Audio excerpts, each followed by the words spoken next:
Duran. John winced in pain as he raised his arm towards Winter's body, the bandages wrapped around him nearly coming loose.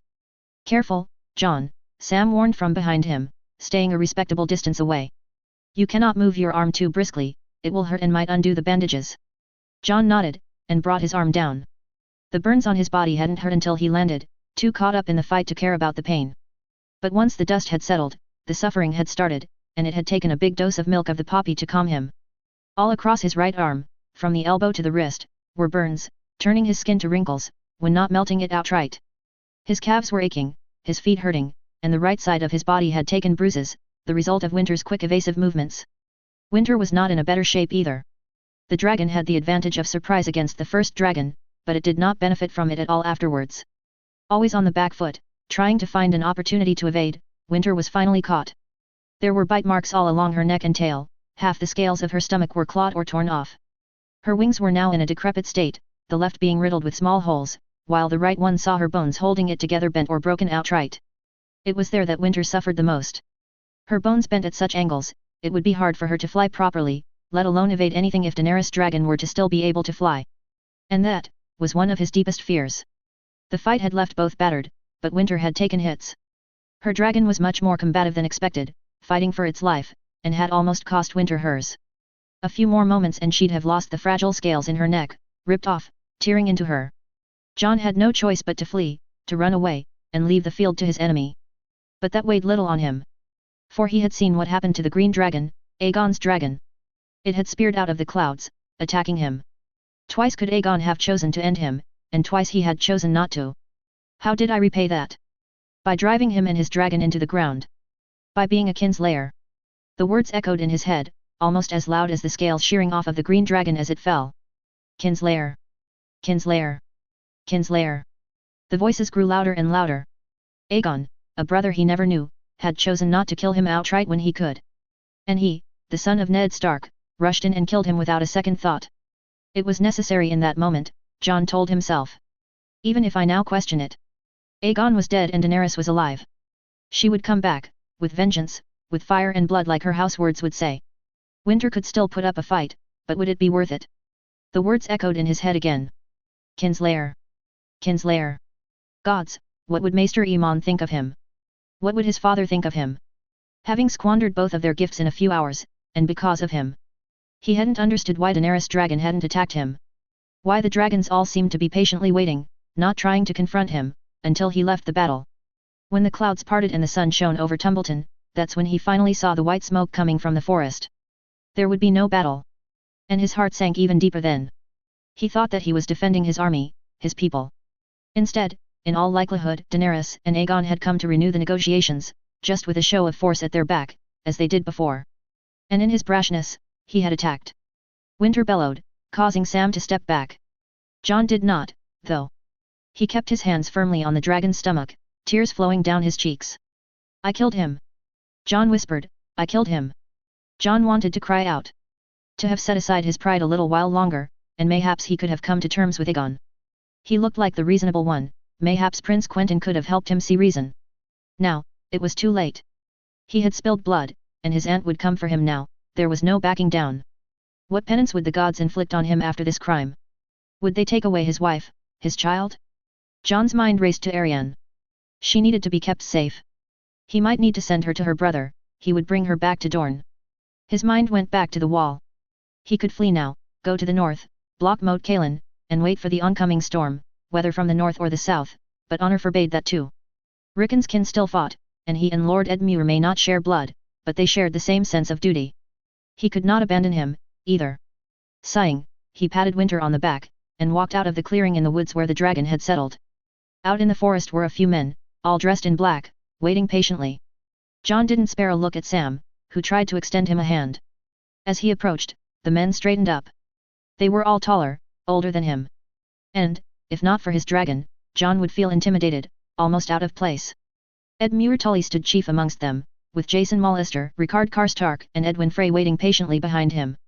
All were wearing some mail, but no armor, as there had been no battle that day, thanks to the dragon's presence. What news? Edmure asked, his voice not betraying an inch of concern. I fear to bring none that will please you. John shook his head. Edmure sighed deeply. Say what you have to. I don't think Winter can fight again, John let the word slip out of his mouth. His interlocutors looked at each other with pained expressions on their faces. I will clarify, John replied. Winter can fight again, but I am not sure if she can win. And even if she could win, she would be in such a state that it would be unlikely that she could fight for a long time. Too long for. What's coming from north of the wall? Ricard Karstark gruffly completed his sentence.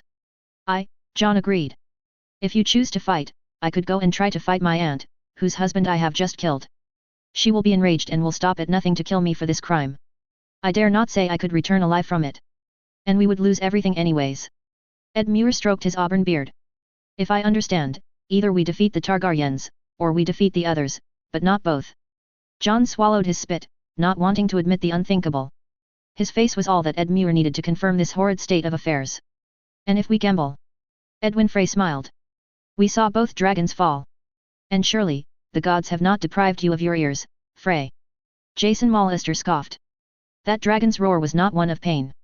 It was one of victory. What do you know about dragons? Edwin scowled. Peace, my lords. Ed Muir raised his hand.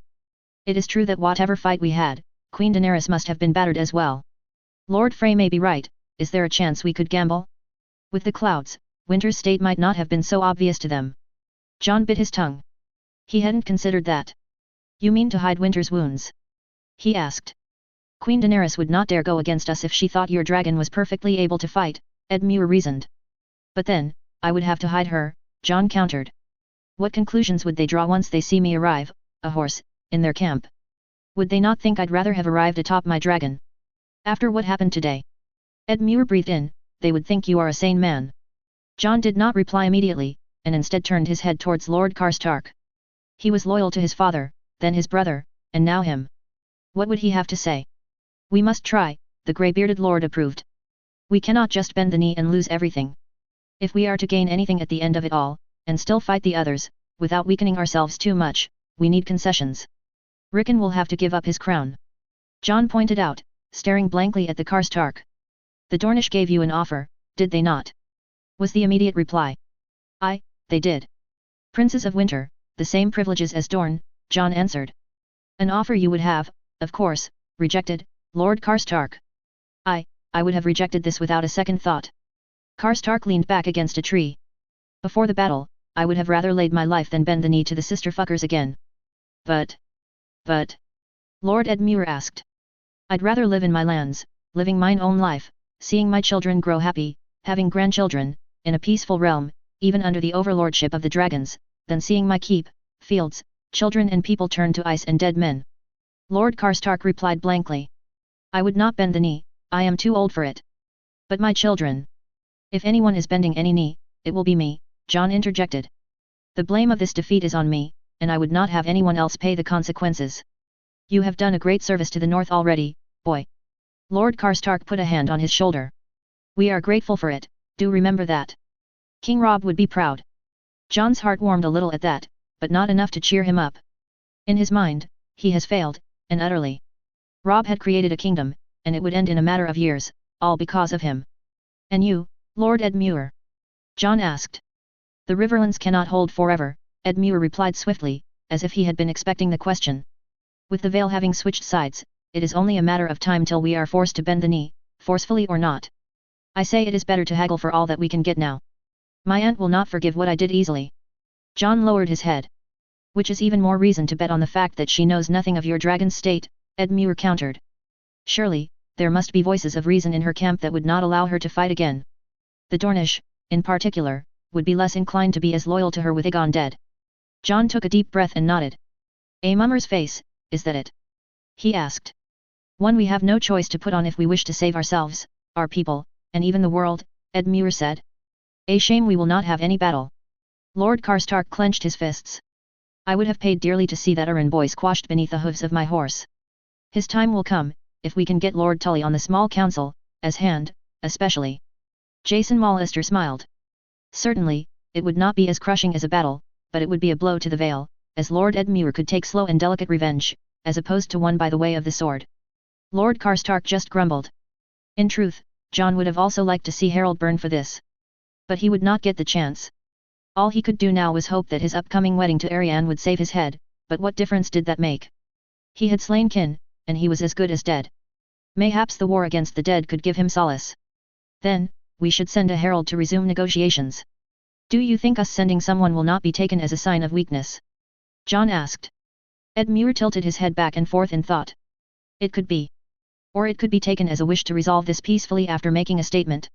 In any case, we need to send someone. Then do so, if you must, John agreed.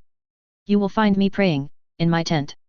Edmure nodded at him, leaving John to turn heels and walk back towards Winter, giving her a knowing nod, and taking the small pathway through the forest and back to the northern camp, which had been moved in the night from the river, to the woods north of the city of Tumbleton. The sword at his hip never felt so heavy, and it was with great pleasure that he finally let go of Longclaw, tossing it on the floor. He almost collapsed, then, still hearing the words in his head. John. John. John. Tears rolled down his cheeks freely now. John. This time, his head sprang up. This was no voice of his own. What's wrong? He raised his head, to see Ariane's curly hair staring at him. In such a pitiful state, too. So much. John could barely look at her, he tried to avoid her gaze, looking down. Ariane sat down next to him, bringing a hand over his, while the other grabbed his cheek and forced him to look back at her. She wiped his tears from his face, putting her soothing hand over his face, closing the distance between them. Tell me, she almost whispered. I am cursed, Ari, John almost immediately let out. I am a kinslayer. Ariane said nothing, looking him up and down. That makes two of us. She rubbed his shoulder. This is different, Ari, John replied. I killed him. I killed Aegon. Some soldiers say they saw horses approach the Green Dragon and carry a man a horse towards the Dornish camp, Ariane said. They say the man looked alive to them, though they could not tell. Impossible. John shook his head. The fall, it would have been almost impossible for one to survive it. Almost. Ariane interjected. Until you learn of Aegon's death, he is not dead, do you hear me? And if he is? John asked, eyes watering. Then, I still love you. Ariane shrugged. I know that you had to do this. To protect your people, your men, your armies, and your oaths. I will not wish you ill for battling my cousin. It is war, John. People die in wars, and, unlike me, you struck him down, not out of ambition or cruelty, but out of concern and care. I still struck him down, John cried. I struck him down, and I have doomed the North to bend the knee for it. And in 100 years, they might thank you for it. Ariane smiled at him. When the others are defeated, and the full might of the Seven Kingdoms has been brought onto them, they'll remember you as the one who made it happen. By sacrificing a kingdom. Sacrificing one now, to build one later. You may not live to see it, but the North has gotten a taste of freedom, and, one day or another, be it in 10 or 1,000 years, it may yet be free once more. I will be a Targaryen, Ariane. John shook his head. I will be a traitor. Then be one. If it saves your people, be one. She kissed him on the cheek. Will you accept Dragonstone, then? No. John shook his head. Your brother offered Summerhall. Ariane wondered for a moment, then chuckled. No doubt, he did. I would have been surprised otherwise. A fine choice, if it is restored to its former glory. You approve of it? John asked.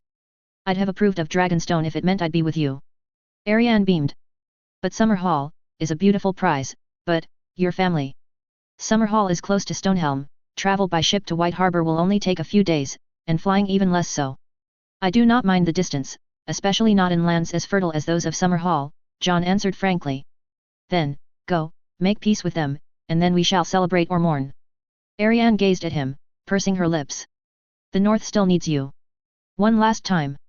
John nodded as he saw one of Edmure's men approach the tent from afar. I will be back, and when I shall, I fear it will not be as Jon Stark, but as Durin Targaryen. You will always be Jon Stark to me. Ariane gave him one last smile. Now go. John nodded at her, wiped the tears from his face, took his sword, and left the tent. Outside, the herald told him that the Targaryens had agreed to another meeting, only if the number of attendees would be reduced. Thus, only he, Edmure, Jason Mullister and Rickard Karstark would attend, and, this time, no dragons would be present, something the Targaryens requested, as they could start fighting if they saw each other. None of them saw any objections to this, thankfully. Thus, John strutted forward, ready to play one last mummer's farce before the lords. The golden tent this time was positioned in the middle of a field, with no one standing near it except for a few Dornish and Unsullied, with the rest being cleared out. No dragons were indeed in sight, which made John both relieved and nervous. Before entering, they were offered bread and salt again, and ushered into the tent. There, only 4 people were waiting for them. Queen Daenerys sat in the center, with Prince Quentyn at her right, and Jon Connington at her left, with Lord Velaryon beside the Stormlander. Not a Valamon to be seen. Not a word was spoken as everyone took their seats once again, and it was Jon who finally broke the heavy silence, with the question he wished to ask ever since he had entered the tent. "Is my brother well?" Queen Daenerys looked up at him with fire in her eyes, but a gaze at Prince Quentyn made her reconsider the words that came out of her mouth. "He is well, thank the gods," Lord Connington instead replied. "His grace is in good health, but, I am afraid, not well enough to mount a horse. He will not be present here today. Please wish him my best wishes for his recovery, then." Jon nodded, breathing a huge sigh of relief. "Let us get to the terms, if you would, your grace," Prince Quentyn immediately cut in, his voice not calm and collected, but impatient and brash, something surprising considering the prince's demeanor during his own meeting with Jon. "Of course." Queen Daenerys sighed. "We shall start with my offer to the north, if you would, Lord Regent. In exchange for bending the knee, the Starks will be granted the status of a princely house, with the right to style themselves as anything but king or emperor, as well as special tariffs and a tax exemption for the next winter." Jon raised an eyebrow. The winter that would come was going to be the longest in history. A tax exemption would be incredibly generous. Lord Karstark had also taken note of this, though his expression remained unconvinced. The North will be entitled to a share of the gold taken from the Westerlands as war reparations. It will also be granted a seat on the small council if it wishes, as well as the promise of an upcoming royal match, if it wishes it as well, Queen Daenerys continued. "Finally, the new gift will be given back to the North, and House Targaryen will promise Cersei Lannister's head and any other compensation House Stark may deem necessary from the capital once it is in our hands, as well as a pick of the Iron Islands should they wish so. As for the Riverlands," Lord Velaryon continued, "the terms are roughly the same as the ones discussed previously. House Targaryen will recognize Riverrun's claim over Hornvale, the Golden Tooth and Deep Den, but not Silver Hill, who is promised to the Crownlands. House Targaryen will also grant any of the Iron Islands that Lord Tully would deem sufficient compensation, as well as major financial compensation for the burning of your fields and houses, and will recognize the Riverlands as a kingdom, and not a simple paramountcy. Furthermore, Lord Edmure Tully will be offered the handship." Queen Daenerys turned to the old griffin, who sighed deeply and took off his chain. "Effective immediately," Lord Velaryon added. "And what are your conditions for these terms?" Jon asked. "I suppose you are not offering all of these out of the goodness of your heart." Prince Quentyn took the floor. "You will bend the knee, of course. But you will also join our combined effort on the capital, as proof of this new loyalty. We will face the Tyrells and Lannisters together, and, following this show of force, their graces have agreed to lend a substantial force to cross the neck to face the others, provided that they are real. What's more," Queen Daenerys interjected, "Prince Doran is to relinquish the Stark name and take his place into House Targaryen. And that's where it would hurt the most." Jon felt a sting in his heart, and wanted to close his eyes and rage at it all. He will be granted the keep of Summerhall and all its lands around it, as dowry for his wedding to Princess Arianne of Dorne. Queen Daenerys eyed Prince Quentyn with a deep, dark, glare. "As such, Summerhall will fold back into the Crownlands. Prince Doran will be named heir until a child is born of mine and Aegon's union, and any legitimate children he may have will be pushed ahead of him in the succession. As for his dragon, it is his, but any eggs she may give must be handed back to the crown." Jon bit his lip, waiting for the end of it. "Did I forget anything?" the Queen asked around her. "I believe that is everything, Your Grace." Prince Quentyn smiled back in his chair. "Then, you may discuss the terms. These ones are our final terms, and if you do not accept them..." Lord Velaryon left the sentence hanging. Jon leaned back in his chair and sighed. Thinking on it, the terms presented were not bad, and generous. But why such a turn now? Why such a change in position? Did Prince Quentyn manage to force her hand to this point? Is their position weakened? He leaned in towards Lord Karstark to hear his thoughts. "I will follow any action you take, Lord Regent." That did not help. Turning to Lord Edmure, he too offered no more solace. "I would be ready to accept this offer, but I would also be ready to decline it if you feel these terms are unreasonable for you." Jon thought deeply for a moment. He thought of what would come after. Of his life with Arianne, and of the life of the people of the North. Of the others who were coming, and of his brother Robb. "Forgive me, brother, I must do what I am beholden to. The shield that guards the realm of men will break if I do not do this," he whispered to himself. Then, straightening up, he nodded. These terms are agreeable to us." Lord Edmure smiled, and reached for the golden chain, putting it around his neck. "Then, give your allegiance now, and in perpetuity." Queen Daenerys rose up. Jon sighed, and thought of Rickon, of Arya and Sansa, of Robb and Bran, of Luwin and Beth and Jane and his father. Of Ygritte, Val, Mance and all the others. Slowly, he bent the knee, Lord Edmure alongside him. In the name of. Jon tried to think of a title befitting a ruler of the North, before something came to him. The old tongue word for king. His last insult towards the Southerners. Jarl Rickon Stark of Winterfell, I pledge the North to their graces Daenerys Targaryen and Aegon Targaryen, sixth of his name. He managed to blabber out a few more words, before almost collapsing beside Lord Edmure. It was done. An oath, binding houses Stark and Targaryen, in perpetuity, well, that last part, he'd doubt that. Like Arianne said, the North had gotten a taste of freedom once more, and would hardly let it go. In 10, 100, or 1,000 years. Lord Karstark, for his side, had chosen to stand tall. He nodded at Jon, who answered in kind. Jon then settled in a chair, took some ink and a quill and began to write. Send a raven to my brother Rickon, informing him of the terms. Tell him that I accept full responsibility for the terms placed upon the North, and that I resign my position of Lord Regent of the North. Jon eyed up the tall Lord of Carhold. It will be done, my prince. Lord Karstark adventured himself. I suppose, Jon acknowledged. One more thing. If I am to resign, I would like to recommend a successor to my brother. Of course, who did you have in mind? Lord Karstark asked. The only person close enough to my brother in the North to correctly rule it, Lord Karstark. Jon sighed, handing him the scroll of paper. Please recommend Jarl Rickon to appoint Lady Catelyn Stark as Lady Regent of the North. Interlude. Greenstone Estermont International Airport, Principality of Dorne, 1036 AC. Ladies and gentlemen, welcome to Greenstone Estermont Airport. It is currently noon local time, the outside temperature is 7 and 20 degrees and the weather is sunny with some sparse clouds. We thank you for having flown with Dornish Airlines and hope to see you again soon. Gerald took one last look outside of the window, before packing up his bags and joining the line of eager holiday-goers waiting to join the line off of the plane. It had been a smooth 3-hour-long flight from Old Town, and the weather could not have been better. He had a breathtaking view of the Red Mountains up to the Lakes of Heroes along Summer Hall, the Rainwood National Park, then the Estermont Archipelago, with an overfly of the Dornish submarine base as a final welcome. Gerald was impatient. Ever since his parents moved to Greenstone, 2 years ago, he had always wanted to visit this island. After all, he'd never been.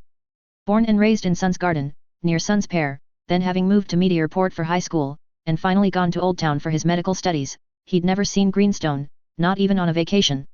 But it was there that his parents decided to retire, and it was thus that he found himself in the unbowed archipelago, a speck of Dornish dust off of the United Kingdom of Westeros. Gerald put on his backpack and left the plane, following the crowd into the terminal. Most of them were Honeywiner or Reacher holiday-goers, looking to bask in the sun and look at the beautiful reefs of Estermont. Some, like him, were just Dornishmen trying to go home for the spring recess. His sister would not arrive until later that week. A medical student too, she preferred to stay at Prince Quentyn University, in Sun's Pair. Just as prestigious as the Citadel, the oldest institution in the world, but closer to home. Gerald was always the most adventurous, though, and he was even considering to move to White Harbor or Sigurd, in the north, for an eventual master's afterwards. The mysteries of the North did call him. But Gerald was also an avid history buff, and, for that, Greenstone was one of the best places to go, along with Summer Hall, of course. He had visited the Palace of Heroes, during the winter, when the tourist season had died down. He'd gone from the High Lakes to the Great Palace, seen Azor Ahai Peak and the Valley of the Crowned, King Aemon's Rest and the Great Crypt. He wished he'd started interesting himself in Dornish history sooner. Of course, the Dornish curses in middle and high school did give him an overview, from the founding of Starfall till the coming of Princess Nymeria, from the Dragon's Wrath to the Dornish Wars, from the unification to the Lion Slayer's ascension, from the era of broken promises to the War of Independence, and from the Reacher revolutions to today. This had all been taught to him, but he cared little. That was until he moved to Old Town, and his friend group revived his interest for history, by taking him to the Hightower Museum, or the many galleries and war museums in the city, as well as the old castles or the memorials to those destroyed during the Reacher revolutions. That's when he started gaining back an interest in Dornish history, specifically the Second Age of Heroes, or, for the Dornish, the First Dornish Golden Age. Gerald anxiously looked at his Estermont guide. He had planned to go see the brand new War and Navy Museum in the Fortress of Greenstone, which closed at 6, before going home to his parents, who lived on the outskirts of the city. Luckily, he did not have to wait long, and found himself outside the airport in no time. The bus then dropped him off on Princess Nymeria Quay, in the center of Greenstone, in no less than half an hour. From there, Gerald walked a few minutes along to Prince Quentyn Square. Princess Nymeria Key, Prince Quentyn Square. The Dornish really only knew how to christen their places with 3 names. Princess Nymeria, the founder of the Principality of Dorne, Prince Quentyn, who ushered the first Golden Age and made Dorne into the great power it is known as today, and Princess Aelyandra, who ushered in the second Golden Age and led Dorne to independence. From Prince Quentyn Square, he could see the large star-shaped castle which commanded the entrance to the port of Greenstone, with the submarine base on the other side, and the civilian port reaching far on the inside, lined up with yachts and sailboats. 4 flags floated near the castle entrance, that of Dorne, of course, alongside the flag of the province of Estermont, the city of Greenstone, and the Westerosi Union. There, he did not have to wait long to get a ticket allowing him entry into the Castle and War Museum. A quick show of his Citadel card got him the student discount, and he quickly entered the main courtyard of the castle, a gigantic open-air area, with the flag of Dorne prominently towering over everything else. On the ground, carved into the limestone, was a large map of Greenstone, with the armories of Dorne and the ominous words right under them, unbowed, unbent, unbroken. Gerald continued to walk to the museum entrance, where he found who he was looking for. A man, not older than 28, tall, with a black beard and short hair. Maron, a friend from middle school, had moved to Greenstone for his girlfriend, who found a job there which suited her. As for Maron, he followed her, and, as a history student, soon managed to be hired as a tour guide for Greenstone's tourism office. Now, he showed the great places of Greenstone to the public, from nature sanctuaries, to the war graves, all the way to the great summer residences of the Dornish royalty. Today, though, he was off, but he did agree to give Gerald a small tour of the War and Naval Museum. After reminiscing over old memories, Maron led Gerald into the galleries. The first ones detailed Greenstone before Dorne. The constant fighting against the slaver raids, and their incorporation into the Kingdom of the Storm, their privileged links with Dorne, notably the Tor and Ghost Hill, and the history of Greenstone during Targaryen rule. Then came the Dornish period. The first painting was a great one, leading into the Dornish Hall. A painting of the fall of Greenstone, in 301 AC. One could see the old castle of Greenstone, struck with Martell banners, in ruins, before the sea, where a massive armada of ships was present. In the foreground, a man with a turtle-engraved armor was kneeling, handing the keys of Greenstone over to another man, silver-haired, with a seahorse on his own armor, his head turned to 2 of his captains, magnanimously accepting the surrender of the city. The caption read, Lord Arrayne Silverwaters accepts Eldon Estermont's surrender at Greenstone. In fact, Arrayne Silverwaters did not bear that name until he was knighted, almost 5 and 10 years later, Maron told him. Back then, he was just known as Arrayne Waters, the bastard brother of the much more famed Montford Velaryon. And as for Eldon Estermont, he was not present at Greenstone, since he was captured by Dornish forces at the Battle of Kinrock. A Castellan was the one who capitulated the city to Arrayne. Did Aegon VI actually honor that promise? Gerald asked. Aegon VI actually honored almost all his promises concerning Dorne proper, Maron replied. It was the stepstones that ushered in the era of broken promises. Gerald nodded, looking at the paintings, then at the objects laid before him. There were many swords, bows, and arrows, as well as replicas of cogs, galleys, and fast frigates. Then why was Greenstone known as the Troubled Island? Gerald asked. Good question, Maron answered, leading him towards another painting. This one showed the knighting of another man in turtle armor, by a man in a rich dress, with laurels upon his head. The title read Prince Quentyn declares Aemon Estermont Lord of Greenstone. The Estermonts were Stormlanders, through and through. Although they did trade with the Dornish, they did not consider themselves as such. Really? Gerald scoffed. But they're more Dornish than some Black Mentees. Back then, the resentment towards Dorne was still strong, though not as strong as certain regions of the Marches. Banditry was still a major issue, and was not wiped out until many marriages with the Estermonts helped fizzle it out, Maron explained. In fact, Greenstone's relative isolation compared to the rest of Dorne made it easy for the Stormlanders to exert influence, at least until the disgrace of the Swans. Which meant that Greenstone was almost as rebel-infested as Harveston at such points that Prince Quentyn himself considered giving back the Isle before his abdication. This never happened, though. Gerald turned back. Of course not. Maron shook his head. Eventually, the lower classes noticed that they were much more well-off than their companions on the mainland, and the same could be said for the middle and upper classes. It took much longer, because of the sea, and the fact that the ruling family was not of Dornish origin, but in 4 generations, Estermont was finally free of rebels. 100 years. Gerald whispered. That's longer than Harveston or Starpike. Or even the regions around Blackhaven and Fontaine, Maron acquiesced. But the Estermonts did have the advantage of coming out of the War for the Crown and the War for the Dawn relatively unscathed compared to the Selmis, for example. They still retained a lot of influence, and weeding it out or Dornishing it was not an easy task. Gerald nodded, and stepped into another room, one with a lot of paintings, from more modern eras. The largest one was one of the current star-shaped fort of greenstone, intact, Dornish banners floating proudly above, while a fleet burned in the harbour. The Siege of Greenstone. Gerald smiled. Indeed. Maron acquiesced. They held for 603 days. Supplied from the sea by the Dornish fleet, Greenstone held long enough for the columns of the Dornish armies of Princess Aelyandra to come and relieve the Estermont Strait after the fall of Weeping Town, in a decisive victory that allowed Dorne to become independent. A folly that King Aegon XII thought he could take the islands. Gerald scoffed. He was confident in the power of his military but did not anticipate that his kingdom was so fragile. Dorne fought, and Dorne won. There were no dragons left to help him, then. Maron looked at the victorious figure of Princess Aelyandra, hands raised to the sky.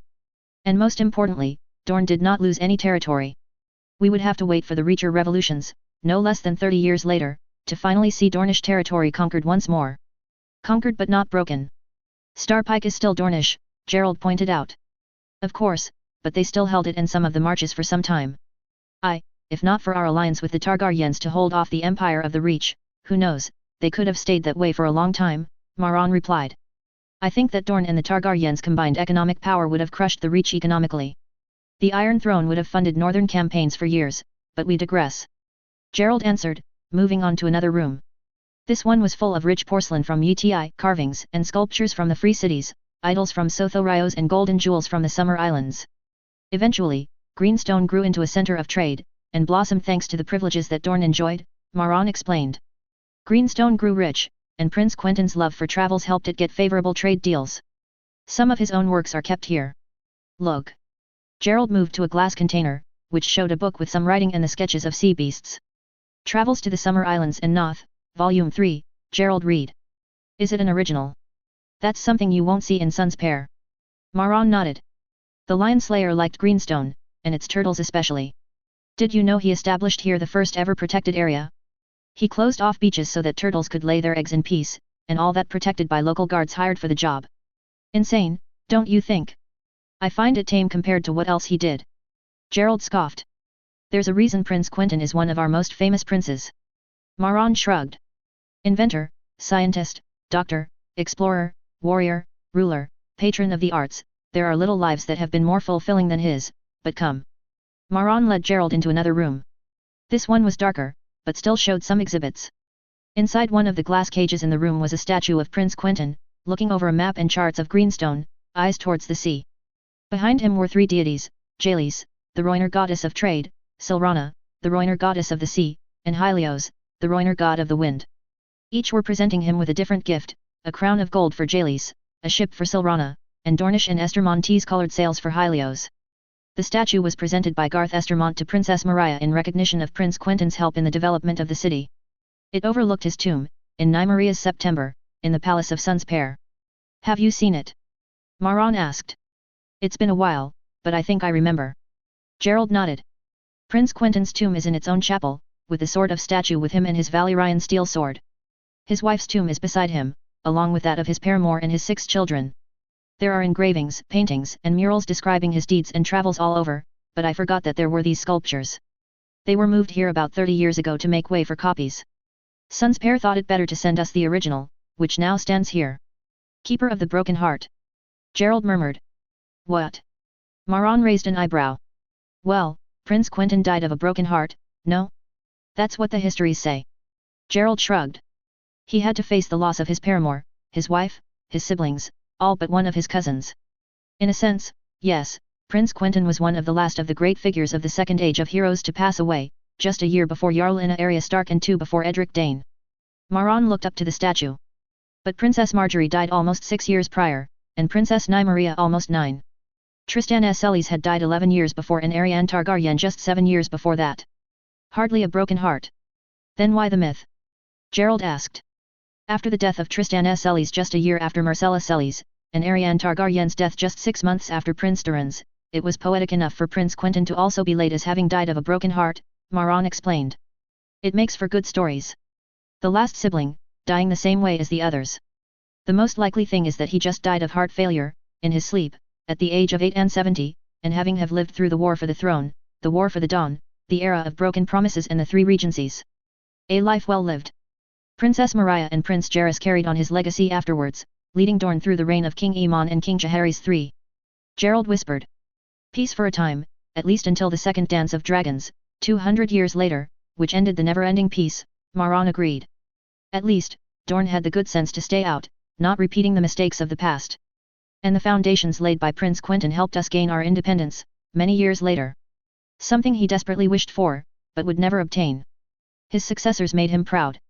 With that, Gerald took one last look at the statue, and, following Maron, stepped forwards into a brightly lit corridor. XXX. Act 3, Scene 2.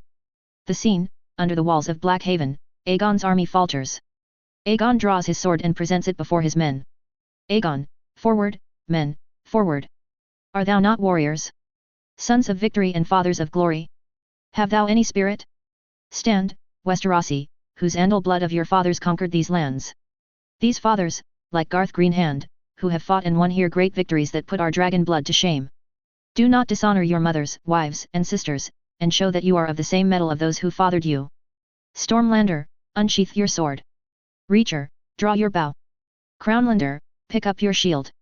Victory awaits beyond these walls. Sons of glory, follow your spirit, charge and hail for the king, queen, House Targaryen and the warrior.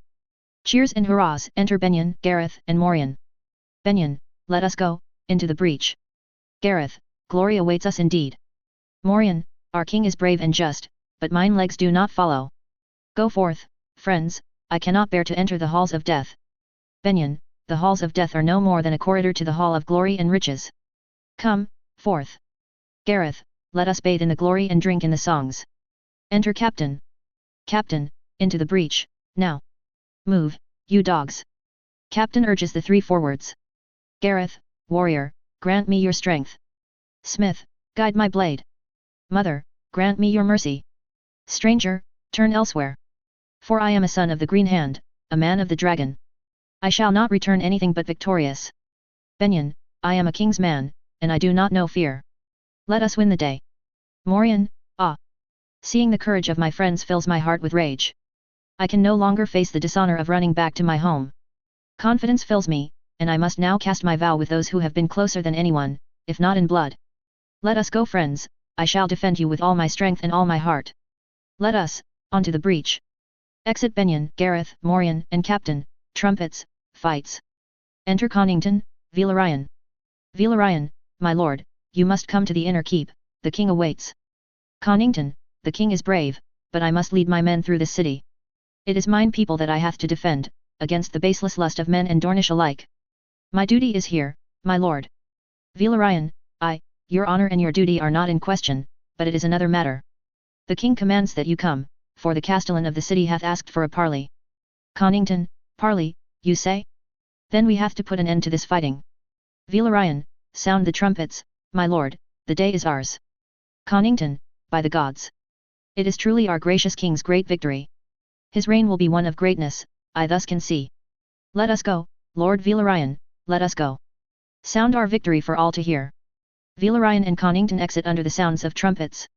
XXXXX. Act 4, Scene 10. The scene, after the Battle of Kinrock, in the king's camp. Enter Vance, Blackwood, and Cole, bickering. Vance, you did not strike Tarly down, that sword you bear cannot be yours by rights. Cole, I have been told he was a warrior already when you were but a babe suckling at your mother's teat. Blackwood, yet, I have struck him down, sirs, it is so. Cole, you are a liar, sir. Blackwood, nay, I swear it on my honor. Vance, do not dare to swear on such a thing. Or have the northern savages forsworn their honorable tradition. Enter Velaryon and Hightower. Velaryon, good sirs. What is the matter at hand? Vance, my lord Velaryon, this man is a liar. He claims to have struck down Lord Tarly, when he is but a boy.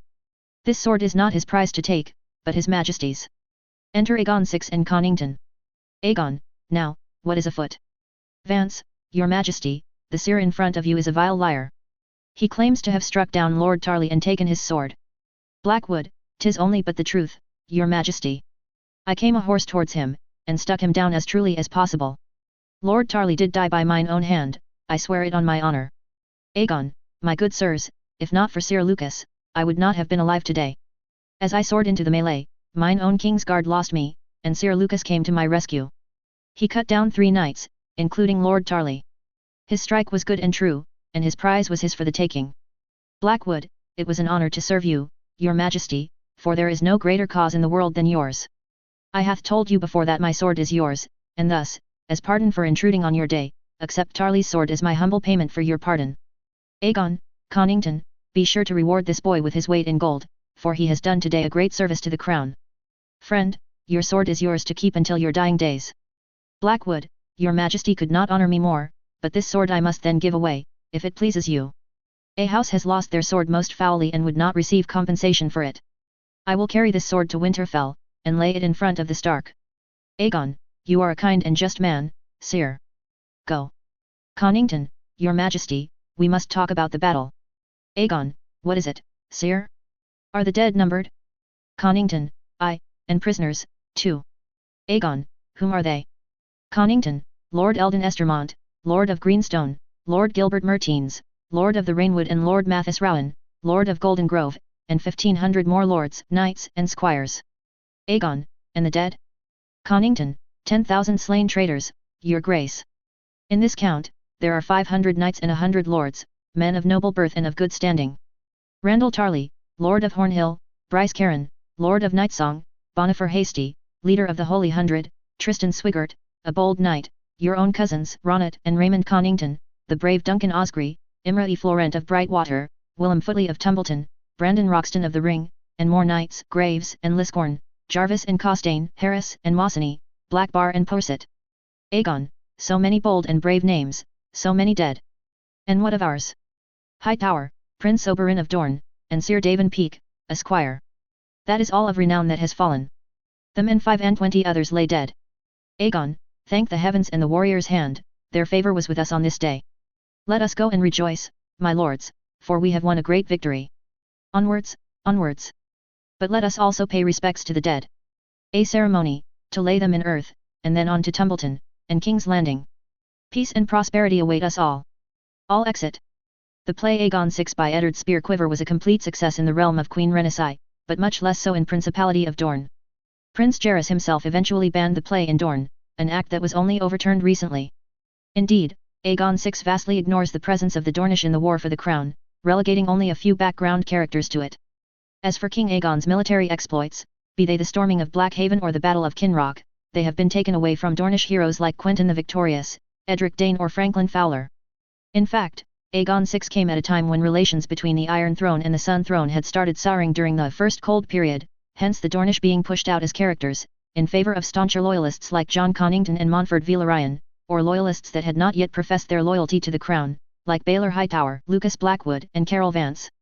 In fact, the conflict with the Northern Coalition seems to have been completely forgotten in favour of the much more interesting Southern theatre, and with most of the lesser-known but no less important fights in the Reach having been relegated to oblivion.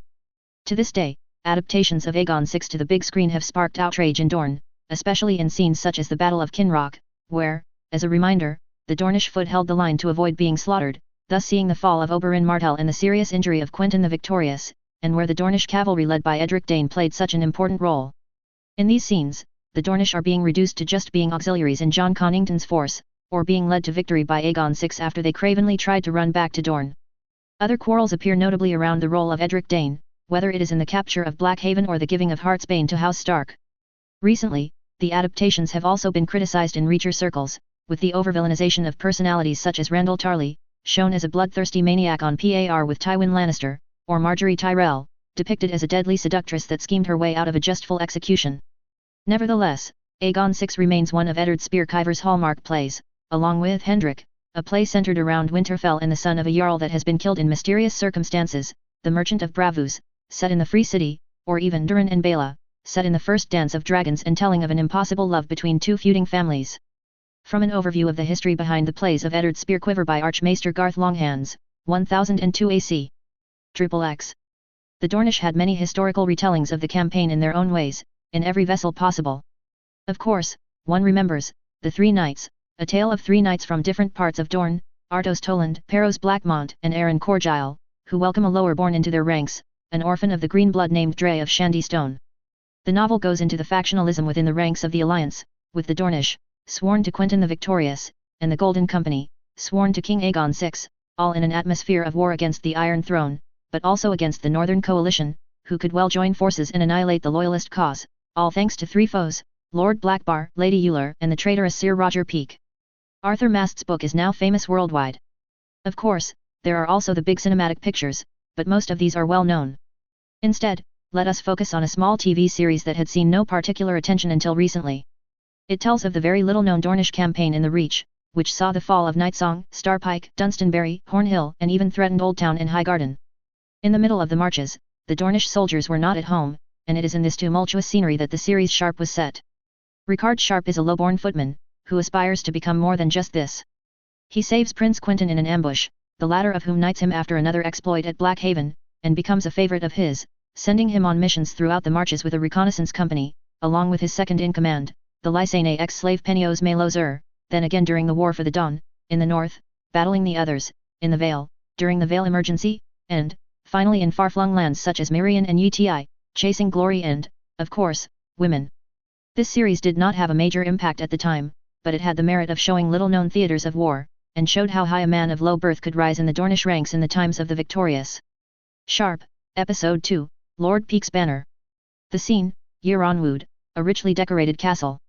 Prince Quentyn sits behind his desk, with Sir Archibald Yeronwood behind him, and Sir Desmond Sand to his right. In front, Sir Wyland Will stands at attention, with Ella Rhys Ascolinos next to him. Quentyn, very well. Please resume, Sir Wyland. Wyland, well, my prince, upon sighting the Reachers, I naturally gave the order to advance. That is my style, my prince. The men of the Golden Fleece crossed the bridge and engaged the enemy. Sir Lester Lennox panicked upon seeing the number, thus I fell back in good order and destroyed the bridge, my prince. The supply lines to Nightsong were thus secured from the bandits, and their only route to get to the interior was cut. Prince Quentyn continues to write, there is silence. Wyland, I have sent a raven to the Golden Company, my prince, to state that the Golden Fleece Battalion acted most commendably in carrying out your orders of engaging the enemy and destroying the bridge. Quentyn, did any man, noble or not, distinguish himself during the action? Wyland, Sir Gunnar led the advance, my prince. He is tied to me by blood, I do admit. But as tied he is to my blood, I cannot tie my tongue to rob a man of a just reward. No, my prince, I recommend Sir Gunnar to be made a landed knight. Quentyn, and Sir Sharp? Wyland, Sir Sharp faltered, my prince. He was cut off when we destroyed the bridge. Quentyn, this is a report from Sir Desmond, which somewhat differs from your account, Sir Wyland. Wyland, Sir Desmond is a bastard, my prince, and no fighter besides. Quentyn, a bastard, and no fighter, but a man with more bravery and competence than the lot of the Golden Fleece, I shall tell you this much, Sir Wyland. Sir Desmond reports a consequential number of losses, Sir Wyland. He says you first lost your mind, and instead of destroying the bridge, sallied forth over it. He says you then lost your composure and ran from a small Reacher patrol. He says you lost 10 men and 3 knights. He says you finally lost your sense of honor and destroyed the bridge, cutting off a rescue party led by Sir Sharp. Sir Desmond leaves the worst for last, though. He says you lost the king's banner. Wyland, I was not at fault, my prince. Sir Lennox must answer. Quentyn, shouting Sir Lennox answered with his life, Sir. As you should have done if you had any sense of honor. You lost the banner of the King of the Seven Kingdoms. You disgraced us, Sir. You shamed us, Sir. You will answer. Prince Quentyn marks a pause, and rubs his scar. Quentyn, the Golden Fleece is stood down in name. If the name is wiped, thus the shame may be as well. A missive has been sent to Sir Strickland to this effect, and have suggested to make you a battalion of detachments, playing fetch and carry. The mounted company, I will let it stand under a new name, in the Dornish host, and under a new commander. Wyland, to be commanded by the newly landed Sir Gunnar, my prince. Quentyn, to be commanded by the newly landed Sir Sharp, Sir. Sir Wyland is annoyed, steps forward. Wyland, I have a cousin who has risen high in the Golden Company, my prince, and I have friends who have had the king's ear for many years. Prince Quentyn raises his head, in disbelief. Quentyn, by his grace, you mean my cousin by blood, do you not? Remember this, Sir Wyland, a man who loses the king's banner, anointed by his own hand, loses the king's friendship. You have 2 choices, to hide in Dorne or be a hero in the marches. I shall help you be a hero. Sir John Blackmont will lead a foray past Nightsong and Lord Hightower has an army waiting to receive him soon. There will be a battle to be sure. You will be the first to see a Reacher charge, Sir, I assure you, it is not a pretty sight. What you do then, Sire, is up to you. Good day. Sir Wyland bows and leaves with Elleries. Sir Ricard Sharp is beckoned to enter in turn. Prince Quentyn scribbles down a few words. Quentyn, Sharp, I can land you, but I may not be able to keep you landed. Ricard, you are the Prince of Dorne, my prince. Quentyn, but these lands are still the crown's to give, should they wish to reward those of good and leal service in the Golden Company, and as a servant of his grace, I may not be able to refuse him, do you understand? There is talk about a Baratheon banner, Sir Sharp. There is talk of a promise made to Sir Lennox. Swear to me that this is not but gossip, Sir, or by the gods I swear that you shall walk out that door a mere knight.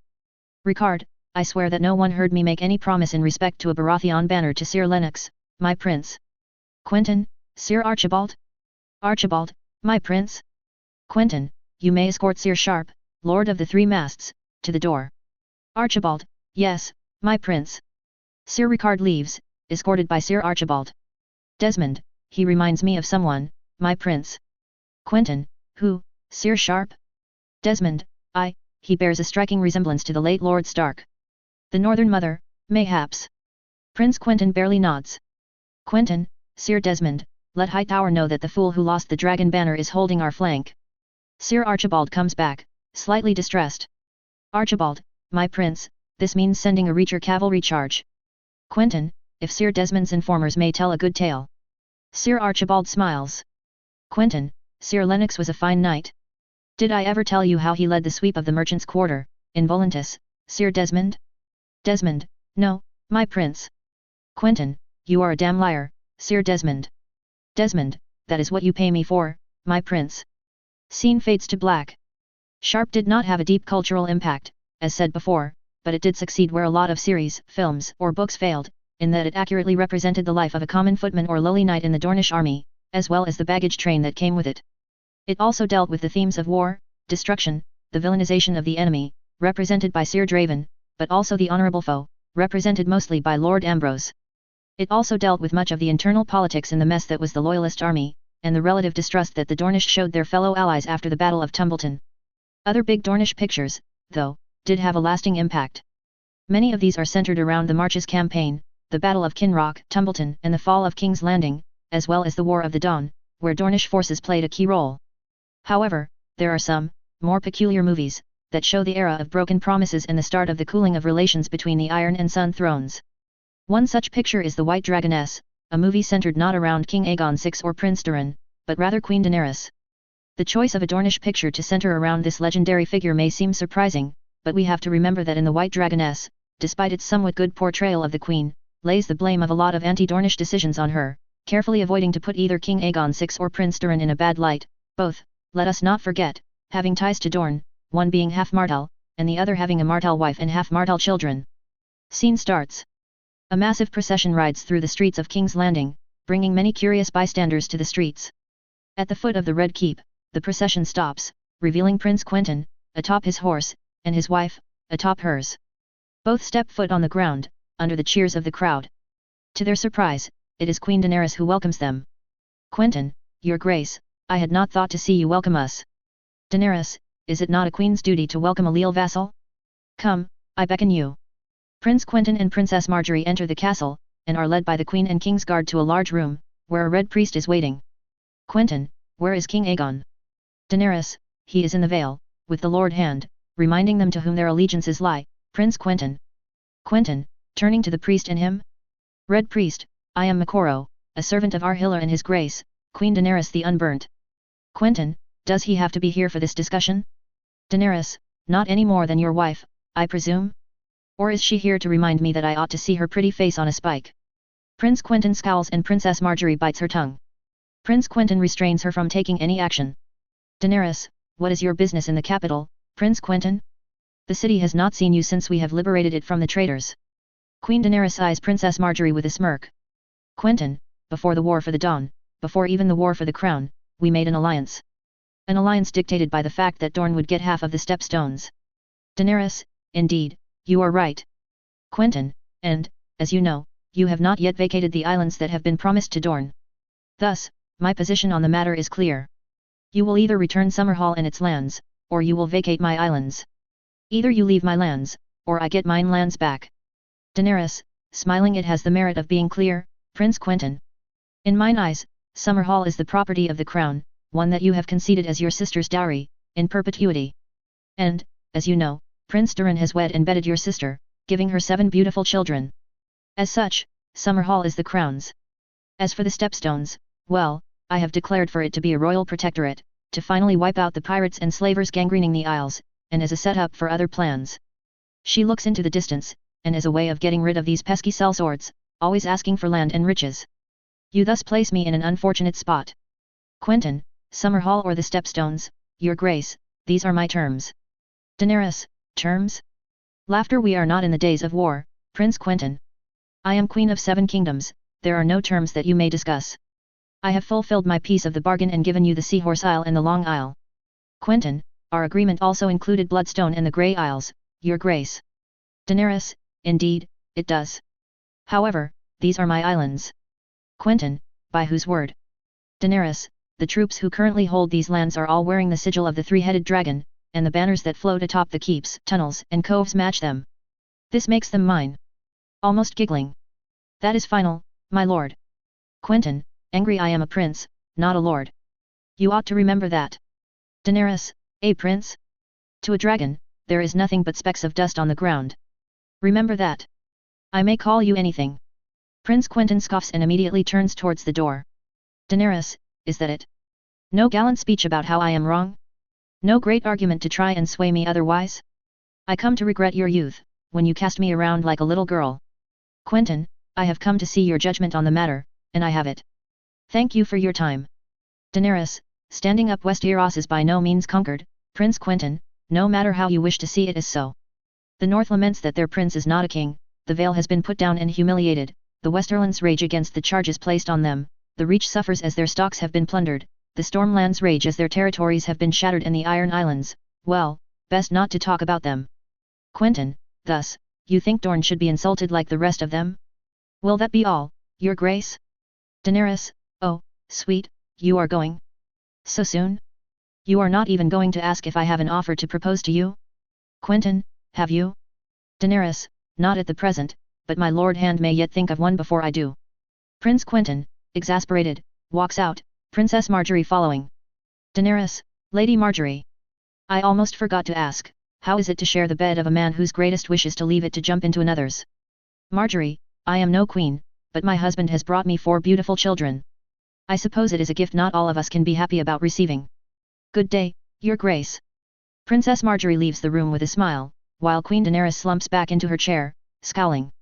The White Dragoness is one of the rare examples of a Dornish film depicting events that mostly transpired outside of the Dornish realm, though it did focus a lot on the reasons for the eventual distancing of Dorne with the crown, the era of broken promises, and the rapprochement between Prince Quentyn and Prince Durin, especially after the betrothal of Prince Aemon to Princess Dina, an act that was received with shock and disbelief from every kingdom, and even Prince Durin himself. The White Dragoness is one of the films that does portray the feelings of Queen Daenerys and Prince Durin the most accurately, and is still a reference outside of Dorne. From Dornish history through the lens of the cameras by Archmaester Hellier, 1011 AC. Fancast. Assumes show start date, 2011. North. Eddard Stark Sean Bean. Robb Stark Richard Madden. Sansa Stark Sophie Turner. Arya Stark Maisie Williams. Bran Stark Isaac Hempstead Wright. Rickon Stark Art Parkinson. Jon Snow, Durin Targaryen, Kit Harington. Catelyn Stark Michelle Fairley. Ricard Carr Stark John Stahl. Great Jan Umber Clive Mantle. Howland Reed Owen Yeoman. Aemon Targaryen Peter Vaughan. Riverlands. Hoster Tully Richard Harris. Brynden Tully Clive Russell. Ed Muir Tully Tobias Menzies. Thuras of Mere Paul K. Beric Dondarrion Richard Dormer. Edwin Frey Anurin Barnard. Jason Mollister Luke Evans. Iron Islands. Theon Greyjoy Alfie Allen. Asha Greyjoy Alba August. Euron Greyjoy Pilo Aspike. Victarion Greyjoy Asphorn Croneason. Vale. Lisa Oren Kate Dickey. Robin Oren Lino Faccioli. Harold Oren Aaron Taylor Johnson. Peter Baelish Aidan Jill Yen. Jon Royce Rupert Van Sittert. Rabar Royce Tom Hiddleston. Westerlands. Tywin Lannister Charles Dance. Cersei Lannister Charlize Theron. Tyrion Lannister Peter Dinklage. Kevin Lannister Ian Gelder. Amory Lorch Fintan McKeown. Gregor Clegane Hofber Julius Bjornsson. Alice Ann Lefford Helena Matson. Crownlands. Joffrey Baratheon Jack Gleeson. Tommen Baratheon Dean Charles Chapman. Montford Villaryan Charlie Hunnam. Arain Waters Francois Civil. Jonas Bar Emin Henry Lloyd Hughes. Harrion Celtigar James Sutton. Qyburn Anton Lesser. Varys Conleth Hill. Stormlands. Stannis Baratheon Stephen Delane. Renly Baratheon Gethin Anthony. Shireen Baratheon Carrie Ingram. Melisandre Curris Van Houten. Davos Seaworth Liam Cunningham. Brienne of Tarth Gwendolyn Christie. Richard Morigen Richard Coyle. Bryce Karen Ben Mendelsohn. Alistair Florent Mark McGann. Balon Swan Jude Law. Reach. Olenna Tyrell Diana Rigg. Mace Tyrell Roger Ashton Griffiths. Aelry Tyrell Nicole Kidman. Willis Tyrell Raphael Personaz. Garland Tyrell Matthias Schweighofer. Loras Tyrell Finn Jones. Marjorie Tyrell Natalie Dormer. Alla Tyrell Maya Mitchell. Eleanor Tyrell Florence Pugh. Mathis Rowan Elliot Cowan. Randall Tarley Vincent Castle. Samuel Tarley John Bradley. Pakester Redwine Andy Serkis. Baylor Hightower Ewan McGregor. Tommen Costain Simon Baker. Dorn. Doran Martell Alexander Siddig. Oberyn Martell Pedro Pascal. Ariane Martell Naomi Scott. Quentyn Martell Sarai Sharma. Tristan M. Martell Darsheel Shea Ferry. Manfredi Martell AMR Waked. Obara Sand Michelle Rodriguez. Nye Maria Sand Isa Gonzalez. Tyene Sand Lee Seydoux. Sorella Sand Lupita Nyong'o. Elia Sand Benita Sandhu. Obella Sand Ulka Gupta. Doria Sand Ash Noor Kaur. Lorza Sand Sarah Arjun. Alderman Martell Jean Gabriel. Marcella Baratheon Amy Richardson. Anders Yeronwood Gerard Butler. Archibald Yeronwood Dave Bautista. YNYS Yeronwood Keira Knightley. Cletus Yeronwood Alexander Ludwig. Gwyneth Yeronwood Eloise Smith. Jarrus Drinkwater Matthew Beard. Franklin Fowler Gary Sweet. Jane and Jen Ellen Fowler Penelope Mitchell. Delilah Fowler Phoebe Tonkin. Fiora Fowler Josephine Langford. Alan Dane Brendan Gleeson. Aliria Dane Anita Armas. Edric Dane Tom Holland. Gerald Dane Jamie Blakeney. Eleanor Dane Samara Weaving. Nimela Toland Penelope Cruz. Valina Toland Emma Stone. Tiara Toland Madeleine Petch. Julian Toland / Esther Mont Nick Bahrain. Lucian Toland Tyrone Kia. Trevor Jourdain Oded Fair. Miria Jourdain Aisha Hart. Samira Jourdain Ariadna Gutierrez Aravalo. Gillian Corgile Ranveer Singh. Aaron Corgile Siddharth Malhotra. Ryan Ali Ryan Oscar Isaac. Naimor Ali Ryan Wilmer Valderrama. Harman Euler Ghassan Masaud. Lena Euler Inbar Lavi. Ulwick Euler, son of Harman, Birkin Sakolu. Elaria Sand Indira V. Harma. Mors Garg Alan Sean Tube. Tremont Garg Alan Lee Mehdaub. Dre Dalt Burek Selik. Dazil Dalt Gerbe Ilary. Rowan Will Jason Day. Silva Sant Agar Anna Schaefer. Duran Vathadir Kalyan. Dagos Manwoody Eduardo Noriega. Miles Manwoody Alex Gonzalez. Mors Manwoody Mark Clatet. Lara Blackmont Paz Vega. Ginasa Blackmont Alicia Sands. Peros Blackmont Alberto Rosand. Alice Lady Bright Sonam Kapoor. Ario Hotaran Perlman. Kale Otto Luis Tosar. Garin Adam Bakri. Jos Hood Verunda 1. Ricasso Jordi Mola. Septon Wyland Omar S.Y. Julia of Greenstone Daisy Waterstone. Maran of Sunspair Walter Perez. Elder Simon Maz Jabraini. Essos. Aegon 6 Targaryen Maxi Iglesias. Daenerys I Targaryen Emilia Clarke. Baristan Selmy Ian McElhinney. Miss Sandai Natalie Emanuel. John Connington Jason Isaacs. Harry Strickland Tom Ascott. Rolly Duckfield David Cross. Septa Lamore Elsa Pataki. Dalen Amagur, Maria's mother, Helena A.F. Sandyberg. Ariane. Ariane watched the ceremony from afar, sitting down on her chair, instead of standing up like the many other lords and ladies around her. Her pregnancy had forbidden her to stand, even in the presence of royalty. Yet, she was living a historical moment. At least, from the point of view of the maesters who would write about it many years in the future. This time, it was not to be in a small tent, or a field in the middle of nowhere or along the banks of the Mander. Both sides met inside the walls of Tumbleton, in front of a curious crowd, curious to see so many high lords passing through their streets. The ceremony took place on the main square, where benches for each side had been placed. In the middle, along the great fountain showing 6 fish spurting out water through their mouths, landing in an ankle-deep receptacle, were the banners of each side, facing each other. Targaryen, Martell, Arryn, and Baratheon on one side, Stark and Tully on the other. Ariane was well placed, on the northern side of the square, and could see anything coming from the southern road. Trumpets blew, and the crowd around her stood up. Still clutching her belly, she did not do the same. Besides her, though, the ladies stood up. Tyene by her side, in her most magnificent blue dress, and Lady Hellas Footley, the daughter of Lord Jason Footley, on the other side. A girl of 9, she had been the only Footley left, with Lord Jason perishing below the walls of Riverrun, while her elder brother, Mark, was lost at Kinrock. Still, she wore a white and grey dress, and stood as tall as possible, trying to show no sign of weakness in front of the dragons. Trumpets blew again, starting the slow procession of high lords through the streets of Tumbleton. House Baratheon was first, with the young lady Shireen riding her horse as proudly as possible, before being helped down by a man of a house Arianne did not recognize, though he was clearly old, with a grey and white beard, and with a most peculiar sigil, a white onion on a black ship. House Arryn came next, with Lord Harold Arryn looking completely distraught. His golden hair was well kept, and he had chosen his best garb for the occasion, with a blue tunic showing the white falcons of House Arryn, but his face betrayed his real emotion, that of someone who on the previous day thought himself a winner, and on the morning was defeated, despite having lost no battle. Lord Royce, by his side, was in much higher spirits, and so was Lord Waynwood. Following them was House Martell. Quentyn, all for appearances, had chosen his most beautiful sand steed, coloured in orange and red reins, his sword by his side, and a golden red tunic that showed the wealth of House Martell. He too, had a strained face. By all accounts, he should be joyful that the conflict had come to an end, but there was no joy in his features. And, unlike the Valaman, Lord Edric Dane and Lord Franklin Fowler shared his gloom. The next to come, well, at the same time, were the Targaryens. Queen Daenerys rode first, on a pale mare, her hair braided in the Eastern style, with an armor not unlike that of Queen Visenya, and a small golden crown around her head. For a small figure, she was no less impressive. Especially with the 2 white knights following her. King Aegon, though, was not in such good shape. Bandages covered most of his body, and he had to be helped off of his horse. Yet, he managed to walk, with a cane, but each step seemed like excruciating pain for the young boy. He, for his part, had not chosen to wear armor but a mere red and black tunic, along with his own sword and a small, dragon-crested golden crown atop his head. The Starks and Tullis came from the other side. Jon and Ed Muir came side by side, in their most beautiful outfits. Jon had chosen one of grey and white, whilst Ed Muir had a purple-red tunic, both with their swords by their sides and sad smiles on their faces. All dismounted, with Jon and Ed Muir moving towards the centre, while silence accompanied their steps. Queen Daenerys waited along with King Aegon, still leaning on his cane, with the King's Guard helping not far behind.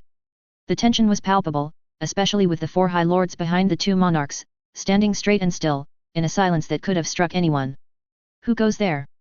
Queen Daenerys asked. "A leal subject," Lord Ed Muir replied with a haughty air. "Whom?" Queen Daenerys asked once again. "Lord Ed Muir Tully, Lord Paramount of the Riverlands, servant of his grace, King Aegon Targaryen, 6th of his name," Ed Muir answered with a smile. "And Prince Doran Targaryen, regent for Jarl Rickon Stark of Winterfell, servant of her grace, Queen Daenerys Targaryen, 1st of her name," Jon said in turn, in an even tone. King Aegon spoke softly, "Kneel and be accepted into the king's peace," then. Both knelt, though, for Jon, it likely was excruciatingly painful to do so. If not physically, at least in his mind. "I swear to be faithful to House Targaryen, to the king and queen, and their heirs, from this day, until my last day, and from this generation, to all the generations to come. To them, I pledge my obedience, my sword and my lands. I swear to answer when called upon, and to serve the realm to the utmost of my abilities. I swear allegiance to House Targaryen, in perpetuity. This, I swear by earth and water, by bronze and iron, by ice and fire." Both men spoke the oath at the same time, as clearly and loudly as possible. "Rise, then. Welcome into the Dragon's Peace. Nephew, we welcome the Kingdom of the North, and its new princely overlords, House Stark, into the fold." Daenerys spoke loudly, for all to hear. "And you, Lord Ed Muir, we welcome the Kingdom of the Riverlands into the King's peace, as well as its proud lord and new hand of the King, Lord Ed Muir Tully. I am honoured, Your Grace." Ed Muir smiled widely as he stood. Jon did not say a word and just rose up, his head looking towards the ground, defeated. As both monarchs and lords shook hands, a great cheer erupted around the square, with flowers raining down and September bells ringing loudly. It was done. Peace had been achieved between the 2 largest warring factions, and with it, the last hopes for a Tyrell or Lannister sitting on the throne had been dashed. There was not but a few garrisons standing between King's Landing and the allied army now. Peace. Arianne breathed a sigh of relief. There were a few other formalities, but the ceremony was mostly over. Now, came the feasting. A large feast was prepared to celebrate the end of the war and the welcoming of houses Stark and Tully in the royal fold. The day was, unlike the previous weeks, completely sunny, if not a little cold.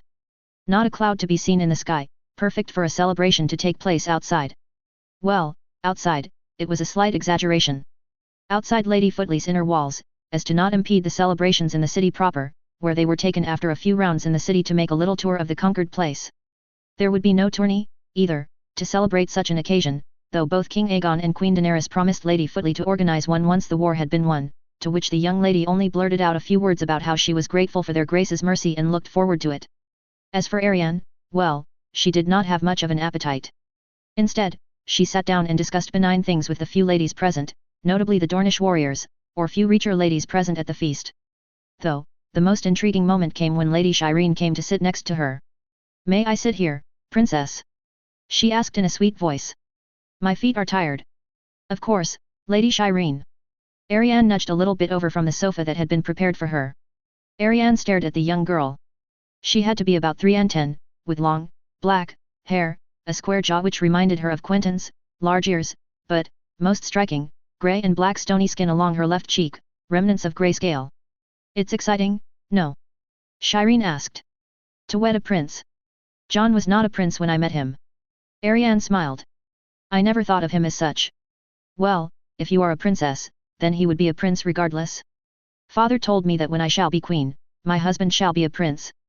Wouldn't it be the same for you?" Shireen asked. "Well, in a way." Arianne chuckled, for once at a loss for words, "but yes, I am excited." "Indeed, a Targaryen, dragon rider." Shireen lost herself in her thoughts for a second. "I am glad.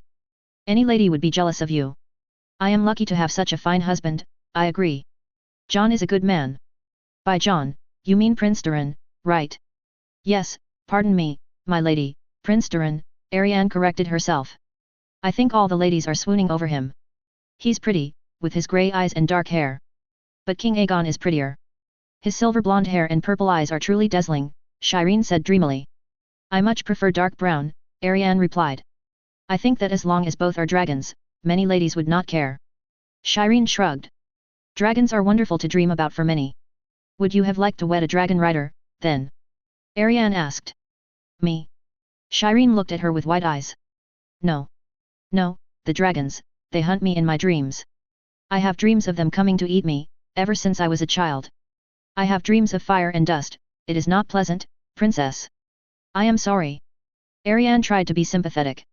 "Nightmares are no fun thing to deal with." "These nightmares, they didn't feel like it. They felt real," Shireen confessed. "I could feel their fangs sinking in my skin, the flames burning my flesh. I woke my mother and father more than once, screaming. It all felt real, but when I awoke, there was nothing.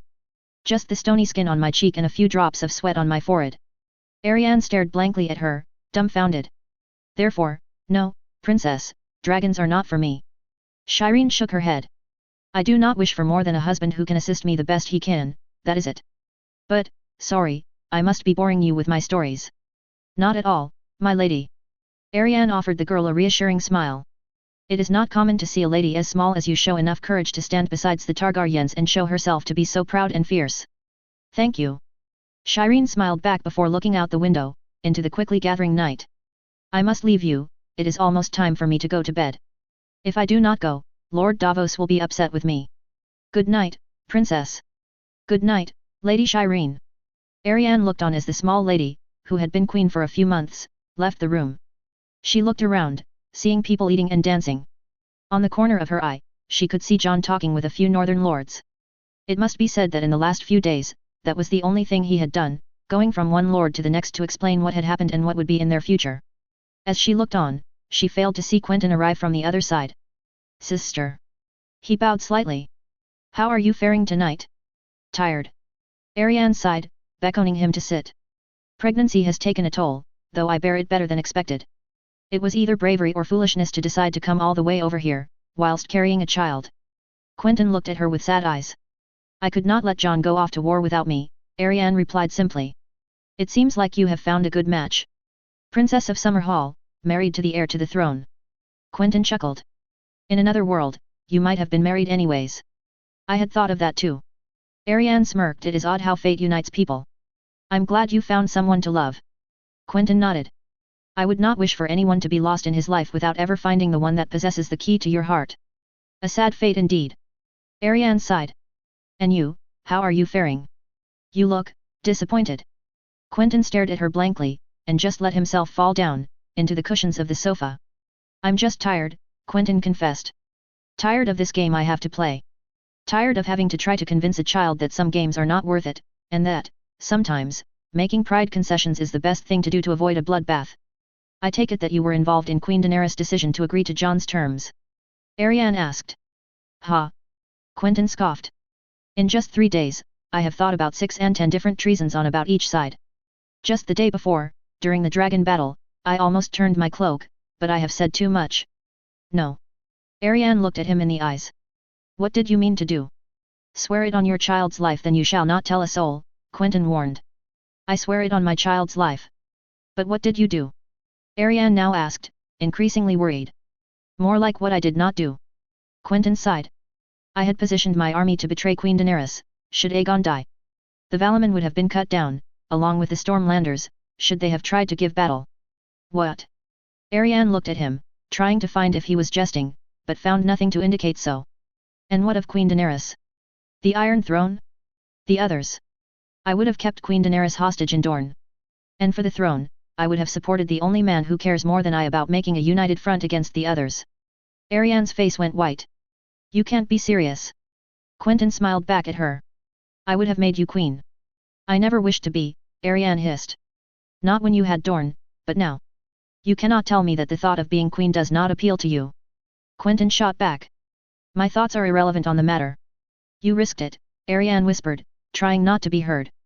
When I saw Rhaegal fall from the sky, the green dragon collapse on the ground, I had almost ordered it out of spite. Quentyn narrowed his eyes at her. But I stood firm, and chose to wait. I could not believe that Daenerys had squandered away 2 dragons and a very capable ruler. No, I would have turned. Aegon was always what kept me loyal.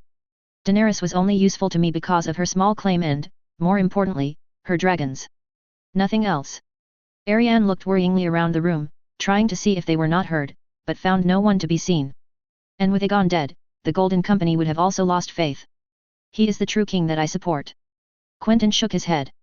If Daenerys had lost her dragon too, then she became worthless to me. I need the realm united against the others, not bickering about whose fault it was for the killing of nobles years ago, and who should have what privileges. There lies the problem, she has a dragon. How would you have reacted if she still had a dragon and Aegon died? Ariane asked. Quentyn bit his lip, taking a moment to answer. I'm not sure, he confessed. I would have mayhaps just tried to convince her that it was over, and if not, taken the measures that would have been right in this situation.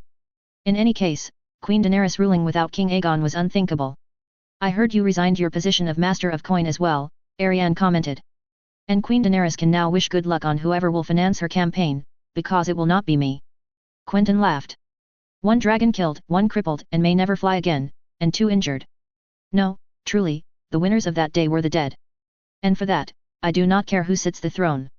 I care just that we can defeat the others, save the world, go back to Dorne and stay there. I'm done fighting. I fear that we all have just started, as a matter of fact. Ariane sighed. Please, do not get me started. Quentyn winced. I am as scared for the war against the others as you, but at least I have stockpiled dragon glass like I was hoarding gold. We know what hurts them, we know where they will be coming from, and, thanks to your husband-to-be, there is a proper line of defense ready to welcome them. Ariane scoffed. You are more optimistic than I am. Because if I am not, the alternative is much worse. Quentyn shook his head. I am hopeful that Winter and Drogon will soon take to the skies again. Their injuries are minor. As for Rhaegal, we will see, but in the worst of cases, he will stay on Dragonstone. You always have a plan, haven't you? Ariane smiled. I wouldn't call it a plan, but, yes, I do my utmost to be prepared for everything. And your wedding, I shall hope I will get an invitation too, after Jon and I are wed. Ariane asked. I do hope you have a plan for that too. Oh, but dear sister, I am already married. Quentyn half smiled. To Nymeria. Ariane scoffed. Come now, brother, you and I both know that even if you both think to be wed, you are not in front of the 7. Not her, no. Quentyn shook his head. But if I tell you now, it would ruin the surprise. I promise you that it is well worth your while. Ariane gave a very unladylike snort. Your surprises always have a sour turn. Not all.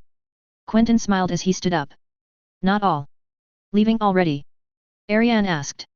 I'm afraid I promised someone that I would be theirs and only theirs tonight, Quentyn replied slyly. Good night, sister. Shall I send for John to help you? He will be here soon enough. Ariane shook her head. I will stay a little bit longer. As you wish.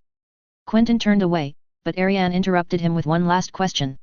Oh, one more thing, Quent. John always told me that the best swords had names.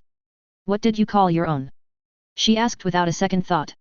Oh, well, us Martells love the sun, and hope it is never blocked, her brother said. As such, my blade is named Sunrise, of course. Marjorie. The view outside the window had not changed for some time. The view from her rooms continued to show a gloomy, grey sky and the bustling capital below. The only difference is that the Tyrell, Baratheon, and Lannister banners were gone, all replaced by the three-headed dragon of House Targaryen, constantly taunting her. The dragons, both literal and figurative, had come less than a week earlier. The legendary beasts had flown 3 circles over the city, striking fear and panic amidst the population. Riots had broken out, which had barely been contained by both the gold cloaks and few remaining men in the city. There was nothing they could do. Making a stand inside the city walls would only result in devastation beyond belief, and delay the inevitable. A negotiating party had been sent to the armies camping outside the city, in order to handle the surrender of the city in the most peaceful way possible. To their shock, the negotiating party had come back with a negative answer. The Targaryens would not enter the city unless all the wildfire caches had been disposed of. Immediately, search parties were sent, uncovering the unimaginable, hundreds of wildfire caches, spread across every strategic point of the city, untouched for about 20 years. Under the walls, the gates, the September of Baelor, Flea Bottom and even the Red Keep, not a single place was untouched. Enough to blow up the city 3 to 4 times over.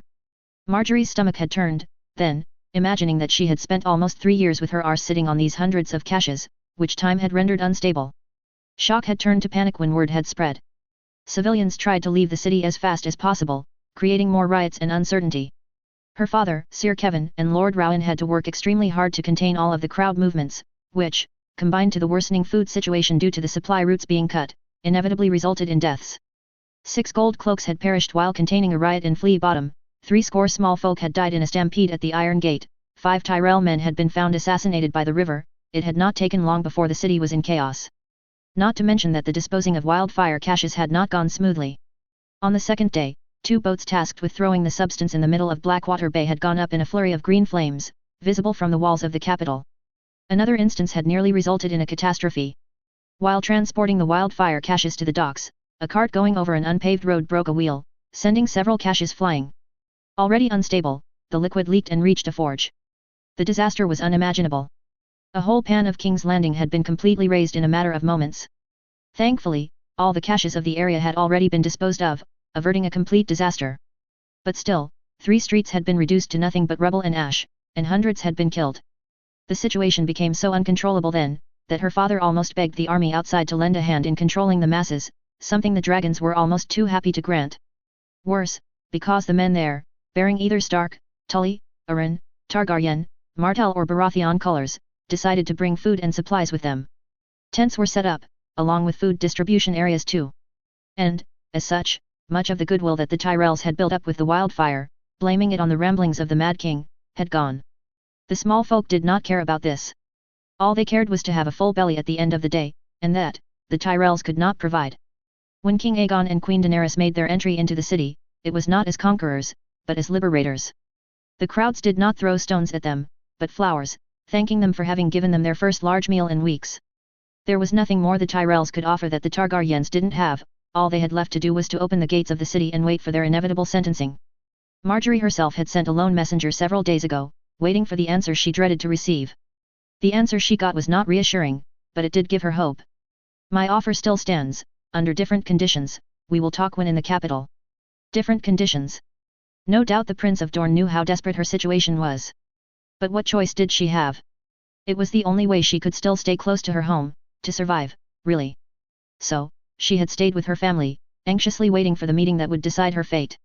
But the Targaryens did not let her even come near Prince Quentyn. They had immediately packed her, her father, grandmother, and few cousins remaining, into her rooms, awaiting a decision regarding their fate. Of course, they had been luckier than most. The King's Guard were thrown into the black cells, along with Lord Kevin and Queen Dowager Cersei. A request from the Northerners it seems. Prince Tommen was luckier, he was also sent to his own rooms, guarded by the King's Guard at all times, if she understood correctly. But now, it meant Marjorie was a prisoner. In a gilded cage, to be sure, but still a prisoner. And this meant that she could take the brunt of her grandmother's recriminations, telling her she was a foolish girl for trusting a Dornishman, and that she should have run long ago. A part of her heart had broken at this. Garland dead, Loras dead, Willis, the gods only knew where Willis was now, and now, herself, probably about to be killed or sent to be a septa. Truly, she did not know what fate was worse. There was nothing to do now but wait, and with that wait came the rumors. Her grandmother surmised they would be killed, something her father agreed with. Their talks came to the paramountcy. To the Targaryens, they were traitors. But who would they give it to? All the houses of the Reach had fought with them. There were only two real options, Rowan and Florent. Rowan, because Lord Mathis was here and could make his case.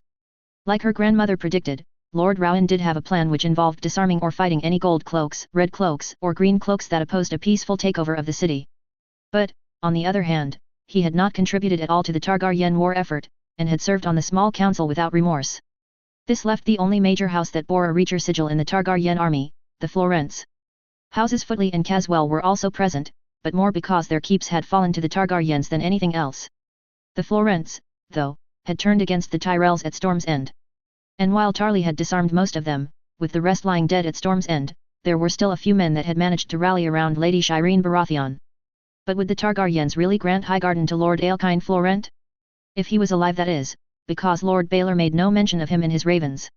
Thus, he could have very well perished in the fall of the High Tower or the sack of Old Town. With Alistair, Axel, Riam and Imra Florent dead, the title would pass to Ern Florent, imprisoned at Highgarden. Would he soon walk out of the cells of the castle as its lord? That was something that bothered her family to no end, more than their own lives, in fact. Well, her grandmother at least. Her father had the good sense to worry more about what would happen to Willis and herself. To their cousins, if Highgarden were to fall between the Florents' greedy paws. Couldn't her grandmother see that their ambition to rise to new heights had cost them much already? That their lives were about to be forfeit? Marjorie would gladly give Highgarden up if it meant she could see Garland or Loras again. If it meant she herself could live to see Floris grow up to be a beautiful young lady. Now, she would not dare to think what could happen to her little girl. She was safe, at Highgarden, but for how long?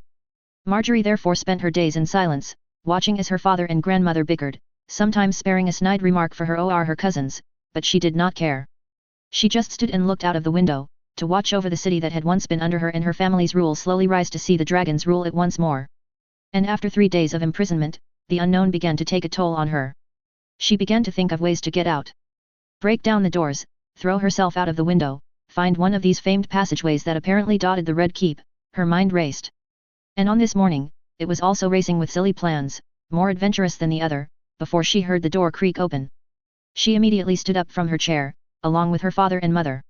In came Queen Daenerys, clad in a red and black dress which revealed her voluptuous form, her silver blonde hair and her purple eyes. A Targaryen, through and through, in the flesh. Besides her was another Targaryen, though he looked nothing like one. A pretty man, to be sure, with his dark brown hair and grey eyes. He might as well have passed off for Ned Stark's son that she wouldn't have questioned it, but that is what happened, didn't it? He, on the contrary, wore simple grey and dark garments, with his sword attached to him at all times.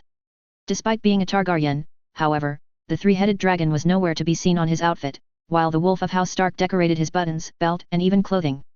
King Aegon was also there, with his dashing silver hair and purple eyes. With a more impressive build than his half-brother, he still held a cane to walk, just like her brother Willis often did. And unlike his half-brother, he wore the three-headed dragon proudly on his doublet, wearing a belt without a sword. Also present were the Lord Hand, Edmure Tully, with his bright auburn beard and hair, wearing the chain of hands that her father wore only a few days prior, with a robe of purple and red. Prince Quentyn was also there, which at least gave Marjorie some hope. His gaze wandered around the room, as if searching for something, but his eyes seemed tired or disinterested. His stature also paled compared to tall men like Edmure Tully or King Aegon, though he made that up with a red golden attire that attracted attention like flies to a light in the dark. Finally, the King's Guard closed the march. Sir Barry stand first, in his white armor adorned with the three-headed dragon alongside his sigil, and 2 others that Marjorie did not recognize, but one that looked quite like the mountain, though he was even larger. The door slammed shut. "Your Grace," her grandmother scoffed, "have you finally decided that we have amused you long enough and have decided to remove our heads?" You'll find that I have quite different plans for you. Please, sit, Queen Daenerys immediately ordered as she sat at the large table the Tyrells used to eat at different hours of the day. Marjorie cautiously rose with the rest of her family, dragging herself towards the table, but taking a seat nonetheless. Herself, her grandmother, father and few cousins faced against the new most powerful people in the realm. You will be glad to know that your son, Seer, or Lord Willis, however you wish, has bent the knee to me. The raven came a few days ago, Queen Daenerys started. As such, and to my nephew's insistence. Queen Daenerys' eyes darted to the Northman, he will retain his position as Lord of Highgarden and Lord Paramount of the Reach. Her grandmother and father seemed to breathe a huge sigh of relief. This does not change the fact that House Tyrell is still considered as traitorous, with you three still very much still traitors to me. Queen Daenerys narrowed her eyes, her tongue almost slipping out of her mouth, such as Marjorie could have imagined a forked tongue coming out of her lips. House Tyrell will have to pay reparations to House Tully for their part in the war in the Riverlands. King Aegon turned to his hand. I believe the Lord Hand will give you some more precise estimates. Indeed, and House Tyrell and its vassals will also have to provide foodstuffs to the north at a fifth of the market value for the entirety of winter, Lord Tully added. Alongside, of course, the means to transport it. A fifth of the market value, Marjorie knew the consequences. House Tyrell and the Reach would be plundered, and would not get any financial compensation for it. An action that would take decades to recover from, especially since this winter would be the longest in living memory. House Tyrell will also have to dispatch a consequential force to the north in order to fight the others, Prince Durin concluded. The others?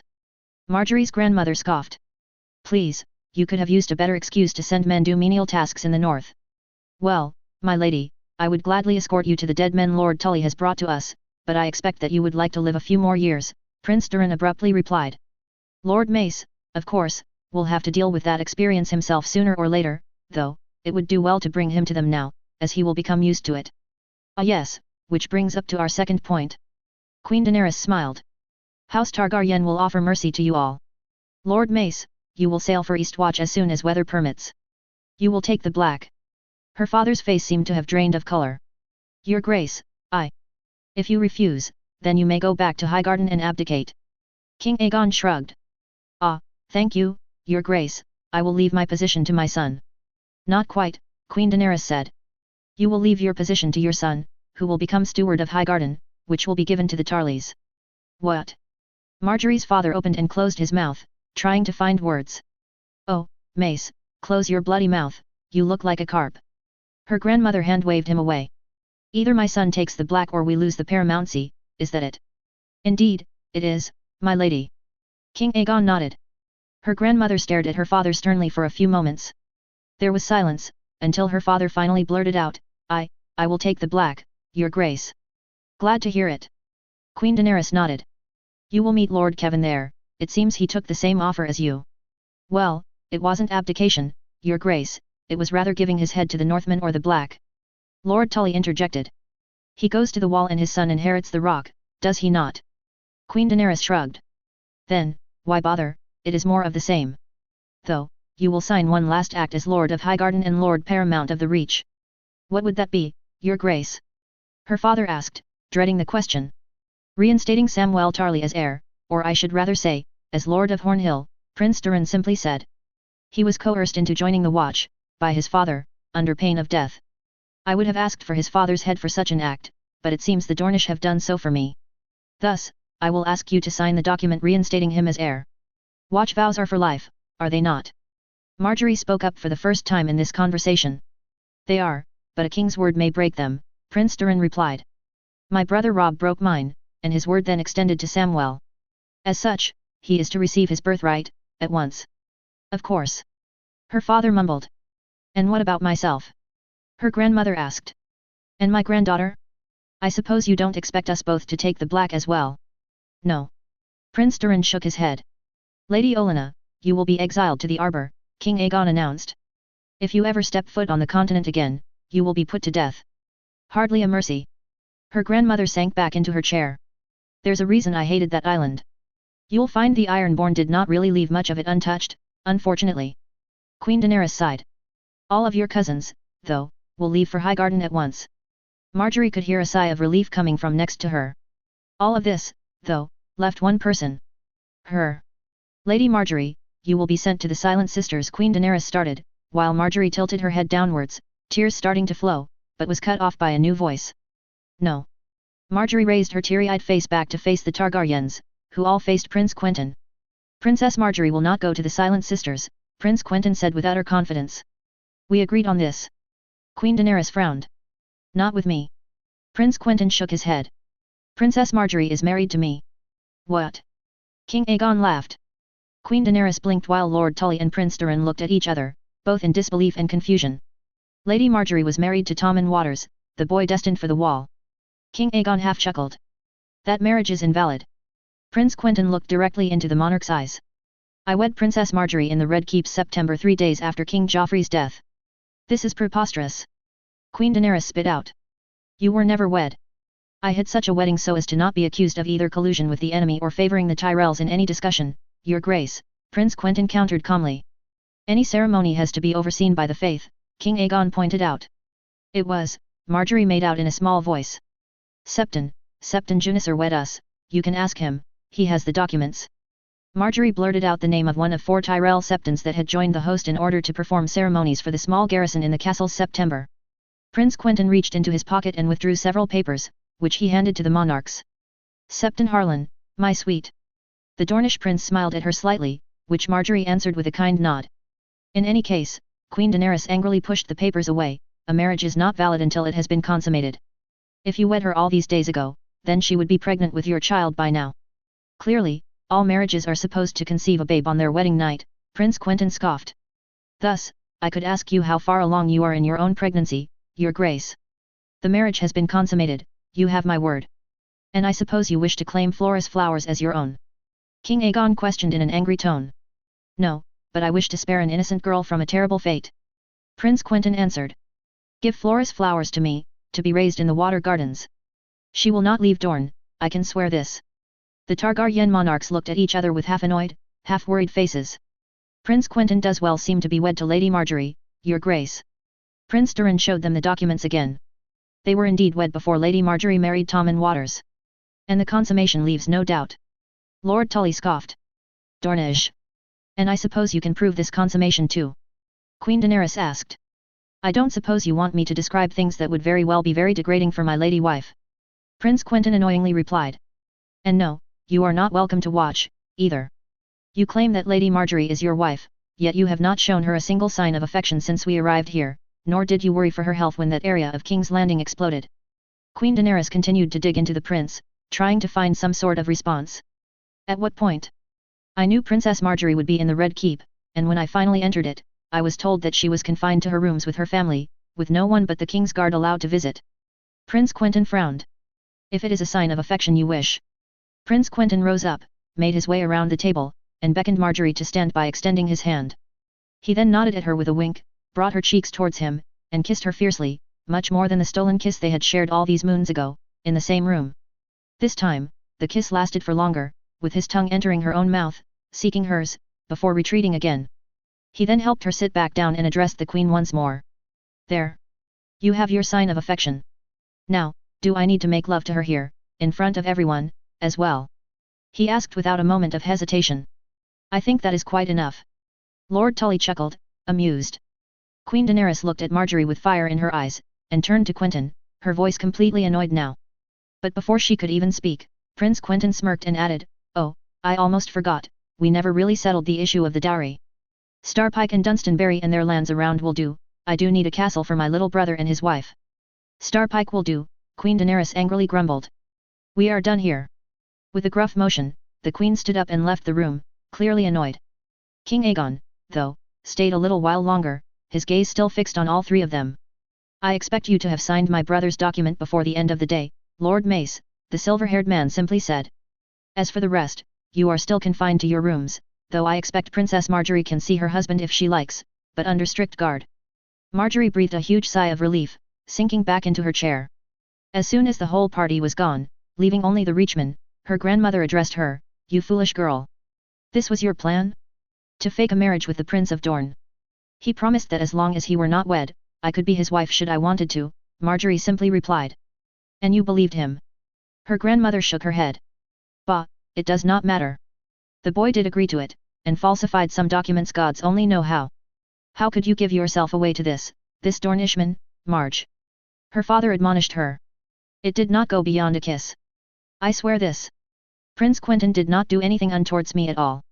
Marjorie looked at him, her eyes pleading. It would have been better if he did. Her grandmother sighed. The queen is not happy that you have escaped her wrath, and she will find any excuse to annul this union. Marjorie froze. Her grandmother was right. The queen was prideful and seemed to have taken this as an insult. But to do anything, she would have to go to Prince Quentyn.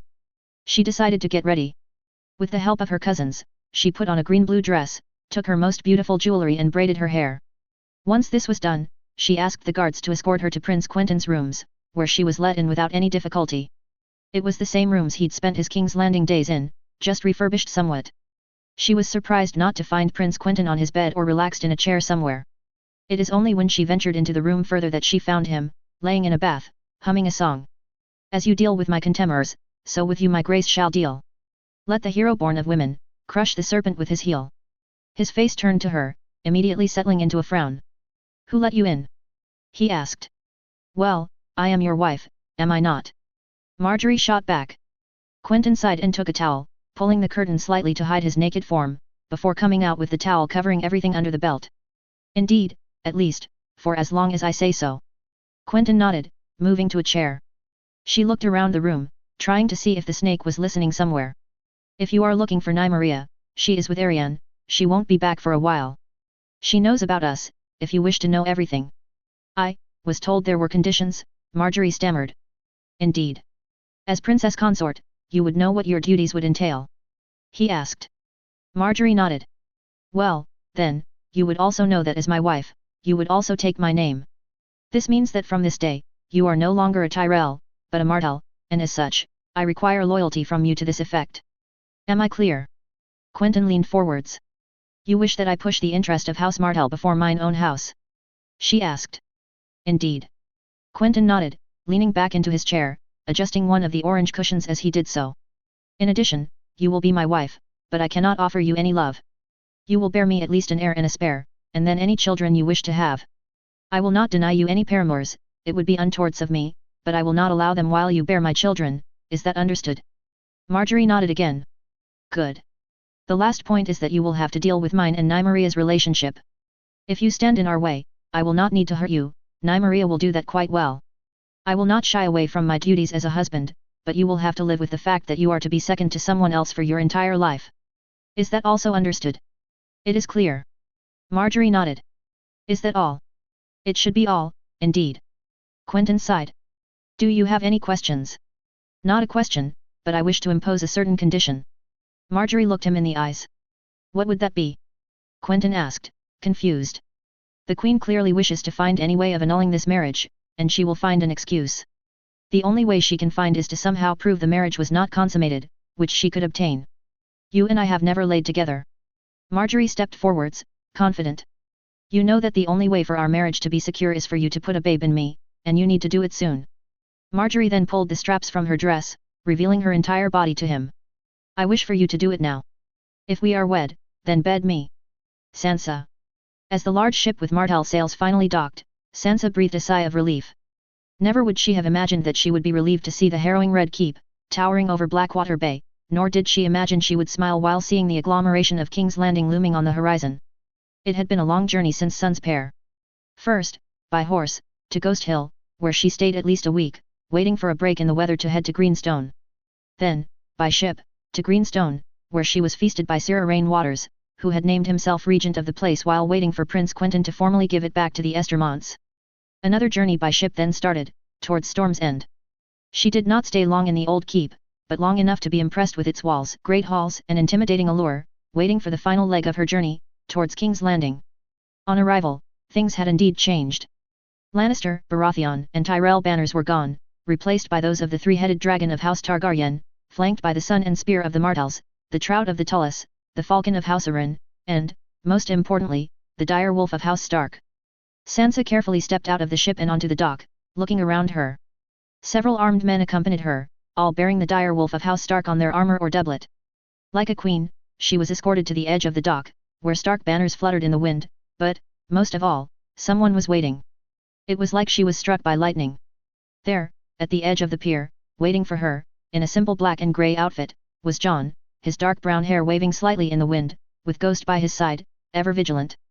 Sansa rushed to him and immediately hugged him tight, not letting him go as she cried out tears of joy in his arms. By the gods, Jon, it's really you. She wept, not even trying to keep her composure. It's me. Jon hugged her back dearly. You're safe now, I swear it. She broke the embrace, looking at his dark grey eyes, when she noticed them flicker in surprise, or shock. What happened? Did he realize how big she'd grown? When he'd left for the wall, she was a girl of 11, whilst she was now 15, almost 16. Not a woman grown, but almost. Jon ran a hand across her cheek and muttered, "What have they done to you?" Sansa clasped her cheek slightly and sighed. Sometimes, she forgot she got burned at all, having tried to lock that painful memory away. Every time she acknowledged her burn or placed her hand against it, she could remember it all. The pain, the cries, the pleas for mercy, and Cersei's hysterical cries and shouts. "Cersei," she chose to say simply. Jon slowly nodded. A voice came from behind Jon. "I think I've done my part." He slowly turned around to face Prince Quentyn, dressed in his fine Dornish garb, with Marjorie at his side. I'll release the Dornishmen into your custody before the morrow," Jon acquiesced. "Prince Quentyn." "Marjorie." Sansa bowed slightly. "I think it's Princess Marjorie now." Marjorie gave her a half-smile. Sansa opened her mouth, but no words came out. She closed it, before finally uttering, "So the rumors were true." Marjorie shifted awkwardly while Prince Quentyn snickered slightly. "We were wed after you left," Marjorie simply replied. Nothing had happened before. "Ah, congratulations, then, Princess Marjorie." Sansa bowed again. "I wish you both a happy marriage. And to you a safe trip home, Jarlina Sansa." Prince Quentyn bowed to her, kissing her hand. "Know that you will always be welcome in Dorne." Sansa shied a little at the words. It would have to take some time to adjust to this new reality, where she would be equal in rank to someone like Prince Tristanet. Jon, for his part, had stayed silent. Once they had left, though, he turned back to Sansa and shook his head. "They're the easiest ones to interact with, surprisingly enough. Shall we go?" Sansa followed him back into the Red Keep, her prison for 3, almost 4, years. A place she would have cursed and dreaded to come back to. But now? With Jon at her side, it felt liberating. "When do we leave for the north?" she asked. "As soon as I have finished with the southern politics here." Jon sighed. "I'm afraid a lot has changed since I last saw you." "News travels fast, even to Dorne," Sansa countered, petting Ghost as they made their way towards the keep. "I know much of what happened. They say you destroyed an entire Reacher host at Riverrun. They say you ride a dragon 3 times the size of Queen Daenerys. They say you took down 3 dragons in battle. A lot of exaggerations, I'm afraid." Jon chuckled. "You do ride a dragon, though?" Sansa asked. "Yes, that part is true. I would never have believed it." Sansa snorted. "Father, that he could hide something like this. I remember being jealous of your dark brown hair, how you resembled father so much." "I believe that's how I am alive now," Jon said. "Whatever father has done, it is thanks to him that I am the man I am today, and I cherish it." "But who are you, Jon?" Sansa looked into his grey eyes with a tinge of sadness. "Is it true that you have renounced your name?" "I gave up the Stark name so that the North may yet prosper," Jon answered with a deep sigh. "I gave up my own name to ensure that you, Rickon and Arya would live peacefully in Winterfell." "Arya is alive?" Sansa gasped in shock. "You did not know?" Jon raised an eyebrow. "She escaped during father's execution, and managed to run to Riverrun. I thought she was dead." Tears began flowing down her cheeks as Sansa tried to grab a hold of something to sit down on. Ghost whimpered, putting his head in her lap, while Jon kneeled down to wipe the tears from her face. "She's in Winterfell at the moment, with your mother and Rickon," Jon told her. "She'll be delighted to know you're safe too." Sansa laughed, her eyes filled with tears of joy for the first time in years. When she left, she thought that Arya was an insufferable idiot, but now, the only thing she truly wanted was to hold her in her arms and tell her how she was sorry about her behavior, for saying all these mean things to her and having to separate her from Nymeria. "Bran?" she asked. "No news," Jon said sadly. "Your mother prays that one day, he will show up at the gates of Winterfell, as if nothing had happened. But, to this day, nothing at all. It is like he vanished." Sansa slowly shook her head. It would have been too good to be true. For Bran, Rickon, and Arya to all be alive. Slowly, she got back to her feet, helped by Jon and Ghost alike. They entered the Red Keep and immediately headed to Jon's rooms, escorted by a few guards. She recognized the rooms they were in, for they were Baelish's before. Ghost did not enter with them, much too large to even fit within the door. The room was just like she remembered. A large room, richly decorated and stocked, with a large bed and several long chairs. However, what attracted her eye was not the fact that the room had stayed almost identical to how she remembered it, but more the figure in one of the chairs, who was helped by another woman. Sansa. John coughed. This is my future wife, Arianne. Sansa gasped, turning to him with a sly smile. I'm guessing the whispers were true there too. Sansa looked at the woman in the chair. She had a beautiful face, long, dark, curly hair, brown golden eyes and full lips. Though, what defined her the most, other than her olive skin, was the state of her belly, which was now completely round. Sorry I couldn't come to greet you, Lady Sansa. Arianne smiled at her. But as you can see, I am quite incapacitated. Ari, Sansa is a Jarlina now, John pointed out. Apologies, I forget with these names. I much prefer calling you Princess, like my brother. Would this be fine? She asked. My congratulations, Princess Arianne. Sansa bowed, shaking her hand. But call me Sansa, I hardly like titles anymore. When is the babe due? Any day now, according to the Grand Maester. Well, the new Grand Maester. Arianne scoffed. What happened to Grand Maester Pycelle? She asked. He has a serious case of having his head removed from his shoulders. Arianne laughed. Lannister creature. Sansa nodded. She did not particularly like Pycelle, the memories of him checking her maidenhood were still fresh in her mind, but at least he actually cared for her health. Though, if he lived or died, she could not care. And you have not yet wed? Sansa asked. Not under the 7, yet, John answered. But we have sworn our vows in the gods' wood, in front of the old gods. I am happy for you, then. Sansa nodded, resting on a chair herself. You must be tired from your journey, Sansa. Arianne smiled sweetly. Tyene, could you maybe have someone bring us some wine, refreshments and lemon cakes? Sansa smiled sweetly. That would be wonderful. Of course. The blonde woman besides Arianne rose up and made to leave, but John stopped her. If you could also just leave us for a few moments, Tyene. John asked. I would like to have some private time with Ari and my sister. Should I come back in an hour? Lady Tyene asked. That would be perfect, John said. Very well. Enjoy your rest, cousin. Good day to you, Princess Sansa, Prince Doran. The blonde woman curtsied and left the room without another word. There's something hiding underneath that smile, Sansa observed as Lady Tyene left the room. Ah, my cousin is a sweet lady in appearance, but like a snake, she is deadly when she strikes, Arianne said with a knowing hum. Sansa looked at John, who hadn't said anything, then back at Arianne, and sighed deeply, sinking into her chair. Prince Doran? She asked. Please don't call me that, Sansa. John frowned. To you, to Arianne, and to anyone that I call family, I'm still John. I'd have trouble calling you anything else, Sansa replied, interrupted by the sound of knocking. A servant came to serve some wine, water and a few delicacies including lemon cakes, which Sansa greedily took a handful of. With the servant dismissed, Sansa took a cup of wine and brought it to her lips, savoring the taste of the arbor gold. I suppose Arianne is the reason you aren't going back north right now, Sansa finally let out. It's a great part of the reason, yes. John winced. But there remains many issues to be dealt with, notably the start of the work done on our new home. Where have you chosen? Sansa asked. Summer Hall, Arianne answered. Close to Dorne, only a few days away from Stonehelm and any ship willing to take us anywhere we wish. Sansa sighed, but she understood. King Aegon and Queen Daenerys could never allow Jon to live anywhere else than within touching distance of their own possessions.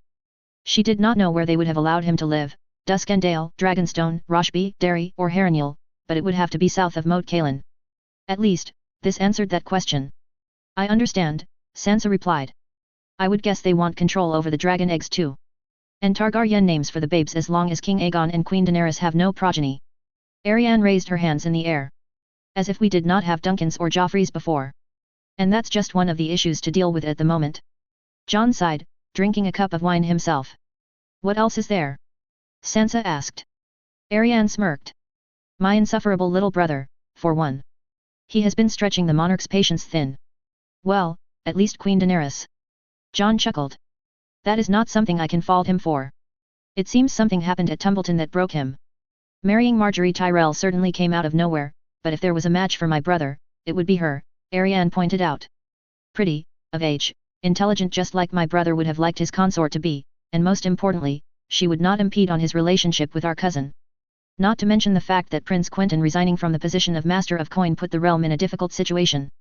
Lord Baylor Hightower was summoned, but he is too busy repairing the damage to his own city. John shook his head. But I agree with you, Ari. Your brother does seem to want to annoy the Targaryens as much as he can. Quentyn has always been quite, well, not spiteful, but hot-blooded, as all us Martells are. He knows how to hold a grudge and he will hold it well. Arianne drank a sip of water.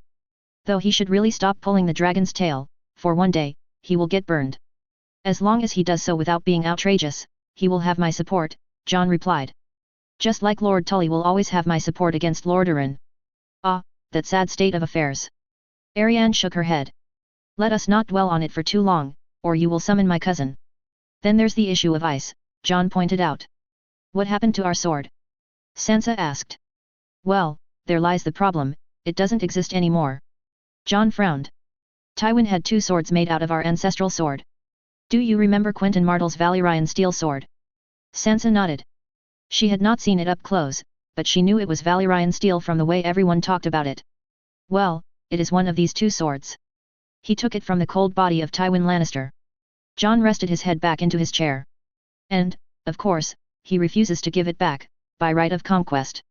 And the other part? Sansa asked. That is the sword that the Targaryens wish to keep. Unfortunately, their arguments as to why they should keep it are not that strong, John answered simply. It has been a tug of war between myself and Aegon, and Prince Quentyn has been the winner since no one asks a single question about his sword anymore. Don't count on Quentyn returning it, either, Arianne let out in a soft voice. I unfortunately don't have much hopes on it, no. John shook his head. But I will wrestle the other one out of Aegon's hands. And you, Princess Sansa? Arianne asked. How are you faring in all this? Did my brother treat you well in Dorne? As well as could be, Sansa said. There was no need not to be truthful in this instance. Lady Elaria is a charming woman, and all of the young snakes are very cute and friendly. Your brother, Prince Tristanet, is growing into a charming young man, and Princess Myrcella is also, radiant. The water gardens are a special place. Arianne leaned back into her chair. I cannot wait to see them again. And I would love to visit them by your side. John smiled back. Dorne is indeed beautiful. Sansa slapped John's shoulder. Oh, and you should see Sun's pair.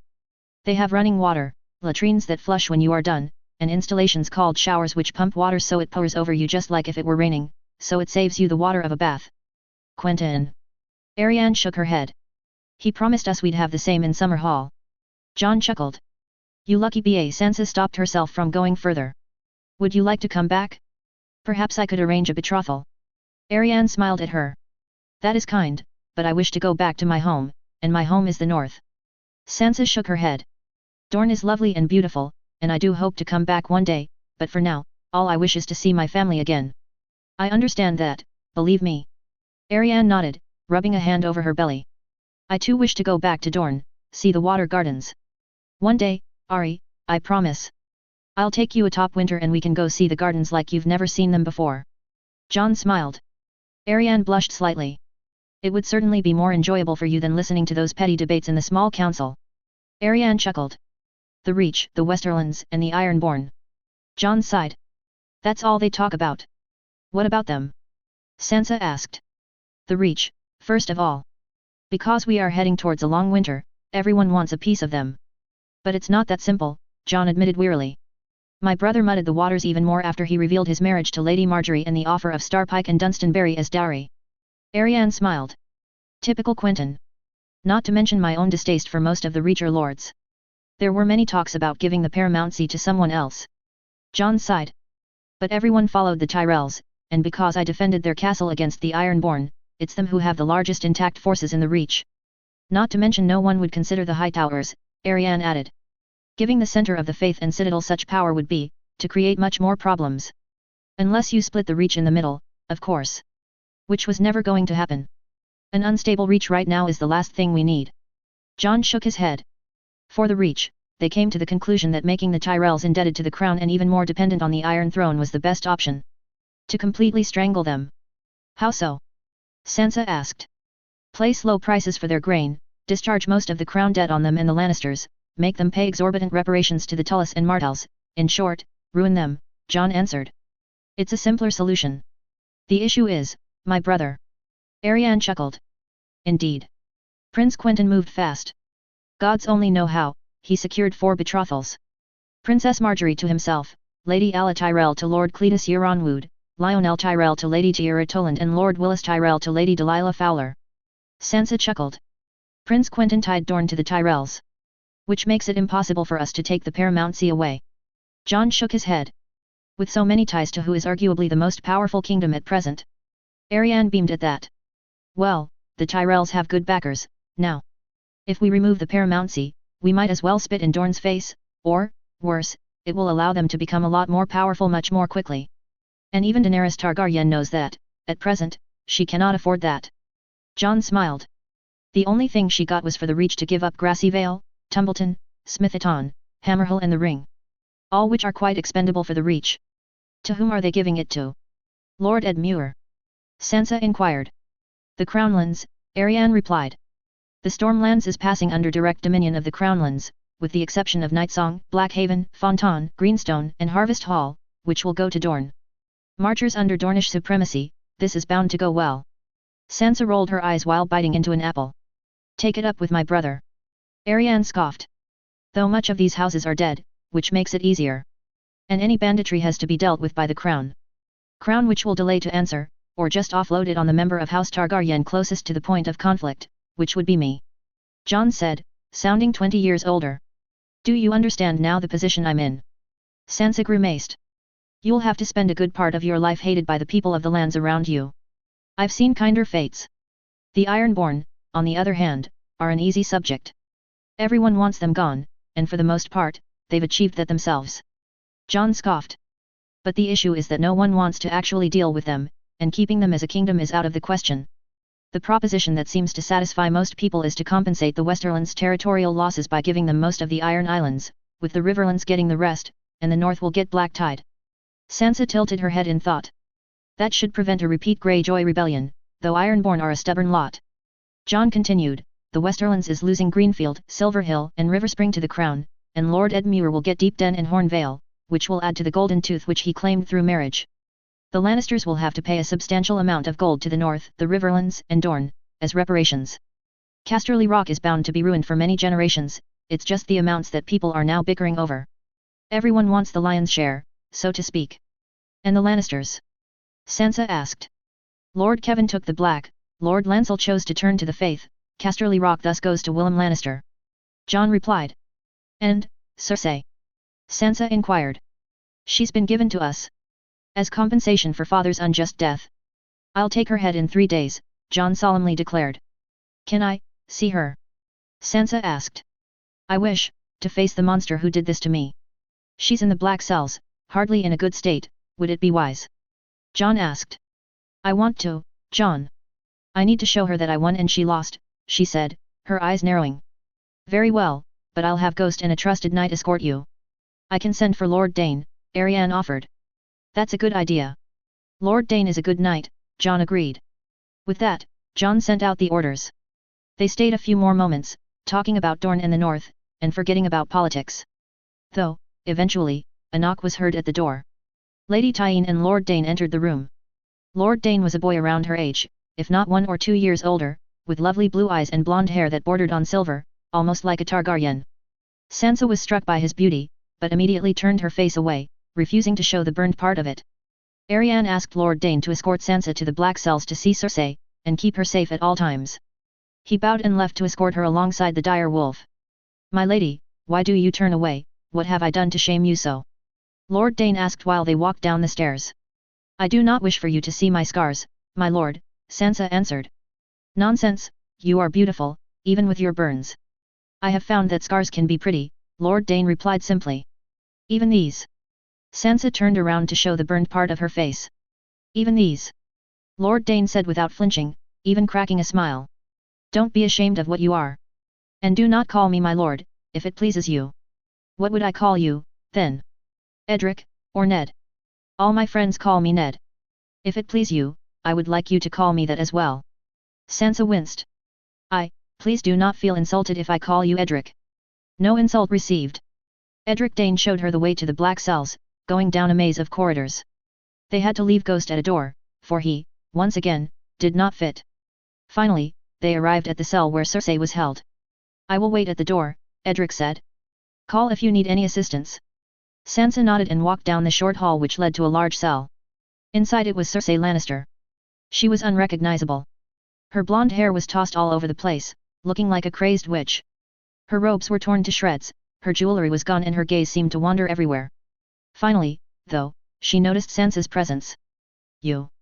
She rushed to the cell like a madwoman. "You killed my son." Sansa took a step back, but stayed firm. "I wish I did," Sansa calmly replied. "I will not hide the fact that him grasping for air brought me the greatest joy imaginable. He was a monster and he died like one. I knew it. You killed him. I will have your head for this." She screamed. "You will have no one's head." Sansa shook her head. "Your reign is over. I am the Lady of the Rock. When my armies descend upon you, you shall cower in fear and I shall smite you all." Cersei was ranting, now, completely mad. "You will all pay dearly for this treason. You did this to me." Sansa pointed to her cheek, to her burns. "I will have my due. A Lannister always pays his debts, does he not?" Cersei growled at her, pathetically trying to reach for her. "In 3 days' time, you will be dragged towards the September of Baelor, where you had my own father killed. The small folk will be there, and they will cheer for your death, as they did with mine." Sansa stood emotionless over her. "Will you accept death as calmly as he did?" "I wish you do not. I wish for Jon to miss his strike and you suffer before you die. I wish for you to experience the pain I did when you tore my skin apart." Sansa took a step forward. "You are lucky that you will not burn in Dragon fire. I would have gladly heard you scream," Sansa continued, unabated. "You are lucky that my father taught Jon that he who passes the sentence must swing the sword, for I would have loved to persuade him to use his dragon's flames to burn you alive. Would Joffrey have swung the sword, I wonder? I'd wager he'd have had a better chance of him accidentally chopping off a limb. Wouldn't that be a sight?" "You're a liar. Liar!" Cersei cried out. "The dragons are dead. Rhaegar was the last dragon, and he loved me. Not the flat-chested Dornish bitch, not the annoying northern whore, me. Enjoy your last days in your miserable cell, Cersei Lannister." Sansa smiled. "In 3 days, I will be in the same spot as I was 4 or 5 years ago. But this time, you will be kneeling before the headsman, and I will not be screaming. I will be smiling, knowing that you have lost and I have won. House Lannister will be nothing. House Stark will rise to be a princely house. Stark boys will ride dragons, while Lannister boys will only ride horses, if they are lucky. Starks will marry princes, great lords and honorable lines, while Lannisters will be lucky if they marry Westerlings or Ironborn. We have won your stupid game, Cersei Lannister. Enjoy the 7 hells." Sansa did not listen to the screeching behind her. All she could think about was the great burden that was lifted from her shoulders, and the grin that had settled on her otherwise emotionless face. Cersei Lannister was right. In the Game of Thrones, you win or you die. Sansa won, and Cersei would die. And that was truly the most beautiful thing in the world. Arianne. Arianne straightened up in her chair. The past week had been a struggle for her. She hadn't slept much, she wished to eat all the time, she felt shortness of breath, heartache, swollen extremities, and that was without even considering how tired she felt all the time. Though, her pregnancy was nearing its end. The new Grand Maester had announced that she would be delivering any day now, and all that there was to do was just wait. Jon was worried, of course, but between the affairs of the realm, the affairs of the north, sending Sansa to Riverrun and his own issues, they could spend little time together. Her brother, though, was another issue. Whenever Tyene was absent, Quentyn brought her food, drink, pillows and comfort. He'd listen to her talk, and she'd ask for news about the kingdoms. This was one of these days. Quentyn sat opposite her, sipping some tea, while she ate some light biscuits to satisfy a hunger that could not be sated. All the while, handmaidens attended to her, and waited in case anything happened. "How is Jon faring?" she asked. "Unfortunately, he seems to dislike the political games of the capital." Quentyn shrugged. "All he asks is news of the north. Lady Catelyn reports that the last scouts have long since returned from beyond the wall, and that the army of the dead is starting to launch assaults on the wall. I take it that Jon wishes to go to the north right now?" she asked. Quentyn nodded. "He's stuck, so to speak. He will not admit it, but he also doesn't want to abandon you while you are due to deliver, and he also wishes to see his cousin safe before he does anything. At the same time, he wants to go fight," Arianne said, as much to herself as to her brother. "Politics isn't his thing. I can understand him on this point." "Who doesn't dislike them?" Quentyn questioned, putting down his teacup on the table before him. "As for the dead, I do understand him too. The dead are knocking at our door, and while they have not found a way to breach the wall, the war for the Dawn is now starting. Bear Island reports that the sea has begun to freeze over. They're trying to go around the wall. Ariane asked. Quentyn pursed his lips. Nothing confirmed, yet. You know a lot for someone who isn't on the small council anymore. Ariane grinned. He shrugged in response. I may not sit on it, but I have my sources. Ynys Euronwood and Duran Vaith are thus quite loyal, Ariane surmised. And have we sent forces to the north? By us, do you mean Dorne? Quentyn asked. We have. They left with the Reachers yesterday, but I fear that they'll have to take the road on foot. And you will join them? Ariane asked. Quentyn nodded silently. I think everyone has a duty to do whatever he can in the face of this new threat. I, as Prince of Dorne, am no exception. Where will you go? She asked. Jon tells me that the north can barely hold so many people in its land. Quentyn's answer was swift. Moat Cailin. Defend the rest of the kingdoms in case the dead try to outflank us. The Tyrells and Hightowers will be with us. Your new friends, Ariane said neutrally. Quentyn didn't say anything but did smile slightly. Please, brother, don't think that you are subtle. Ariane chuckled. The news of Lord Willis' marriage to the Fowler girl is common knowledge, and so are the other betrothals. Assuredly. Why? Ariane asked. The Tyrells are ruined, and so is the Reach. Old Town is burned, Golden Grove a ruin, Hornhill sees the Martell banner flutter over its walls, why try to keep them afloat? Quentyn's smile grew as he laid back in his chair. Because I am looking towards the future, sister. The Tyrells are ruined, yes, but they will rise again. The Targaryens can just as well give the paramountcy to someone else, Ariane pointed out. To whom? Quentyn shrugged. They cannot give it to the Hightowers, that would be catastrophic. Golden Grove is a ruin, the Arbor too, Brightwater is controlled by the Tyrells, and Hornhill by us. Whether Aegon likes it or not, the Tyrells are still the biggest force in the Reach. A spent force, brother. He nodded. You're right. They are spent. And the winter that approaches will be all the more difficult. Tariffs, trade deals, selling grain at a fraction of their market value, reconstruction of their burnt towns, replanting of their fields, reparations. Ariane enumerated the list. As I said, the Reach is spent. But winter does not last forever. If it does, we would have bigger problems to deal with than petty alliances and conflicts. No, spring will come, and so will summer. The tariffs will be lifted, the reparations will be paid, the cities will spring up anew, the fields will become bountiful again. Quentyn mused. That may very well be years from now, Ariane observed. Indeed. But I am a patient man, I will wait. Quentyn's smile became very self-satisfied. In the meantime, Dorne has enough to feed itself. I have enough gold to lend the Tyrells to keep themselves afloat. After all, we are tied by marriage, no? Ariane's eyes started to widen, and she smiled too. You want to make them dependent on you. Close. Quentyn waggled a finger in good-natured chastisement. I want the Tyrells to be so intrinsically bound to Dorne that they cannot turn their backs on us. They have done a wonderful job of creating a vast network of alliances through the Reach, and I want it all. To what ends? Ariane asked. Surely you do not wish it just to poke the dragon? I understand that they are now forced to make their bed with the Tyrells because the alternative would be for them to grow even stronger with your support. Poking the dragon? Quentyn scoffed. They can learn to have to deal with Edmure Tully and Harald Urin. No, I do not care for that. What I want is their riches.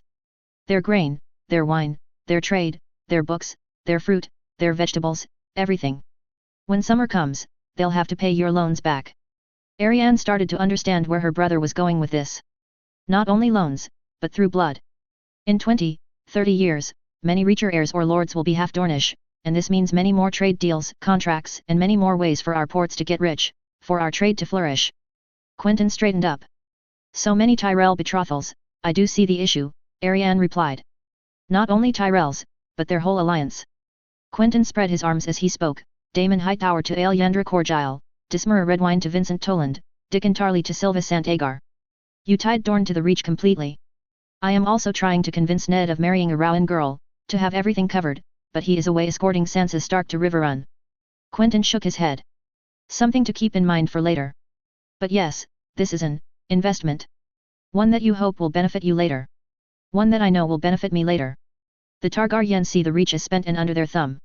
They only look at it because I have designs on it. Don't you think they'll try to stop you? Ariane asked. They already have by confirming the paramountcy to the Tyrells. Quentyn admitted that is annoyance enough. It does mean that the Tyrells will have to bear the cost for the whole Reach, and will delay their ascension to power. I had hoped some idiot like Rowan, Meadows, or even the Florence could get it, but I was outmatched there. Quentyn bit his lip. No matter, all that counts is that when summer comes, the coin, grain and trade comes flowing. Why not the free cities? Arianne asked.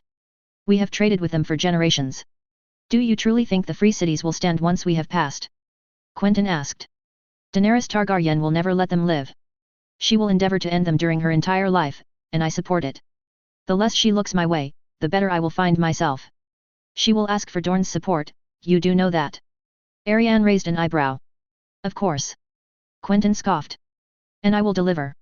Dorne is part of the Seven Kingdoms, and Aegon is half Martell. I do not intend to spit on my words and promises. We will do our part in the Seven Kingdoms, as long as the Targaryens honor the promises they made in Volantis and Sons pair. And if they do not? Arianne asked. Quentyn sighed deeply. Then I shall obey anyways. Just with less enthusiasm and grace. Of course. Arianne drawled. Be careful to not go against dragons. I wouldn't be alone. Quentyn shook his head. Daenerys and Aegon know it, and they know it well. I made them kings, I can unmake them just as easily. Please do not, Arianne warned. Calm down, sister. No such action will be required, Quentyn explained. But, most importantly, they know that Dorne is still mostly untouched, and their strongest supporters. There is the Vale, she pointed out, and the Stormlands. The Stormlanders are furious for two reasons. The first being that they are now less of a kingdom than the Riverlands, and the second is that half of their kingdom went to Dorne, Quentyn answered simply. The Valaman are mostly untouched, it is true, but they are in a difficult position. Lord Arryn's word is not law, he is contested. I am as well, it is true, but the Eulers are a voice drowned out by the others. Unfortunately, the young Lord Arryn is more engaged in a shouting match. And Lord Tully dislikes him, Arianne added. You have the right of it. Quentyn pointed at her as if she had won some prize. Lord Tully will make sure that Lord Arryn can never enjoy total control of the Vale, or make sure that it never rises high. How about Lord Tully, then? Or the new Lord Lannister? Believe me, sister, the Lannisters will be too busy with putting down Ironborn revolts than anything else. To them, the dragons sold their lands to the Tullus when they had never been conquered. Quentyn shook his head. As for Lord Tully, he would rather see your husband wearing that crown that Aegon has. Careful, Quentyn, this is nearing treason, she warned. Is it treason to speak the truth? Quentyn questioned. Come on, dear sister, you must see that Lord Tully does not like the Targaryens more than anyone else here. He only reluctantly bent the knee, and that was because the handship could offer him a lot. If another candidate rises for the throne, and gives him the same deal, who is to say he will not rise for him? Lord Tully is an honorable man, he would not turn. Even for Jon? Quentyn asked. Allow me to doubt it. No, sister, I am still the dragon's greatest ally. To make me an enemy would be foolish at this hour. They need to build alliances, and this will take years. And when they can finally discard Dorne, well. Quentyn stayed silent for a moment. Well, at that point, I believe I will have little use for the Seven Kingdoms, either. Still, an oath is an oath. I will never go against the Targaryens as long as they do not go against me. I swore that much in Sons pair and I do plan on upholding it. Arianne narrowed her eyes, seeing the determined look in her brother. You tread a fine line, brother. Arianne sighed. But as long as Dorne benefits, you will see no complaints from me. I only wish that your wife will not strangle you in your sleep. Marjorie. Quentyn raised an eyebrow. I saved her life, I do not think that she would turn on me like this.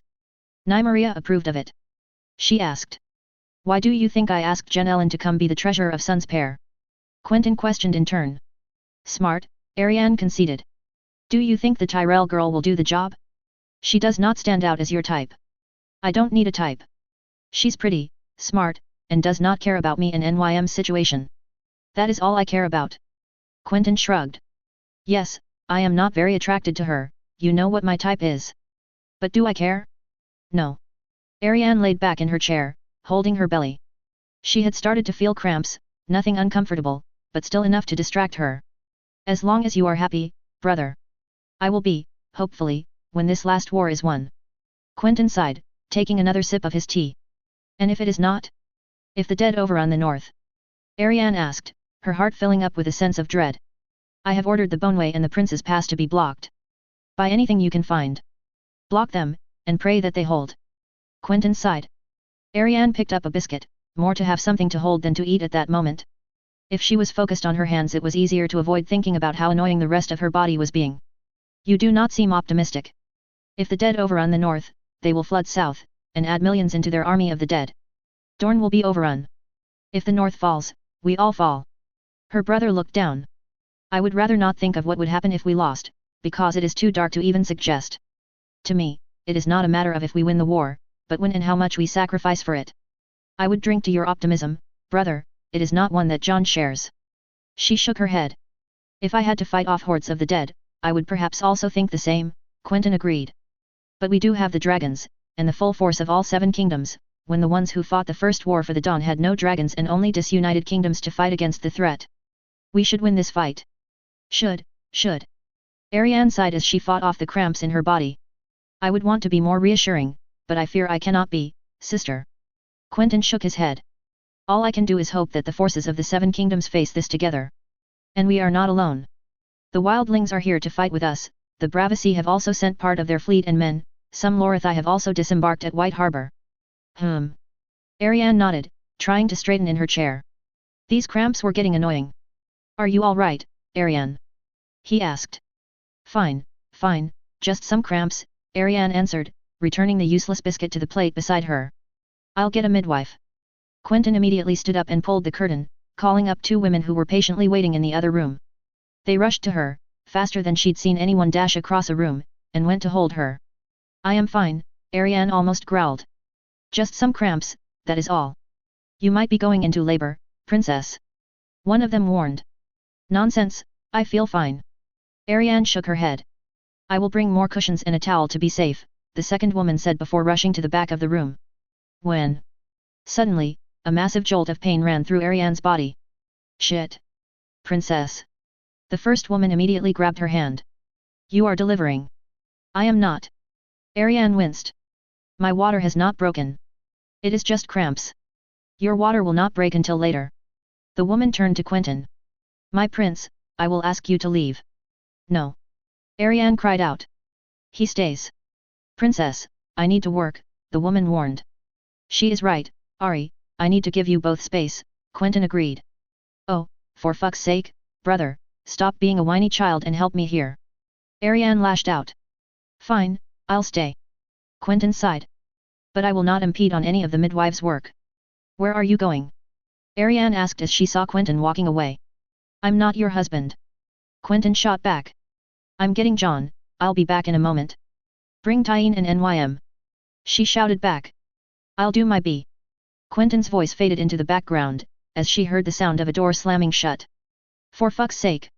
Arianne sighed as she felt another jolt of pain going through her body. Her breath was cut, as if she had been forced underwater. Breathe, princess, the midwife warned. You need to breathe. Your body will tell you to hold your breath. You cannot follow it, do you understand? Arianne nodded and exhaled, but immediately the sensation of something gripping her lungs forced her to hold her breath again. Breathe, princess, breathe. The midwife's words helped her as she almost stood up in her chair. Is it coming? She asked. You are going into labor, the midwife answered as the second woman came back with pillows while a third came to assist. We must get you into a better position, one of the midwives said, to which the others agreed. The third woman rushed to the other side of the room, and ran with a birthing chair in her arms. Using the 2 midwives as support, Arianne managed to drag herself out of her chair, and sat down into the birthing device, carefully putting her feet on the footrests. The midwives gave her cushions for her comfort, and encouraged her to continue breathing. Arianne looked down, and, to her horror, saw blood. This is normal, princess. One of the midwives put a hand on her shoulder. There will be some blood. Be strong, breathe. That is the most important thing. Arianne nodded, but her face had gone pale. She struggled to breathe, until a familiar voice made itself heard. Ari. Ari, I'm here. Arianne looked to her left, and saw Jon's dark brown curls in her hazy field of vision. She smiled again, and looked at him. Jon extended his hand, offering it to her. She grabbed it faster than she could have ever imagined, clutching it with such force she dimly wondered if she'd break it. She then heard the midwives again. The others, please clear the space, let us work. She saw that Quentyn, Nym and Tyene were all there, waiting in anguish, but all obeyed and stepped back, leaving only Jon at her side. Princess, you will have to push whenever you feel cramps, do you understand? One of the women asked. Arianne did not have the strength to reply, but did manage a nod. Another female voice came in, encouraging her. Focus, princess, Focus. As she felt a cramp, she started pushing, feeling the pain come through. She did not scream, since something strangled her lungs, forcing her to hold her breath. Breathe, princess. Push and breathe. A midwife encouraged her. Ariane grunted and pushed again, inhaling a large gasp of air. The cramp stopped, and a stab of pain rushed through her body. She saw blood once again, and panicked. You're doing great, love. Keep pushing, keep breathing, John whispered. Blood. Ariane made out, exhaling deeply. There's blood. Everyone bleeds, princess. The head midwife shouted. Continue pushing, the prince is right, you are doing very well. Another cramp went through her and she immediately pushed with all her might, exhaling immensely, making a horrid face as she did so. The ordeal lasted for a while. With every push, every cramp, she became more used to the pain, more used to the breathing pattern she had been taught to use. Soon, it went from pain to hindrance, and from hindrance to almost comical normality. Water had replaced the blood pooling at her feet, and the ballet of pillows to keep her comfortable continued. All the while, she did not let go of John's hand, and he did not make any motion to release it, either. Each end of the cramps was a welcome respite, when the pain subsided for a moment, leaving her a moment to breathe slowly, catching her breath, before another cramp came in and took her. The midwives told her that each cramp lasted a little less than each break, but to her each cramp lasted for hours while each break only lasted for a few jubilant moments. Ariane felt another wave passing through her, and, almost as if she were trained to do so, pushed once more. A cry could be heard. Not hers, but one of the midwives. I can see the head. She shouted. Come on, princess, you are nearly there. This gave Ariane some more motivation. The ordeal was almost over. She pushed with all her might, trying to get the babe out. It's coming. It's coming. The cramps were almost unbearable, but, suddenly, everything stopped, and she felt a weight torn from her insides, immediately pushing herself back into her birthing chair, exhausted. Is it done? Ariane asked. You were very brave, my love. John kissed her hand. It's a boy, princess. A lovely little boy, one of the midwives said. Can I see him? Ariane asked. He doesn't look like anything. John said as she was handed the babe. Indeed, it looked nothing like one of the little babes that she had seen in the gardens. It was small and wrinkled, and almost inhuman. The midwives placed it close to her chest, so she could feel it. Is it fine? Ariane asked with a sense of dread. All babes look like this when they are born, princess. One of the midwives took her child away from her. We will let him rest, and he will look perfectly fine. We should get you ready for the afterbirth. The afterbirth? Ariane panted. We will need to get the grey shield from your insides, one of the midwives warned. You have done the hard part, though, do not worry. It indeed did not take long for the grey shield to come out. A few more pushes and some help from the midwife helped extract an ugly, grey, circle made of meat, to which the babe was attached. With this done, Ariane sunk back into the birthing chair, seeking a moment of sleep. Ariane felt tears running down her cheeks, releasing so much pent-up pain after the ordeal. A midwife handed her towels and linens to wipe herself with. Needless to say, she did not want to see the state of whatever was under the chair. The smell was enough of an indication. Ariane rested back in her chair, while midwives checked her everywhere, giving her chest massages in order to help her relax. The babe is perfectly healthy, princess. One of the midwives smiled widely at Ariane, handing her back her boy. And you are as well. You must rest for a month, now, princess, another one warned. Ariane heeded their words, but only wanted to look at her babe. She held him close, and watched him open his eyes, his purple eyes. It was then that she noticed the babe's hair. Silver, almost white. John came closer to her and looked at the babe in turn, eventually stepping close to her to feel its skin. Ariane's tears dried up, and her crying turned to laughter. She laughed so much that John, her family and the midwives might have called her crazy. John, she whispered. What should we call him? John thought for a moment, and smiled at her. He looks just like a Targaryen. I only knew one who I admired. John looked silently at the babe for a few moments, and turned to her. How does Iman sound to you? Iman. Ariane nodded. A good name. Unblemished. Our little Iman. John laughed. For one of the greatest men I've ever met. For the Dragon Knight, too. Ariane smiled. And it will shut the queen up. Ari. John half laughed. Ariane looked at her babe and his silver hair. She closed her eyes and smiled widely. She would need to believe in a world where she could raise Iman to be as wise as the Maester and as brave as the Dragon Knight. But for that, as Quentyn had said, she couldn't let her mind fill with dark thoughts. No, he was right. It was not a matter of if they could win against the dead, but when. Catelyn. Hectic.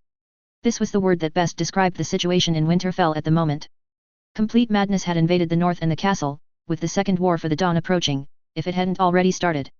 With a heavy heart, the wildlings had told her that they had sealed the last entrances to the forts on the wall due to more and more white attacks. Attacks which strengthened with each passing day.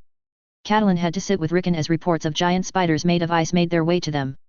Half-dead bears and elk or deer charging onto the thick, icy, walls, accompanied them. Things that made her stomach turn. And as usual, she would have to assign men to each castle, to man the forts. Men from the north, but also the Vale, the Riverlands, and, more recently, the Crownlands, Westerlands and even Stormlands. The Reachers and Dornish would also come to bolster their strength at Moat Cailin in time. And at the heart of it all, there she was. Jon Snow had bent the knee, ending Rickon's short-lived reign as king in the north. In her mind, she should resent him for that action. But she also knew that the Targaryen dragons were too valuable. She had seen the army of whites amassing under Castle Black. She had seen the unending sea of dead men walking towards the wall. Mance Rayder himself had to support her as she nearly fainted once again. Not this time, though. She had endured through many hardships, and she would continue to endure. Seeing the dead men only strengthened her resolve to protect the north and Winterfell. Ever since, she had worked tirelessly to achieve it, and dragons would be key to that end. Arya and Rickon helped, of course. Arya volunteered for missions, which Catelyn refused at every turn. However, with the threat of the dead, she had to concede that any training she could get with a blade was essential. She herself had started taking lessons. Should the whites come for her, they would not find a weak, defenseless lady. She would fight for her last breath, and she definitely would not let these arrogant northern lords do so for her. As for Rickon, he was as wild as ever, but no less determined for a boy his age. He rode Shaggy Dog as if it were a horse, brandishing a battle axe and calling himself the Wild Wolf. Well, in the north, any help was needed. Every man, woman, or child old enough to bear arms did so. From swords to axes to hammers to knives, all made with dragon glass, of course. Dragon glass made its way to the north at too slow a pace for her liking, whether up the neck from Dragonstone or across the Bay of Seals from Skagos. Catelyn was thankful the isolationist Skagosi houses had honored their vows of fealty and pledged to deliver as much dragon glass as they could ship across the treacherous waters of their strait. Now, Catelyn Stark had the north in her hands, completely. With Jon Snow having resigned his position after making peace, he had left the regency to her. A surprising move, but one that was accepted by all, from Umber to Karstark to Manderley to Reed. And since then, she had slept little and worked much to ensure that every sword was given a wielder, every grain was stored, every ounce of meat or drop of ale accounted for and every single southerner housed. Speaking of southerners, they had started coming in droves. From the Riverlands, first of all. Then, from the Vale. Then came Lord Euron Wood, forced to take the Black after some form of treason, with Sir Kevan Lannister and Lord Mace Tyrell having landed in White Harbour, ready to join him. Then, the Westerlanders and Crownlanders, Bravisee and Lorathai, Pentoshi and Reachers and Dornish, all waiting to see the war for the Dawn start. Those who did not believe made a quick trip to the wall and had their eyes opened. Some of them never woke up again, fear having stricken their bodies past the point of what they could handle. They would be fuel for the first pyres of the war. Yet, between all of this, Catelyn's mind still wandered. She had lost Robb, yes. But Sansa was alive and brought to Riverrun, Arya was alive in Winterfell along with Rickon, but where was Bran? It was as if he'd disappeared completely. She had asked Rickon, of course, but he had said that they separated to avoid being caught by Theon if he sent search parties, but where? Where could Bran ever have gone? These thoughts helped to keep her awake in the few nights of rest that she got. During the day, though, other worries clouded her mind. The North was at the forefront of everything, now, and she was caught in the middle of it all. Today, she had to preside over another meeting around the high table, with herself seated at the place of honor, besides Rickon and Arya. And, like every meeting, the northern lords talked over each other in an indescribable hubbub, each trying to speak louder than the other, as if that would validate their argument over their counterparts. Thus, like every meeting, Catelyn sat in silence until they either tired themselves out or she grew too annoyed by their childishness. On this day, it was her who snapped before her lords. Knocking loudly on the table, she cried out, "My lords!" The shouts died down, with everyone slowly sitting as she stared down the last recalcitrant. One at a time. She sighed, having to remind everyone of this basic courtesy for the 100th time. "Lady Flint, if you would start." Lady Lysa Flint, a grown woman with dark hair, stood up. "The sea between Skagos and the northern coast has frozen. It is now impossible to ferry dragon glass from there safely enough. Even by taking the east route?" Catelyn asked. Lady Flint shook her head. Waves as large as mountains have been reported. 3 ships have already been lost and even the Brava cannot weather these storms. And the western shore has started to freeze as well. Robert Glover pointed out. I have sent a message to my son who passed it to Prince Durin and the small council in King's Landing, but the situation around Bear Island and the Shadow Tower is looking grim. We have had no news of the Mormonts for a week now.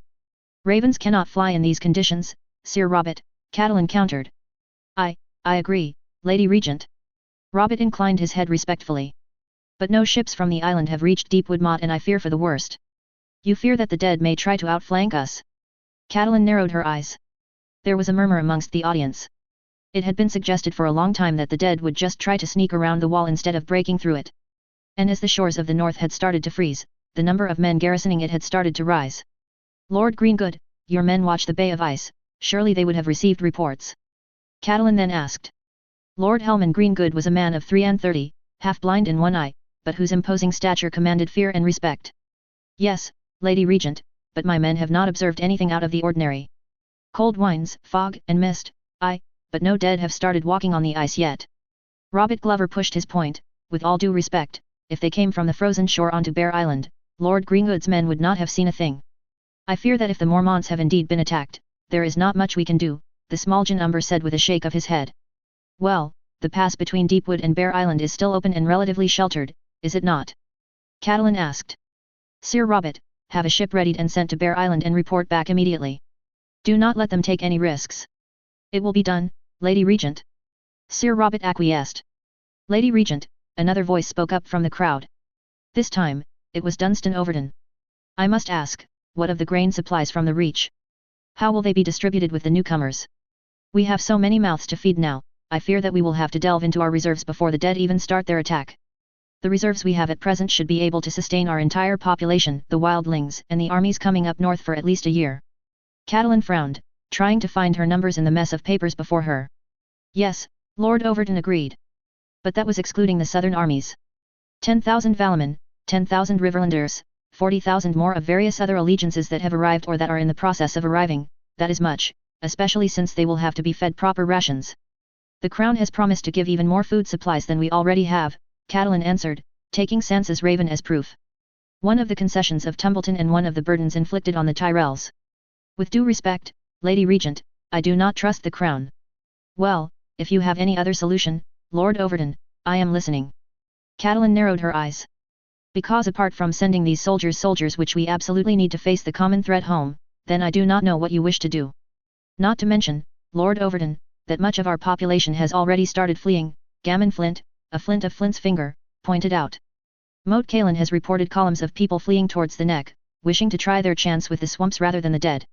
As it stands, those are much fewer mouths we have to feed. Which also raises the point of properly keeping the King's Road open, both for reinforcements and for the steady supply of food. Darren Hornwood took over from the Flint. If the King's Road is flooded with columns of fleeing small folk, it slows down the pace of reinforcements and supplies. And blocks Moat Cailin as small folk start to realize the folly of trying to cross the neck. Harlan Knott, a mountain clansman with a thick, brown, beard and long hair scoffed. They run south, and then realize that south of Moat Cailin lies the graveyard of the Andals, with swamps as far as the eyes can see. Did Marlon Manderley not complain about this a few days ago? Asked Lysau Flint. If so, it presents another problem for the defense of the moat, especially with the Reachers and Dornish taking quarters there. One at a time, please. Catelyn calmed everyone down. Yes, there is the problem of the bottleneck of Moat Cailin, but there are solutions. First of all, the empty carriages that carried grain from the south will be used to carry the small folk from the neck towards the twins. As many as possible, but also enough to not be a hindrance to the constant supply of food and weapons. Catelyn paused. She also knew that such displacements would be a massive loss for the north if they were to win the war. Most of the resettled populations likely would not like to come back to their devastated lands and simply choose to settle in Blackwood lands in the Riverlands, Royce lands in the Vale, or any other lands that let them worship the old gods in peace. And there would be many that would welcome these new faces in the Riverlands after the hardships of these past years. As for the King's Road, its defence and proper circulation will be enforced by Lord Reed's Cranagman, along with my brother's forces and the Crown's forces, Catelyn added. Therefore, you can consider this point to be moot. The issue we have at hand, though, is the overcrowding of castles on the wall, which goes directly against my orders. I don't want any wildlings on my lands, the Smalljan gruffly replied. Harrion Karstark nodded. Neither would I. Catelyn resisted the urge to slap them both. The issue of the wildlings was one that was long resolved, or at least, resolved in her mind. Anyone without a weapon and more suited to agricultural tasks would be put on stark lands, or houses that wished to accommodate them. No one was forced into anything. As for the warriors, they were lined at the wall, in each castle. About 20,000 warriors in total, enough to man a few castles. Then, how in the seven hells were they overcrowded? No one is talking about letting any wildlings through, Catelyn gruffly pointed out. What I wish to know, is how each castle on the wall is putting a strain on our reserves. Surely, we have enough castles to garrison elsewhere. Orders take time to travel from Winterfell to Castle Black, especially in this weather, Lady Regent, Sir Leopold Tallheart politely replied. And then, from Castle Black, they have to be dispatched elsewhere. Everything takes a lot of time, and when we have sorted it, more problems arise. More problems that could be easily solved if everyone followed the predetermined instructions instead of absolutely wishing to be the first to slay another. Catelyn sighed. Send for the 500 men stuck at torches and Long Barrow and move them back to Last Hearth. They are taking enough of a strain on our already stretched lines. As for Brandon Lightfoot's men, I wish to move them out of Eastwatch and back to Last Hearth as well. His 600 men are appreciated, but I do not wish them to overcrowd Eastwatch when the Bravisee and Lorithai are already finding it hard to find shelter. Find a messenger and be quick about it. Leopold Tallheart inclined his head and left the room, leaving Catelyn to have to deal with the rest of the lords. Right, as it stands, how many more men can Last Hearth and Carhold take? She asked. The Smaljin bowed. Last Hearth can probably sustain another 1,000 men, Lady Regent. Carhold can sustain 5,000. We have not been very solicited. Haryon Karstark bit his lip. Good. Well, the Leicester and Bracken men will go to Last Hearth, and Carhold can have the Freys, Waynwoods, Royces and the small contingent of Westermen that arrived yesterday. Catelyn breathed a sigh of relief. At least she would not have to worry about them. Winterfell, mighty as it was, already hosted 20,000 warriors and would soon greet twice as many more. All for the defense of the heart of the north. In any case, there was not much else to be done. Count the barrels of wine, count the sacks of grain, count the men, the swords, the axes, the hammers, the arrows, and the number of small folk who had left. A trying task, but one where she did not have to bear the burden alone. She had dozens of girls who knew their numbers helping her in this task, mostly lowborn or merchants' daughters. Gods knew this was an endeavor, but one she was proud to have brought to fruition. These girls came from all over the north, and even some from the Riverlands. She doted on them as if they were her daughters, educating them on the political classes of the north, teaching them numbers and letters. She felt like her pride had swollen as they began to work to direct the massive undertaking the north was doing. The women were not the only ones put to work. Every able-bodied man or child that could not hold a weapon or was not training or resting was assigned to work on rebuilding Winterfell's defenses after what the Turncloak had done to them. Surely, while Winterfell is not as proud as before, it is slowly making its way towards that goal. Catelyn looked at the paper in front of her, and kept making her way down the lists. All of the points she wished to address had been discussed, the only thing remaining was to warn Sir Marlon Manderley of the arrival of the Reacher and Dornish hosts in the coming days, along with the royal forces soon following. Then, they would have amassed in the north what would probably be the largest fighting force the world had ever seen. I think, my lords, that this session of the council is closed. Catelyn scratched her brow. We can. Suddenly, the door flew open and Catelyn just sighed deeply. What kind of inconsiderate fool would barge in like this and not have the decency to close the door? Lady Regent. The man, out of breath, called out to her. Annoyed, Catelyn didn't flinch. What is it, sire? The man's chest heaved, clearly gasping for air. Well, come now, lad. Out with it. Haryon Karstark laughed. You must come into the courtyard at once, my lady. It is unbelievable. What is? Catelyn asked. I have seen dead men and dragons, sire. I think I can stomach about anything. What are we dealing with? It's your son, Lady Regent. He's come back. Catelyn's face suddenly drained of color as she and Arya rose almost simultaneously from the table. What are you saying? She narrowed her eyes. It's him, Lady Regent. You must come. Catelyn did not even think twice about that. Any hope she could get, she would. And if it turned out that the poor lad just confused another crippled boy with her son, well, that was just another disappointment she would have to live with. Escorted by several guards, she made her way with Arya and Rickon down towards the courtyard, where quite the crowd had assembled. Once everyone realized Catelyn arrived, the crowd parted to reveal a young girl with brown hair, along with a chariot with a lot of furs, and then her heart almost stopped. In it, her son, little Bran, was there, sitting without a care in the world. Catelyn raced towards the cart, and immediately jumped into Bran's arms, hugging him tightly. Bran! She clutched him in her arms, hugging him tightly. Gods, I thought we had lost you for good. I thought you were Lady Stark. The girl called out to her. There is no time. Catelyn wanted to shout at her, to tell her that she had no right to speak like that when she was seeing her son for the first time in, God's, years. The son she thought was long dead, that she wept over every night. Where did you come from? Arya asked, wide-eyed. From beyond the wall, Bran replied simply. Catelyn stopped hugging him and looked him in the eyes. That can't be. Bran spoke without the hint of any emotion, yet, that's where we were. There have only been dead men past the wall for the past weeks, Catelyn replied. How could you have avoided them? They were not there. Bran's answer was as cold as ice. And how did you even get here? Surely the watch would have seen you. We came through the giant breach in the wall, Bran continued. Silence. Lady Stark, the wall has fallen. The night fort is no more, the brown-haired girl said swiftly. As I said, we have no time. Catelyn's eyes widened. We would have had word. From the wall, Queen's Crown, Last Hearth, anywhere. Magic, Bran answered. The Great Other cloaks his army in a dark veil. An illusion forms to stop those who cannot see properly. One that will not last. But I can see properly, and I am warning you now. The dead have breached the wall and are marching towards us, and you will not know of that until they set upon your castles. I can see, and I am warning you now. We must prepare for the fight that is coming. Sir Harrion? Catelyn asked. Yes, Lady Regent. The Karstark boy approached. Send word to every single castle, hold fast and fortified keep in the north, then the rest of the damn 7 kingdoms.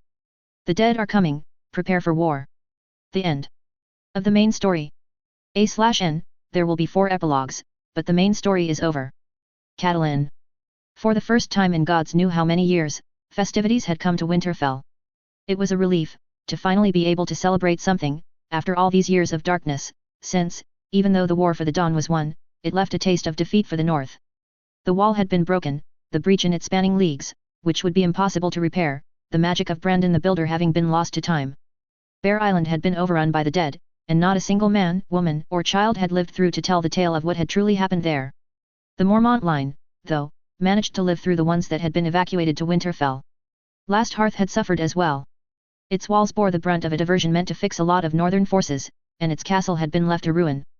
But Last Hearth had not fallen. It had stood long enough for the relief to come, though its defenders were but a dozen. It had not been rebuilt, instead another keep took its place, with an ominous name, Dead's Grave. Deepwood Motte had been shattered as well, though many managed to escape, to a small holdfast on a hill dominating the Wolf's Wood, where the dead tried unsuccessfully to attack them, having been repulsed at Winterfell, and the Great Other's magic greatly diminished. Now, on that holdfast, stood Deepwood Hill, the new seat of House Glover. As for Winterfell, it had suffered a lot as well. Suffered under the blows of the dead, who breached the walls many times. Suffered under the blows of its own men, who blew up spans of the wall in order for them to fall on the dead and take many with them. In the end, everyone had been forced to retreat to the inner keep, waiting for the dragons to make a difference. Their hopes had all been shattered when they saw King Aegon's dragon fall from the skies and hit the ground with such force that its remains were spread across a large area, but relieved to know that the king himself could not fly, too hampered by his injury suffered at Tumbleton. Instead, he had fought, with the others, at Winterfell, like a common footman. Catelyn remembered standing amongst the men, refusing to cower like many ladies deeper in the keep, sword in hand. She had been prepared to make the dead pay for what they had done, what they had cost the North. She had led a sally of northern men to cover the fleeing defenders of the second walls, to fall back to the keep. It was there that she came into contact with the dead, their icy blue eyes, their rotten corpses and acid smell. But Catelyn hadn't cared. She knew that beyond the walls were her children, and possibly the fate of the world itself. She fought with all the rage and determination of someone with nothing to lose. And, it paid off. Her attack had bought enough time to save men that would otherwise have been slain, and she, herself, having donned some armor given to her by a blacksmith, had only minor scratches on her body, likely caused by friction than anything else. By the gods, Our Lady is made of iron, a tall heart had said, bowing as she came back into the inner keep. Since then, the name stuck. She was no longer Lady Stark, but the Iron Wolf. However, her efforts were not enough to save all her children. While Arya and Rickon made it out more or less safely, with Arya suffering a large cut on her arm, and Rickon being bruised from being thrown off of Shaggy Dog, she couldn't do anything to save Bran. Her second son was on his own, fighting his own battles, in a realm that she had difficulty understanding. When the dead started to slow down and lose cohesion, she did not question it, and just urged everyone to counterattack. In reality, it meant that at this moment, Brandon Stark had fought his last battle. Mira Reed consoled her, telling her that Bran had died for the good of the world. He had helped to defeat the Great Other by laying his life down for it. But how could this console her? Her son was dead. Even if it had saved the world, she couldn't fathom her existence without him, so soon after having found her son again. And as for his sacrifice, how many truly remembered him? After all, it was Jon Snow that had killed the Great Other's vessel. It was him that lived and grabbed all the laurels of the victory. But she and Mira knew that nothing was possible without Bran. If Bran hadn't fought the Other on his plane of existence, Snow would have been killed. Yet, the important thing had been done. With the Great Other killed, the dead were just lost, unable to function. Of course, they were still a threat, but not the almost unstoppable force that they had been beforehand. However, by that point, they had overrun all of the north. From Moat Cailin to Castle Black, there had been fighting. And every single kingdom lost men in the endeavor. When it was finally over, the north was but a ruin. One that would take generations to rebuild. The grain from the Reach and gold from the rock both helped, as well as an infusion of labor from grateful workers from Bravus and Lorith, which helped turn some keeps back to their former glory. As for the wildlings, most of them chose to go back beyond the wall. Their home was never in the south, after all. A few chose to stay behind, but these only numbered in the hundreds. The Watch, for itself, was maintained, but less as an organization meant to defend the wall and more as a scouting force, chosen to oversee that the dead were truly wiped out. The new gift was absorbed back into the north, and several watch posts were established beyond the wall. Lord Commander Mace Tyrell would establish his headquarters at Whiteree, instead of the now ruined Castle Black.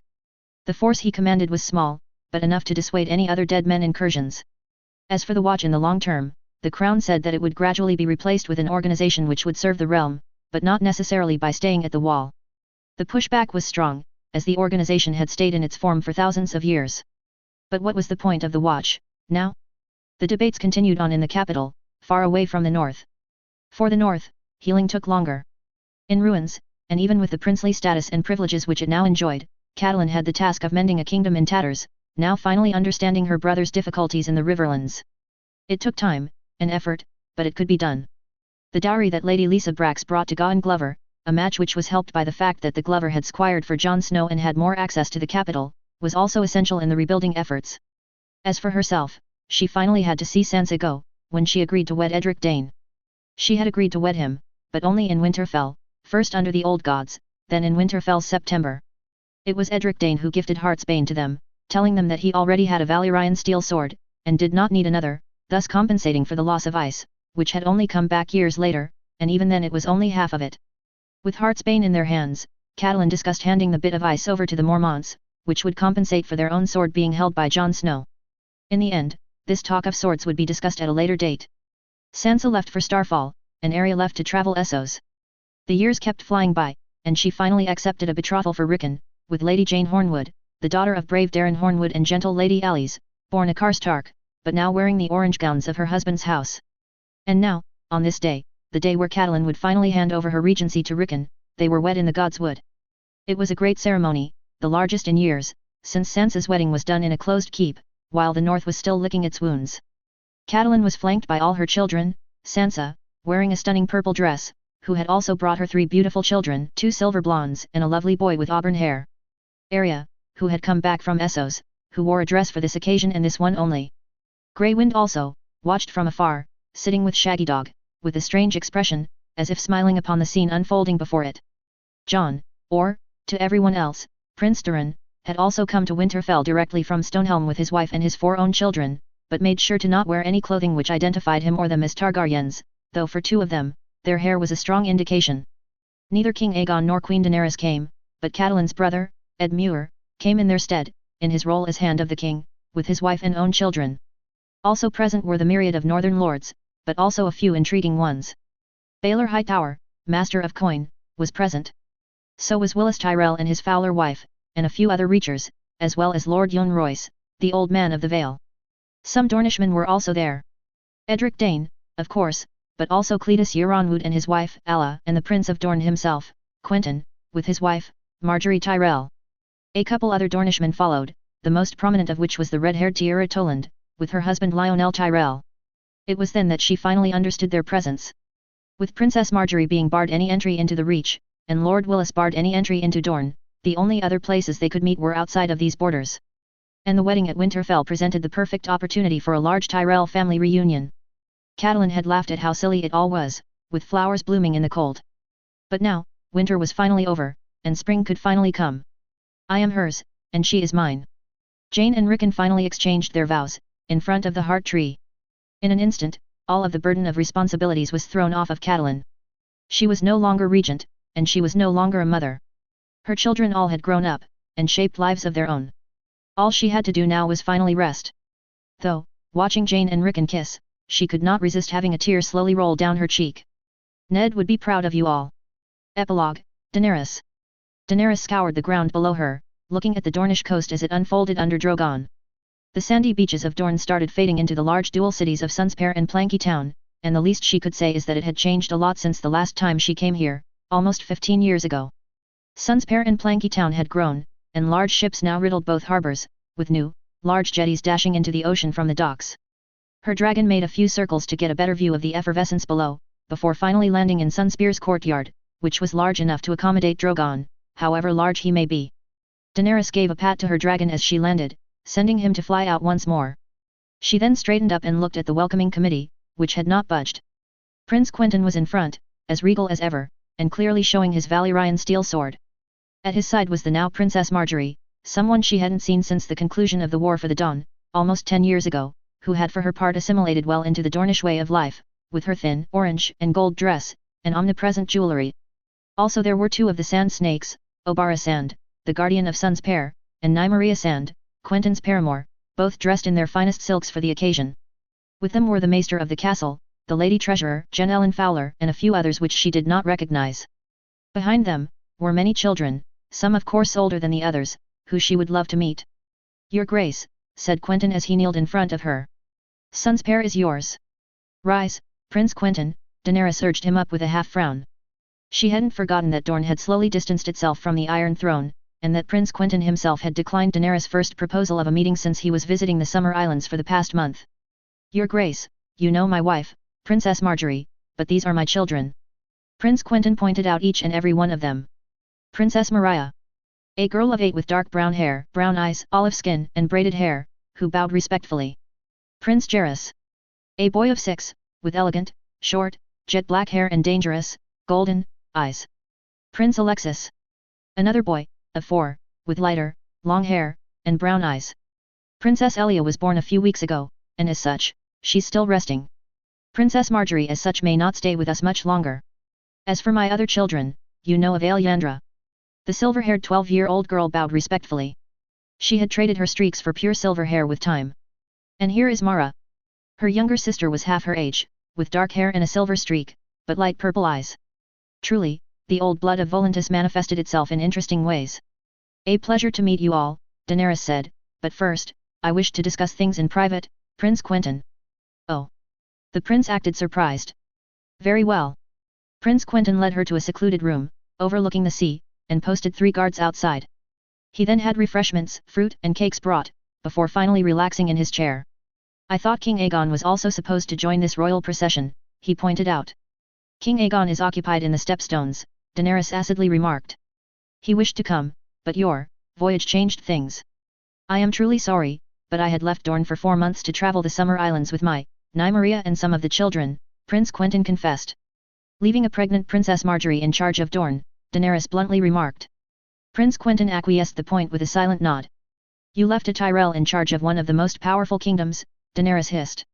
A Martell, Prince Quentyn was quick to correct. Princess Marjorie is my wife, and as such took on my name. I trust her enough to rule in my name, and it is not the first time she has done so. Of course, Daenerys scoffed. You often travel to Nightsong, Starpike, or Summer Hall, but rarely to King's Landing. You even visited Highgarden and Old Town, but not once did you come to see your own kin in the capital. With my apologies, Your Grace, but King's Landing is far from being welcoming. Prince Quentyn frowned. When it becomes cleaner, I would love to come.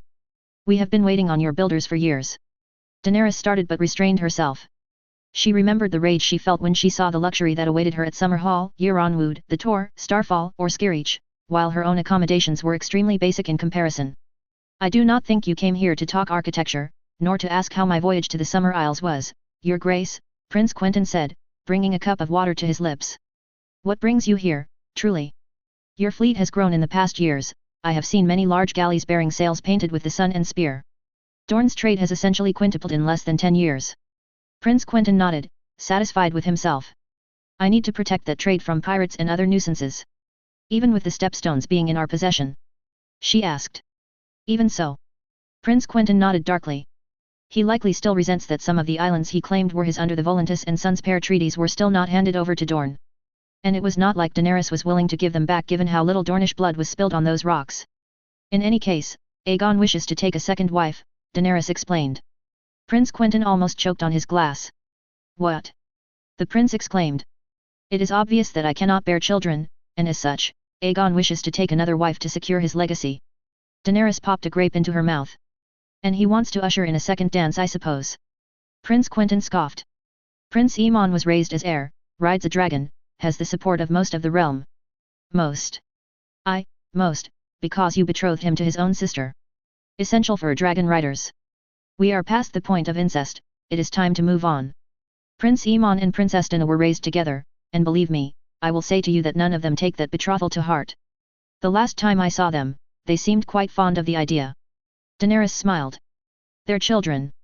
Prince Quentyn scoffed. They play at games.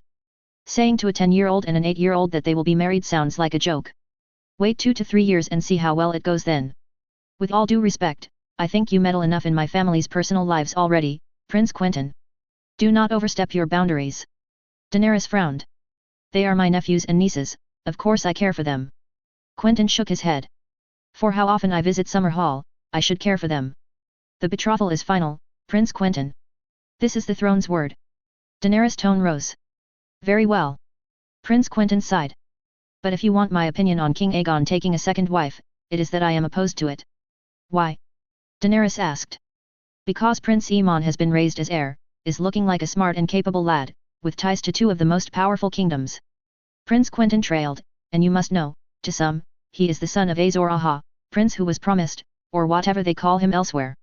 He isn't the only one who claims this title, Daenerys pointed out. Indeed, there is another one in the east, in Uti. Quentyn laughed. Or rather, was. The whispers that come back from Uti say that the great hero named himself emperor, and then took a wife from every province, and then moved on to siring one from every town. There are 23 provinces in the Golden Empire of Uti. Prince Quentyn's smile did not diminish. Well, it seems the great hero was still mortal. One day, he was found poisoned in his bed. His body was barely cold when the empire fragmented into war, with each of his wives putting the claim of their children forth.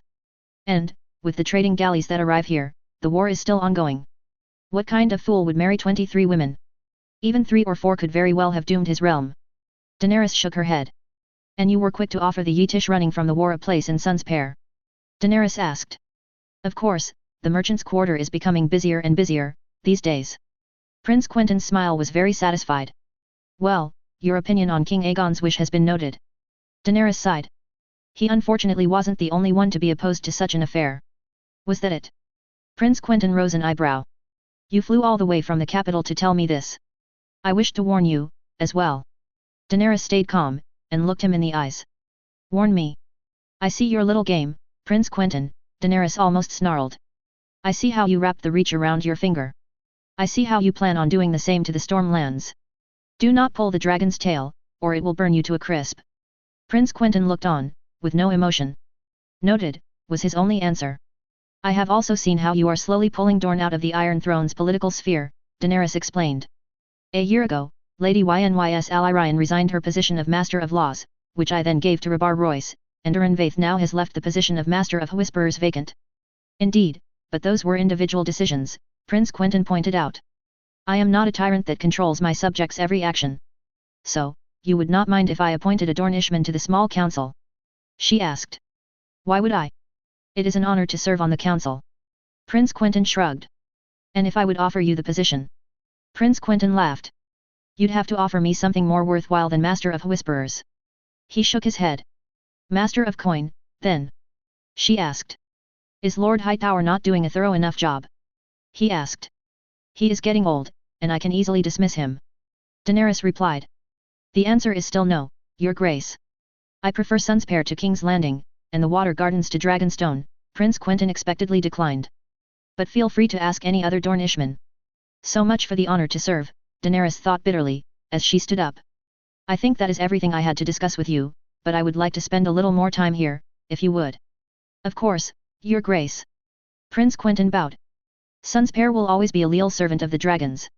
Somehow, Daenerys doubted that, but said nothing as she stepped out of the room. The thing she needed right now was to take a nice dive in one of the water garden's pools. Duran. Jon looked at the sunrise beyond the Red Mountains. It was a sight he could well never get tired of, from the view of the balconies of Summer Hall. There, below him, were the green valleys which extended into large lakes, trapped between cliffs and mountains. In front of him, in the distance, were the peaks that marked the border with Dorne, from which the sun slowly rose. It had taken some time for him to adjust to Summer Hall. The warmth, relative isolation and completely new scenery were tough for him to adapt to, though he slowly managed to get used to it. He also got used to his new role, of policing the new marches. To keep order from the bandits that scoured the border between the Reach, Stormlands and Dorne. Jon, though, knew the sad reality of it. Most of these were not bandits, but Stormlanders, who never wished to become Dornish, and that had taken up arms. Most of them, when faced with the choice of surrender, refused it, cursing the Targaryens that had sold them to the Dornish, and welcoming death rather than the perceived dishonor. Though, these bandits slowly faded, as the borders became more and more quiet. Jon no longer had to ride winter for days on end, trying to locate the remnants of a burning camp, or a few horses lost in the wilderness. He could finally settle down and be free, if only for a moment. A pair of arms wrapped around his shoulder. Hello, Jon. Jon smiled as he turned around and kissed his wife. If there was something that he did not regret in his actions, it was marrying Arianne. He had stood by her side, and her by his all these years, and it had been what had kept him going every day.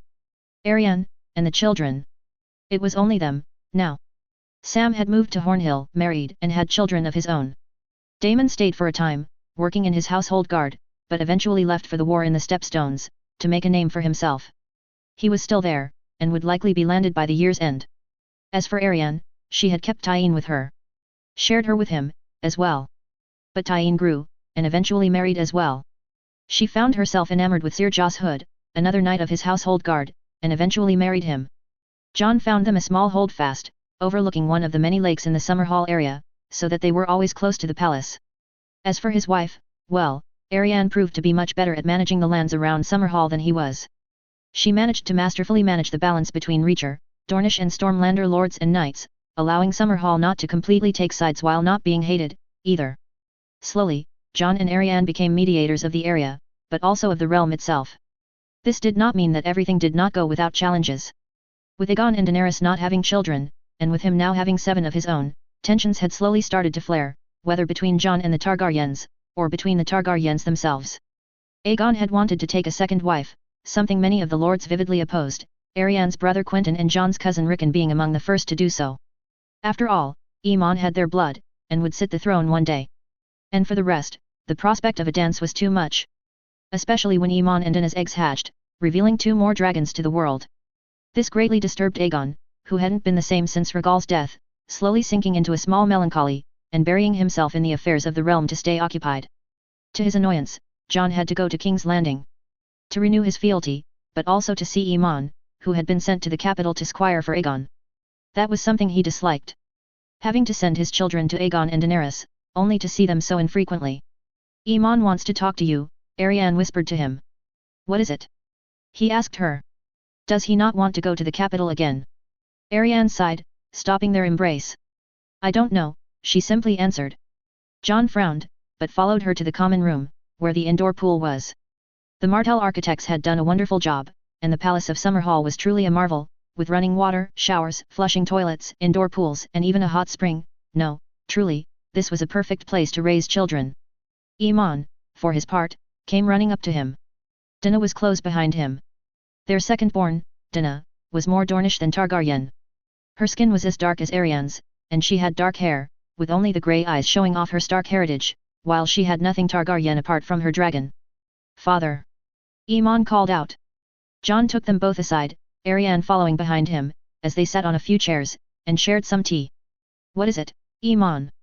Jon asked. Your mother has been worried about you. Is it about King's Landing? Yes. Aemon cried out. Well, yes and no. Arianne spoke softly, grabbing their son's hands, "Come on, sweet, tell us what is wrong." I don't want to marry Dina," Iman said with tears in his eyes. Ariane looked at John with sad eyes, and it was then that John knew he had very little power. The betrothal of Iman and Dina had been something that had been publicly announced to the realm after the hatching of their eggs. It was something he had not been consulted on, and a raven from King Aegon had announced it to him without even asking. It was just congratulating him on having the future king and queen of Westeros come from his blood, nothing else. "Listen, Iman," John started.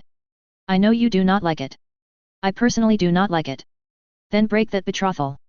Dina angrily chopped a hand through the air. "I don't want to marry him. It's so disgusting. He's my brother. Ew, I don't even want to think about it." Queen Daenerys would not be pleased. She thought Targaryen children should marry each other, like the Targaryens of old. And when he pointed out that the last time the Targaryens married brother to sister, it went poorly, he was promptly dismissed from court. Then again, this betrothal arranged no one but the king and queen, it seemed. "I know." Ariane sighed. "But it is the king's wish. Uncle Aegon is annoying." Dina crossed her arms. "I much prefer Uncle Quentyn and Uncle Tristanet. They don't force us into doing anything stupid." "I also prefer our Dornish uncles," Iman agreed. Ariane chuckled and turned to John, who looked at them with sad eyes. It was true, the water gardens and Sun's Pair were much more appealing to them than King's Landing. The beaches, the city, the fresh breeze coming from the sea, truly, Dorne was paradise for them, compared to the stinking piss dump that was the capital. Not to mention that while King Aegon and Queen Daenerys were grooming Aemon to become king and follow their family tradition, trying to break what they perceived as Jon's hold over them, Quentyn and Tristana were much kinder and treated them as if they were just family. The capital is full of people that are either dull, lickspittles, or both. Aemon sighed. "I much prefer Dorne." "Is it because of the girls?" Dina teased. "No." Aemon defended himself. "Mother, I saw Aemon kissing the Jourdain girl." Dina laughed. "Liar." Aemon defended himself quite poorly. All right, calm down." Ariane put a hand on Dina's arm. "Your brother was probably playing kissing games, nothing to worry." Kissing games, in your..." "Shut up, sis." Aemon lunged for her, trying to tackle her to the ground, which John immediately prevented. Hey, Aemon," John warned. "I hate her." Aemon growled, "I don't want to marry her." "Calm down, Aemon. Calm down." John hugged him close. "She's still your sister. Please, father, I don't want to marry Dina. Please tell Uncle Aegon it's a stupid idea." He angrily protested, "Uncle Aegon will listen to you." John sighed. Aegon may be more malleable than Daenerys, but he was still his king, and he doubted he could strong-arm him into anything. "I know, Aemon, but Uncle Aegon is the king." John sighed. "I don't care." Aemon looked him in the eyes, determined. "I don't want to marry her. I'll run away to Essos. I'll put a baby in the Tyrell girl. Septa Harleen told me that if I put a child in a girl, I would have to marry her. I'll do anything to escape that fate." Hey. John put both hands on his shoulders. "You will do nothing of the sort, all right? You will not dishonor a lady just because you want to get out of a betrothal. Especially since I doubt the king and queen will care." Ariane softly whispered, shaking her head. "Promise that you won't do anything stupid, Aemon." John looked at him very sternly. I. Aemon stuttered. "Come on, Aemon. You are honorable, and true. Would you let something like that stain your reputation? Would you want people to compare you to your grandfather?" John looked him deeply in the eyes. Aemon looked horrified. No, I am not like him." Aemon shook his head. "I won't dishonor her, I swear." "Good." John nodded. "I'll talk with Aegon and Daenerys, all right? I'll try to break the betrothal, but I cannot promise anything. Aegon is my brother and my king, do you understand that?" Aemon, teary-eyed, nodded. "All right, come break your fast, you need something to get you going before your lessons." Aemon agreed and waddled away.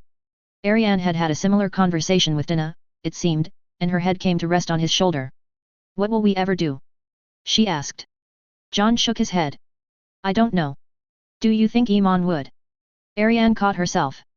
"No, what am I thinking? He wouldn't. I don't think he would, either. But it is also a cry for help. Aemon is in a bad place." John sighed. "And I don't want our son to feel miserable." "What are you thinking?" Ariane asked. "Queen Daenerys plans to wed them on Dina's 14th name day, in just over a year. If they have not changed their opinions by then. John sighed. Well, I love my children, and I don't want their lives to be horrible. You'll whisk him to Essos? Ariane asked.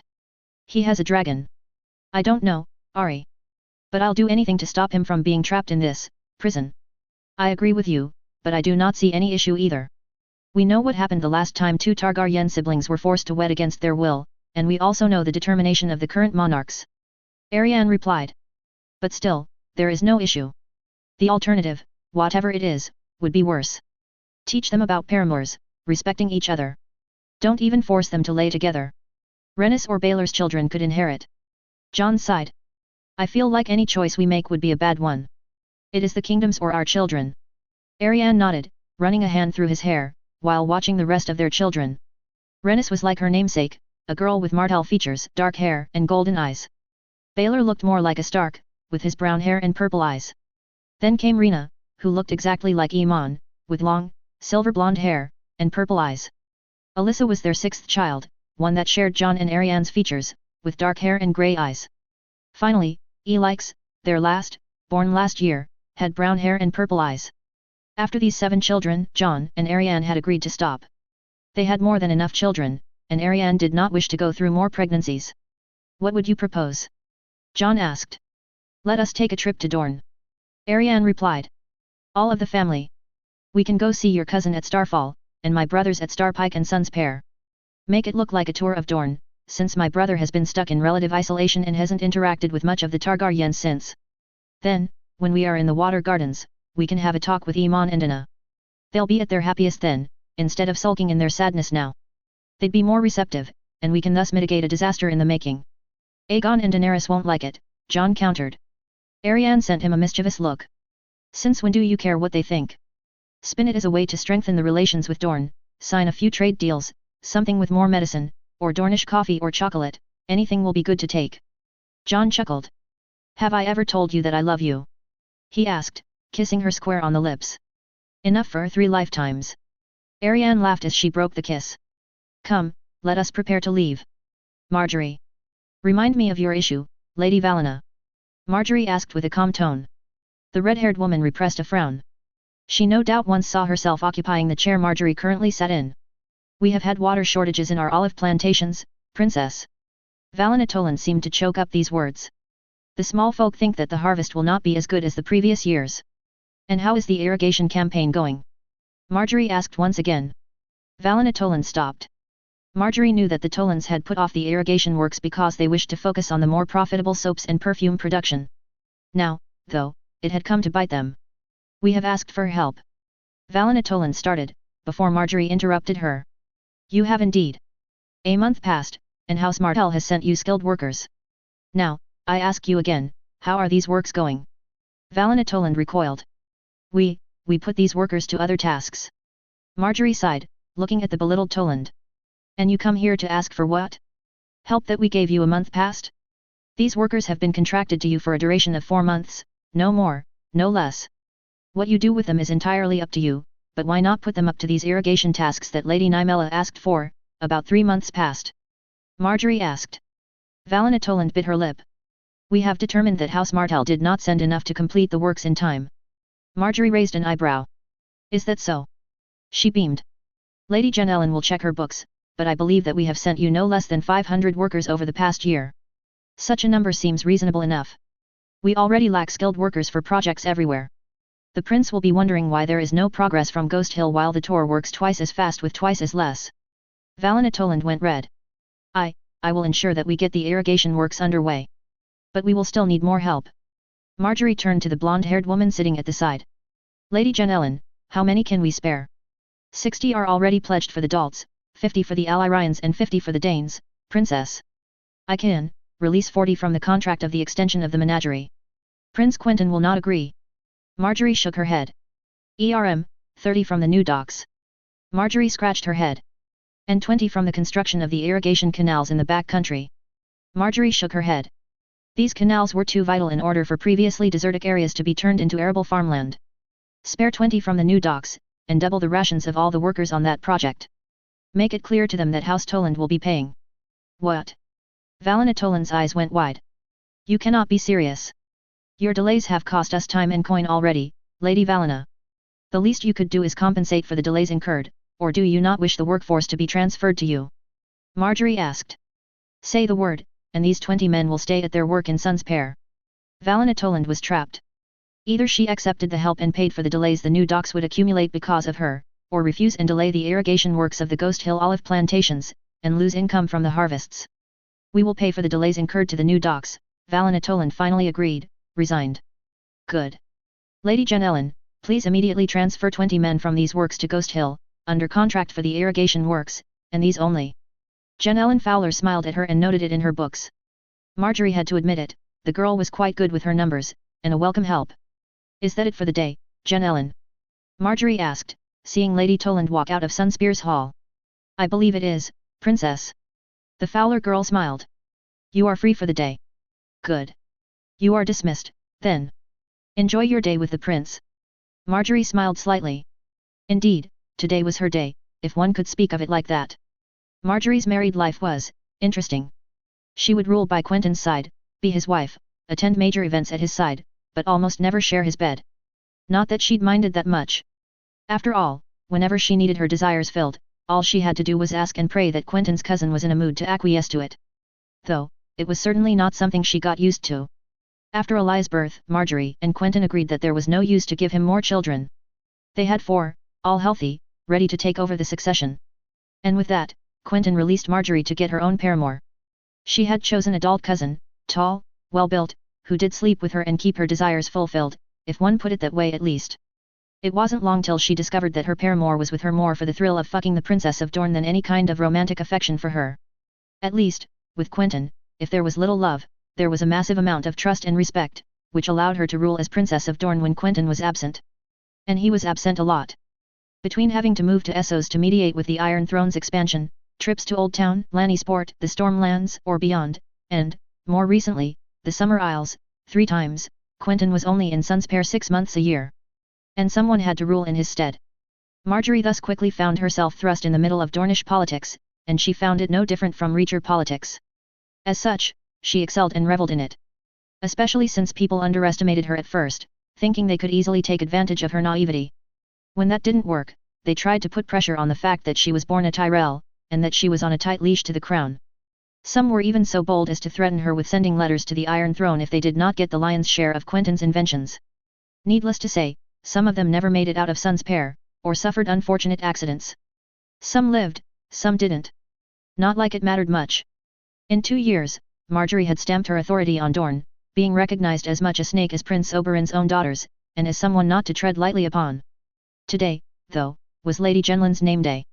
And, as such, this meant that Ellen would spend the day with Lady Nym, which meant that Marjorie had the day alone with Quentyn. Yes, there was no love between the two. But that did not mean that Marjorie did not enjoy the moments spent with him. He had never treated her with anything but dignity, and, as such, was deserving of Marjorie's trust. After all, it was he who discussed with Willis the terms of family reunions, far away from the reach.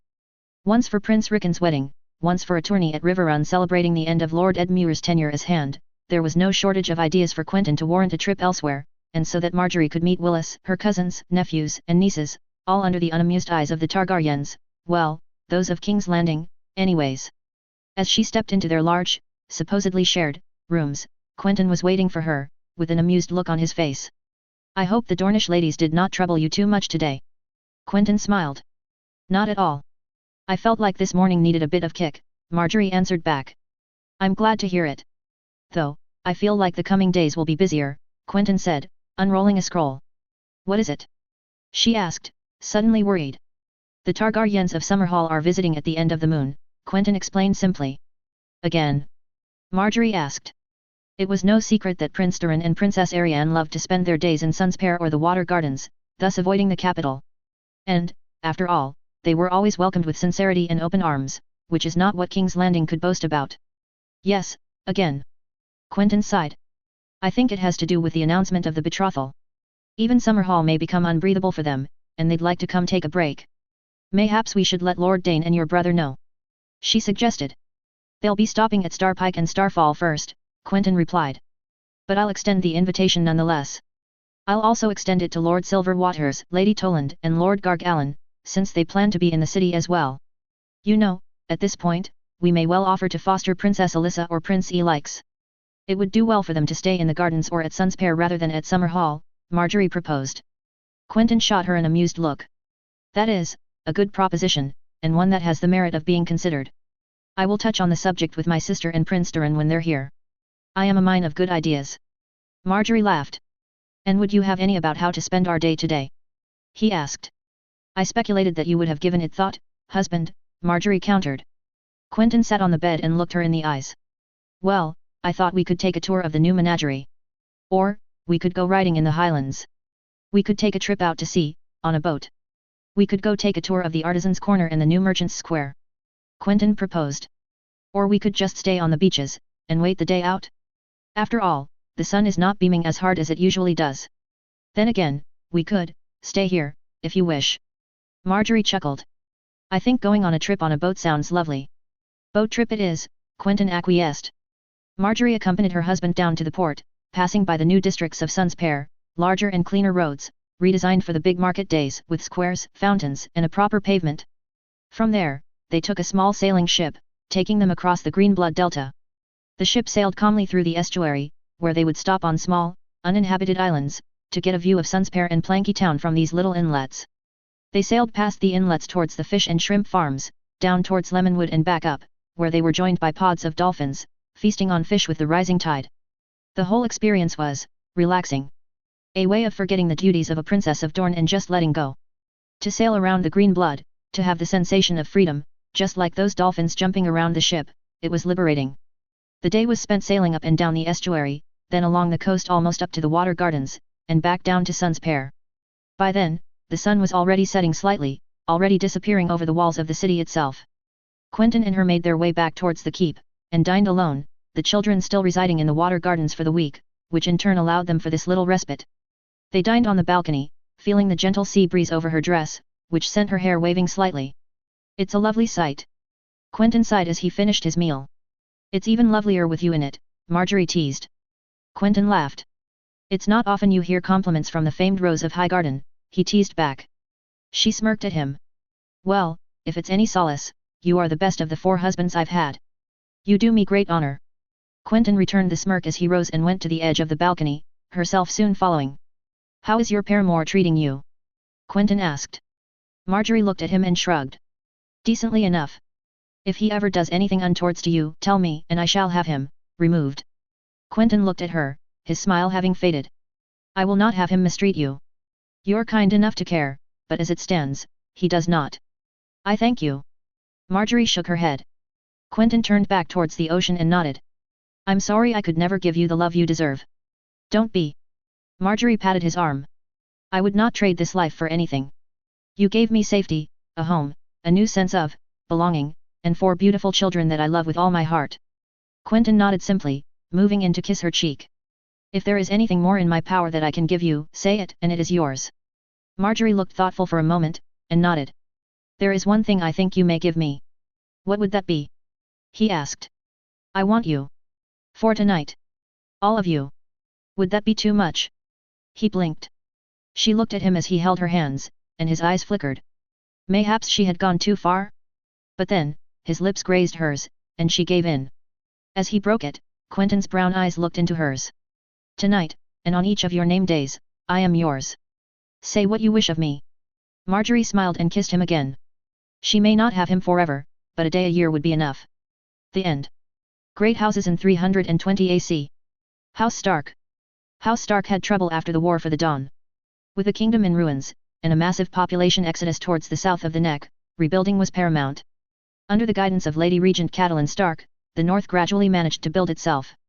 Some keeps, like Queen's Crown or Deepwood Motte, which were overrun by the dead, were kept in ruins as a warning of what lay beyond the wall, and new keeps constructed in their place. In Wintertown itself, a large monument was constructed, with royal funds, to the testament of those who gave their lives so that the dead might live. Representing a man carrying a sword and a woman carrying an axe, these gigantic stone statues point towards the north with Winterfell Castle at their back, a reminder of where the fight went after the victory at Winterfell. Still, even 20 years later, the scars have not begun to totally heal. Despite their princely house status, the North has only barely managed to find advantage in their new relationship with the Iron Throne, especially with the return of summer and the return of the usual taxes on goods such as grain and wheat. It seems that with the end of the War for the Dawn, the North has chosen to step back into the relative isolation it found itself in before Robert's rebellion, as a sense of normalcy is slowly coming back. Lord Eddard Stark, Warden of the North, Lord of Winterfell, executed at the Great September of Baelor, ushering the War of the Five Kings. His wife, Lady Catelyn the Iron Wolf, formerly of House Tully, Lady Regent of the North until her son Rickon came of age, currently retired from political life. Their children. Robb, King in the North, Lord of Winterfell, killed at Winterfell by the treachery of Theon Turncloak Greyjoy. Sansa, now of House Dane, Lady of Starfall. Arya, chose to stay unmarried, travels the north in Essos. Brandon, died during the War for the Dawn at the Battle of Winterfell. Buried in the Winterfell crypts. Rickon the Wild Wolf Stark, Jarl of the North, Prince of Winter, Lord of Winterfell, wed to Lady Jane Hornwood, of House Hornwood, in 314 AC. Their children. Cregan, heir to Winterfell, born in 317 AC, potential match for Princess Alyssa Targaryen. Eddard, born in 320 AC. His brother, Brandon Stark, treacherously executed at King's Landing under the orders of the Mad King, Aerys II Targaryen. His sister, Lyanna Stark, died of a birthing fever at the Tower of Joy, in Dorne. Married Prince Rhaegar Targaryen, under mysterious and unclear circumstances. Her son, Prince Doran Targaryen, Prince of Summerhall, Warden of the Marches, wed Princess Arianne Martell, see House Targaryen. His brother, Benyon Stark, lost in a ranging party beyond the wall and presumed dead. Their bannerman. Lady Beth Castle, Lady of the Dread Fort, wed to Brandon Lightfoot. Their children, Harion and Kyra. Lady Jonelle Cerwyn, Lady of Cerwyn, wed to Benjamin Holt. Their children, Oliver, John, and Willa. Lord Jarvan Dustin, Lord of Barrowden, wed to Arianot. Their child, Dennis. Lord Robin Flint, Lord of Widow's Watch, wed to Willa Manderley. Their children, Lyra, Harris, Wyland, Norbert, and Isola. Lord Darren Hornwood, Lord of the Hornwood, wed to Alice Karstark. Their children, Jane, Lina, Gawain, Jasper, Larence, Hallis, and Yon. Lord Harion Karstark, Lord of Carhold, wed to Hestia and Tyrion of Bravus. Their children, Arnold, John, and Lyra. Arnold is betrothed to Winona Manderley and John is wed to Eddard Tallheart. Lord Lyman Locke, Lord of Oldcastle, wed to Willa Ashwood. Their child, Marya. Lady Winafred Manderley, Lady of White Harbour, wed to Lucas Blackwood. Their children, Garmin, Roderick, Winona, Theobald, Janice, and Daria. Winona is betrothed to Arnold Karstark and Roderick is considered as a potential match for Princess Rhaenys Targaryen. Janice is considered as a potential match for Prince Elix Targaryen. Lady Aslyn Mormont, Lady of Bear Island, daughter of Lady Alysanne Mormont, slain at the Battle of Bear Island, wed to Dunstan Wells. Their children, Gior and Lara. Lady Mira Reed, Lady of Greywater Watch, Protector of the Neck, wed to Perwyn Frey. Their children, Brandon, Grover, Fianna, and Hojan. Lord Ricard Riswell, Lord of the Rills, wed to Baroness Stout. Their children, Jonal and Roderick. Lady Ally Slate, Lady of Blackpool, wed to Brandon Tallheart. Their children, Lyra, Wyman, Hollis, and Willa. Lord Harwood Stout, Lord of Goldgrass, wed to Adina Glover. Their children, Barona and Lara. Lord John the Smallgen Umber, Lord of the Dead's Grave, wed to Linus Wull. Their children, Arya, John, Oliver, Hother, Hollis, and Brandon. Lord Gawain Glover, Master of Deepwood Hill, wed to Lisa Brax. Their children, Bryndon and Lyonne. Lady Eddard Tallheart, Master of Torrens Square. Wed to John Karstark. No issue yet. Lord Qarl Blacktide, Lord of Blacktide, Master of the Waves, wed to Jessamine Flint. Their children, Jonal, Baron, and Darren. House Tully. House Tully was one of the major winners of both the War for the Throne and the War for the Dawn. With most of their forces escaping the conflict intact, Lord Edmure Tully, as Hand of the King, did not have any problems in solidifying his hold over the Riverlands and its new domains. The Targaryens honoured their promise, giving the castles of Deepden and Hornvale to the Tullus, in exchange for their fealty proclaimed at Ashford. With the gold and silver from their mines, added to those of the Golden Tooth, Lord Edmure managed to quickly rebuild the burnt-out Riverlands. Also, due to the War for the Dawn, many northerners fleeing the carnage up north, found themselves resettling in the Riverlands, mainly in the lands of Houses Frey, Mullister, and Blackwood. This added workforce allowed the Riverlands to rise spectacularly, taking advantage of the Westerlander and Vale internal conflicts, a still recovering Reach and an increasingly isolationist Dorne. Still, the Riverlands were not perfect. The Iron Islands, similarly to the Lannisters, proved to be a poisoned gift, with revolts and instability rapidly emerging, though not to the levels of their neighbours to the west. Therefore, after 15 years of good and loyal services, Lord Edmure Tully resigned from his post as Hand of the King, leaving it to Lord Baylor Hightower, and went back to running the affairs of his kingdom, to avoid seeing his hard work completely disappear in a few years. Thanks to his guidance, a sense of stability has started to come back, though the Ironborn problem is still there, and some Westermen still harbour resentment towards the Tullys, though they do not envy the fate of their former masters. Lord Edmure Tully, Lord Paramount of the Trident, Warden of the Rivers, Lord of Riverrun. His wife, Lady Alice Anne, formerly of House Lefford, Lady of the Golden Tooth. Their children. Edwyle, heir to Riverrun, eyed as a potential betrothal for Princess Rhaenys Targaryen. Eleanor, eyed as a potential betrothal for Prince Baelor Targaryen. Tristifer, heir to the Golden Tooth, to take the name Lefford when he comes of age, eyed as a potential betrothal for Princess Rhaenys Targaryen. Sarah. Alex. His sister, Lady Catelyn Stark, former Lady Regent of the North, now residing at Winterfell. His sister, Lady Lisa Arryn, former Lady Regent of the Vale, accidentally killed in the Eyrie as she tried to escape with her son Robert Arryn.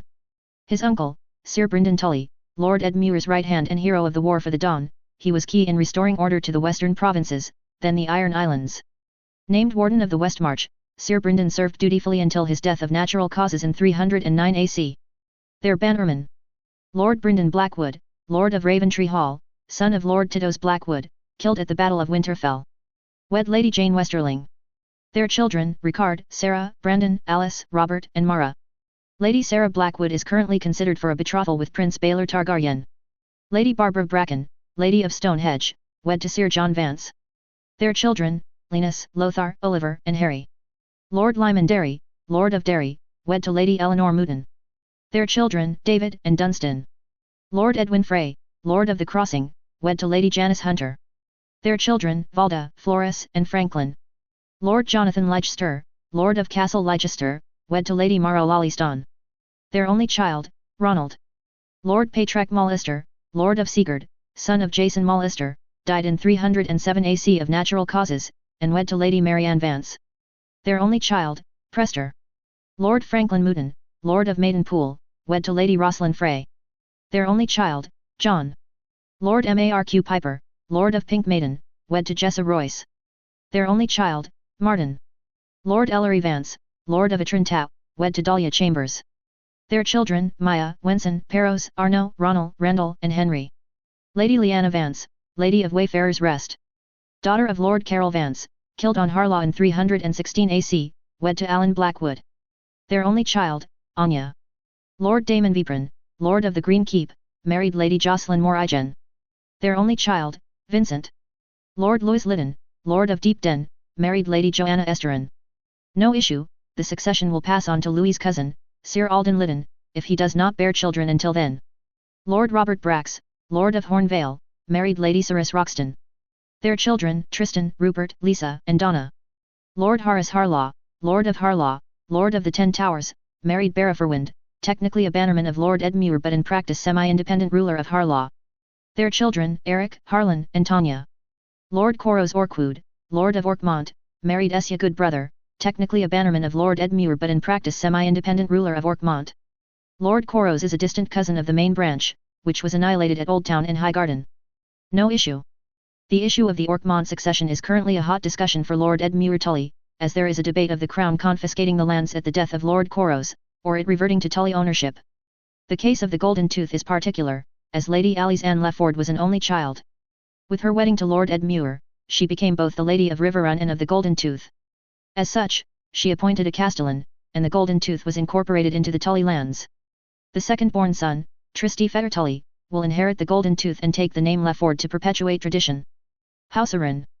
House Arryn's position after the War for the Dawn should have been one of strength, maybe on the level of Dorne, if not a little lower. However, things were a lot more complicated. Yes, the Valaman took less losses than the Northmen or Riverlanders, for example, fighting at Carhold and White Harbour, most notably. The houses that came out with the most prestige out of the war were the Royces and Waynewoods, with Rabar Royce leading the defence of Deepwood Hill, at 1 against 1,000, while the Waynewoods led the Vale contingent at the Battle of Winterfell. The prestige of House Arryn, though, had taken a hit. Harold Arryn himself only briefly participated in the War for the Dawn, preferring to use the Vale forces to secure the supply line between the besieged Moat Cailin and the Riverlands and Vale. Following the War for the Dawn, the Valaman took a massive hit. With Lord Edmure as hand, still resenting the perceived betrayal at Tumbleton, the Vale was completely sidelined from the kingdoms, for the Riverland's greatest profit. And with every passing year, Harold Arryn's strong grip on the Vale turned very iffy, with only the Royce marriage keeping him in a semblance of power. And despite attempts to solidify this power, Harold Arryn failed at every turn. In practice, the Royces ruled the Vale. Harold Arryn did try to adopt the Dornish model as a last-ditch effort to keep the Vale unified, to follow the path of a deliberate isolation, but this was also a complete failure. While Dorne had the resources, connections, unity, and leadership to make such a move, the Vale was completely unprepared for such an undertaking. Most houses began disrespecting the authority of House Arryn, sought marriages outside of the Vale, and, for some, decided to outright rebel. The Sisters' Rebellion came in 317 AC, with Lord Tristan Sunderland declaring himself king of the Sisters, free from House Arryn. And, to Lord Arryn's surprise, not a lot of Valaman followed his call, leading to an invasion attempt that led to most of Harold's fleet being sunk by the Sistermen, and the survivors being either massacred or taken prisoner on the shore.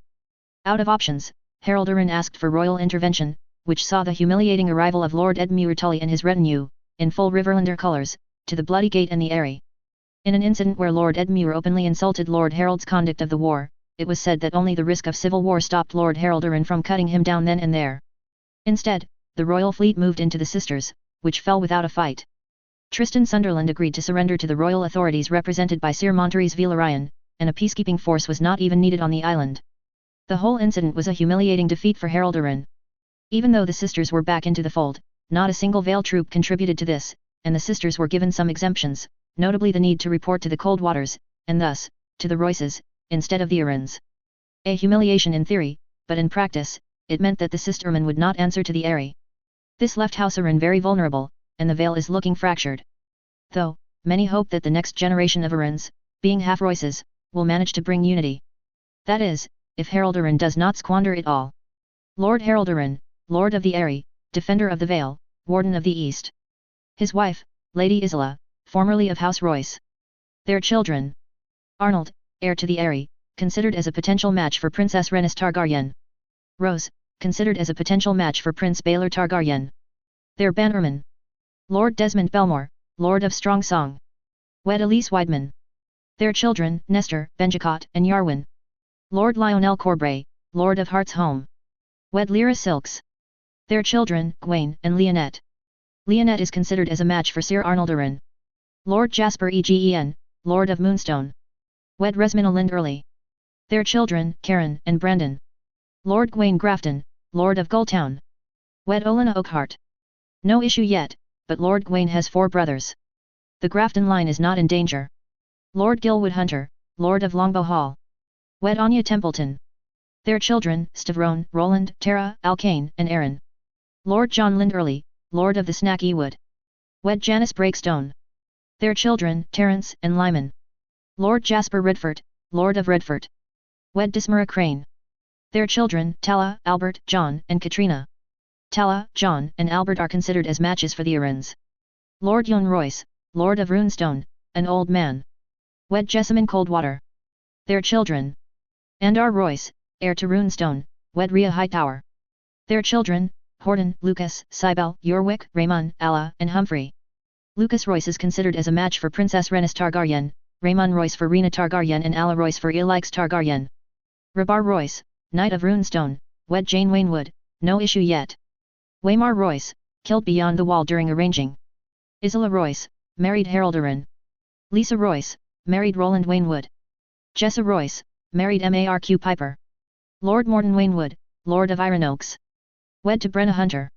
Their children, Roland, Simon, Cirella, Henry, and Sienna.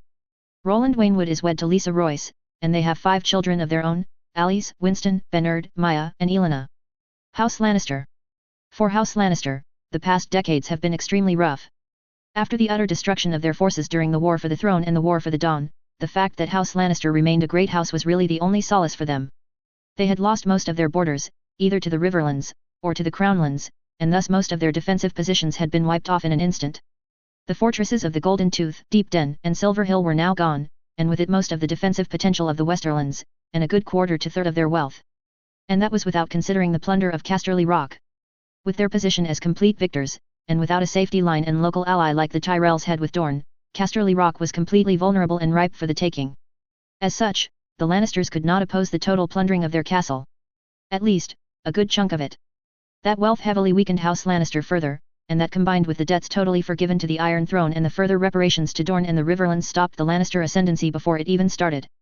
As such, Martin Lannister had a lot of work in front of him. His twin brother had been killed in the north, his father sent to the wall, and with the prestige of his house badly shaken, he had to rely on his mother, Dorna Swift, and his cousin, Stafford Lannister, to rule the early years. One could say Stafford ruled more than Martin, and the Westerlands did not really thank him for it. They notably got entangled in the Iron Islands mess. The supposed gift that would compensate for the loss of the border territories was a poisoned one, with the Iron Islands being impossible to completely subjugate. And this especially since the Lannister way of dealing with the Ironborn differed greatly from the Tully and Stark way. While the Starks decided to integrate while respecting the traditions of the Ironborn, and the Tullys decided to give the Isles a healthy amount of self-rule, the Lannisters very much considered the Ironborn as second or even third-class citizens. The main houses were evicted, and landed knights took control of the main castles of the area. This, of course, led to the First Ironborn Rebellion, funded, of course, by the nearby islands of Harlaw, Blacktide, and Orkmont, and the secret support of Lord Edmure Tully, who saw an opportunity to weaken his old rival even further. The rebellion ended in a stalemate, with the Ironborn noble houses being restored to their positions, but with Andal colonization settlements being placed all over the Isles. Of course, this could only end badly, and the Isles folded into the Second and Third Ironborn rebellions, to the point where the Iron Throne was getting sick of it. After the death of Stafford Lannister, then Dorna Swift, Martin Lannister tried to hand the islands over to the Iron Throne, without much success. As such, the Isles are now considered a semi-penal colony. If you were sent there, it was either because you committed a crime, or angered the wrong person. Living there for Westerlanders has become hell, although the brutal repression tactics are beginning to show some kind of results, especially on the island of Old Wick. But the price, as usual, is too steep for House Lannister to pay. And in the meantime, Tully grows richer, and the Tyrells are rising once again. Lord Tywin Lannister, killed in King's Landing by Prince Quentyn Martell, former Lord of Casterly Rock, Shield of Lannisport and Warden of the West. His wife, Lady Johanna Lannister, died in childbirth. Their children: Cersei the Light of the West or the Deranged, married King Robert Baratheon, executed in King's Landing by Prince Doran Targaryen. Jaime the Kingslayer, Kingsguard to Aerys II the Mad, Robert the Usurper and Joffrey the Illborn. Killed in the First Battle of Riverrun. Tyrion the Imp, killed by Edmure Tully by being flung off the battlements of Riverrun prior to the Second Battle of Riverrun. His brother, Kevin, took the Black, killed during the Battle of Winterfell.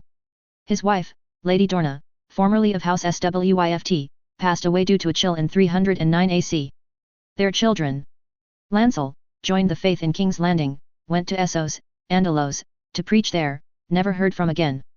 Presumed dead. Willem, captured at the First Battle of Riverrun, but later freed. Died during the Battle of Torches. Martin Lannister, current Lord of Casterly Rock, Shield of Lannisport, Protector of the Isles, Warden of the West. His wife, Lady Jenna, formerly of House Farman. Their children, Cyrell and Leo. Cyrell Lannister is considered for Prince Baelor's hand. Leo is considered for Princess Rhaena's. Janei, born of House Lannister, married Armin Oakhart, current Lord of Old Oak. See House Oakhart, Reach. Tyget, died of a pox in 285 AC. Married Darlessa Marbrand, who died in 303 AC. Their son, Tyrak, presumed dead after a riot in King's Landing. Jerion, presumed dead after mounting an expedition to Old Valyria. Never heard from again. Their Bannerman: Harlan Banefort, Lord of Banefort, wed to Janey Illidan. Their children, Carlton, Myros, Lionel, Jane, and Aaron. Tybalt Craighall, Lord of Craighall, wed to Baron Morland. Their children, Samwell, Serena, Alice-Anne, Morgan, and Cyrell. Louis Esterin, Lord of Windhall, wed to Rohan Garner. Their only child, Ryman. Sabiston Farman, the aged Lord of Fair Isle, wed to Jane Vicary. Their children, Thomas, Jerion, Mina, Francis, Elissa, Alice, Lyman, Alan, Tommen, and Gilbert. Terence Kenning, Lord of Casey, wed to Esma Doggett. Their children, Hobart, Herrick, Henia, and Henry. Tommen Lannister, Lord of Lannisport, wed to Mina Farman. Their children, Errol, Elise, and Eldon. Adam Marbrand, Lord of Ashmark, wed to Catelyn Bracken. Their children, Lauren, Daemon, and Ash. Daemon Marbrand is considered as a match for Alyssa Targaryen, Ash is considered for Elix Targaryen. Garrison Prester, Lord of Feast Fires, wed to Samara Lorch. Their only child, Mylene. Lady Laria Sarsfield, Lady of Sarsfield, wed to Gerald Jast. Their children, Alice, Bonifer, Jamie, and Sarah. Stefan Swift, Lord of Cornfield, wed to Alice Turnberry. Their children, Joanna and Harrison. Reynald Westerling, Lord of the Crag, wed to Floris Osgrey. Their only child, Joanna. Their bannerman. Gormund Goodbrother, Lord of Hammerhorn, Lord of Great Wick, last of his line, wed to Gwynferwind. Their children, Arigan and Gisela. Jonferwind, Lord of the Lonely Light, wed to Elora Harlaw. Their only child, Boren. Donnell Drum, Lord of Old Wick, wed to Dyra Kenning. Their children, Ragnar and Dara. Tristifer Botley, Lord of Pike, Protector of Lord Sport, unofficial, Chief of the Drowned Men, Underground Iron Islander Resistance Movement, wed to Gwyn Goodbrother. Their children, Roderick and Lurian. Oro Saltcliffe, Lord of Saltcliffe, wed to Cara Wynch. Their only child, Hotto. House Tyrell. The Reach did take a beating in the war for the throne. Bruised at Storm's End, battered at Old Town, beaten at Riverrun, then at Kinrock, the Battle of Highgarden really stood alone in an ocean of setbacks. Yet, the Reacher spirit of warfare and chivalry lived on, even during the War for the Dawn. At Moat Cailin, the Reachers and Dornish held, and prevented the dead from overrunning the neck, keeping the King's Road and the vital artery of the kingdoms alive. Mace Tyrell, elected Lord Commander of the Night's Watch after the end of the conflict, also managed to lead the Watch very competently, from expeditions at the Wall, to rebuilding the Watch in the north, to installing advanced posts at Hardhome and later Whitetree, the new headquarters of the Watch. As for the Reach itself, there were hard times ahead. Golden Grove and Old Town were ruins, Highgarden was driven to the cusp of bankruptcy, and not a lot of other houses fared any better. Hornhill taken by the Dornish, Ashford and Bitterbridge ravaged by war, Tumbleton taken, the Arbor ruined, only Old Oak had been relatively spared. But thankfully, Dornish help managed to keep the Reach afloat. Loans, weddings, dowries, and trade managed to keep the Reach alive throughout the winter, and, like a phoenix, it slowly began to rise from the ashes. Under Willis Tyrell's competent leadership, the Reach licked its wounds, and the bountiful fields bloomed once again. Thanks to the lifeline thrown by Dorne, the Reach had endured, something that the Targaryens were not too happy about. Of course, this meant that keeping the links between Dorne and the Reach was essential for House Tyrell, and especially Willis. Since House Targaryen was intent on making sure House Tyrell's power was curbed, he had no choice but to rely on his newfound allies. And while the Targaryens did try to break apart House Tyrell's careful links, the combined politicking of Willis Tyrell and Quentyn Martell made it impossible. The Reach had suffered for the good part of 15 years, but these times were over. Spring had come, and summer would follow. The flowers bloomed, the fields became rich, and House Tyrell grew strong once more. Lord Mace Tyrell, Lord Commander of the Night's Watch, former Lord of Highgarden. His wife, Lady Aelry, formerly of House Hightower. Their children. Lord Willis Tyrell, Lord of Highgarden, Lord Paramount of the Mandor, Defender of the Marches, High Marshal of the Reach, Warden of the South, wed to Delilah Fowler. Their children, Rose, Alistair, Ormond and Rebecca. Alistair is considered as a potential match for Rhaenys Targaryen, Ormond for Rhaena Targaryen and Rebecca for Eilix Targaryen. Sir Garland the gallant Tyrell, killed at the Battle of Riverrun, wed to Leonette Fossoway, no issue. Sir Loras Tyrell, killed at the Battle of Storm's End, unwed, no issue. Princess Marjorie Tyrell, Princess Consort of Dorne, wed to Prince Quentyn Martell. See House Martell. His sister, Janna Tyrell, wed to John Fossoway. Their only child, Melissa. His sister, Mina Tyrell, wed to Paexter Redwyne, killed at the Battle of the Whispering Sound. Their children, Horaz, Hobber and Dismara. Dismara Redwyne is wed to Vincent Toland. Their bannerman. Alan Ambrose, Lord of the Anthill, wed to Eleanor Tyrell. Their children, Arthur, Mega, Arys and Raymond. Bryndon Ashford, Lord of Ashford, wed to Janna Cordwainer. Their only child, Alcaine. Hugh Beesbury, Lord of Honeyholt, wed to Bryony Costain. Their only child, Elsa. Laurent Caswell, Lord of Bitterbridge, Defender of the Fords, wed to Olenna Cockshaw. Their children, Melissa, Ryanna, Ryam, Thomas and Alice. Tommen Costain, Lord of Three Towers, wed to Esmeralda Footley. Their children, Ormond and Lionel. Erin Florent, Lord of Brightwater Keep, wed to Mega Tyrell. Their children, Floris, Simon, Alistair, Jane and Roland. Jane Florent is considered as a match for Prince Eilix Targaryen. Simon Florent is considered for Princess Rhaena Targaryen. Hellis Footley, Lady of Tumbleton, wed to Laurent Tyrell, no issue yet. Tanton Fossoway, Lord of Cider Hall, wed to Serena Stedman, no issue yet. John Fossoway, Lord of New Barrel, wed to Janna Tyrell. Their only child, Melissa. Baylor Hightower, wed to Rhonda Rowan. Their children. Otto, wed to Elise Lannister, 5 children. Their only son, Manfred Hightower, is considered as a match for Princess Rhaenys Targaryen. Leicester, wed to Maya Vance, 3 children.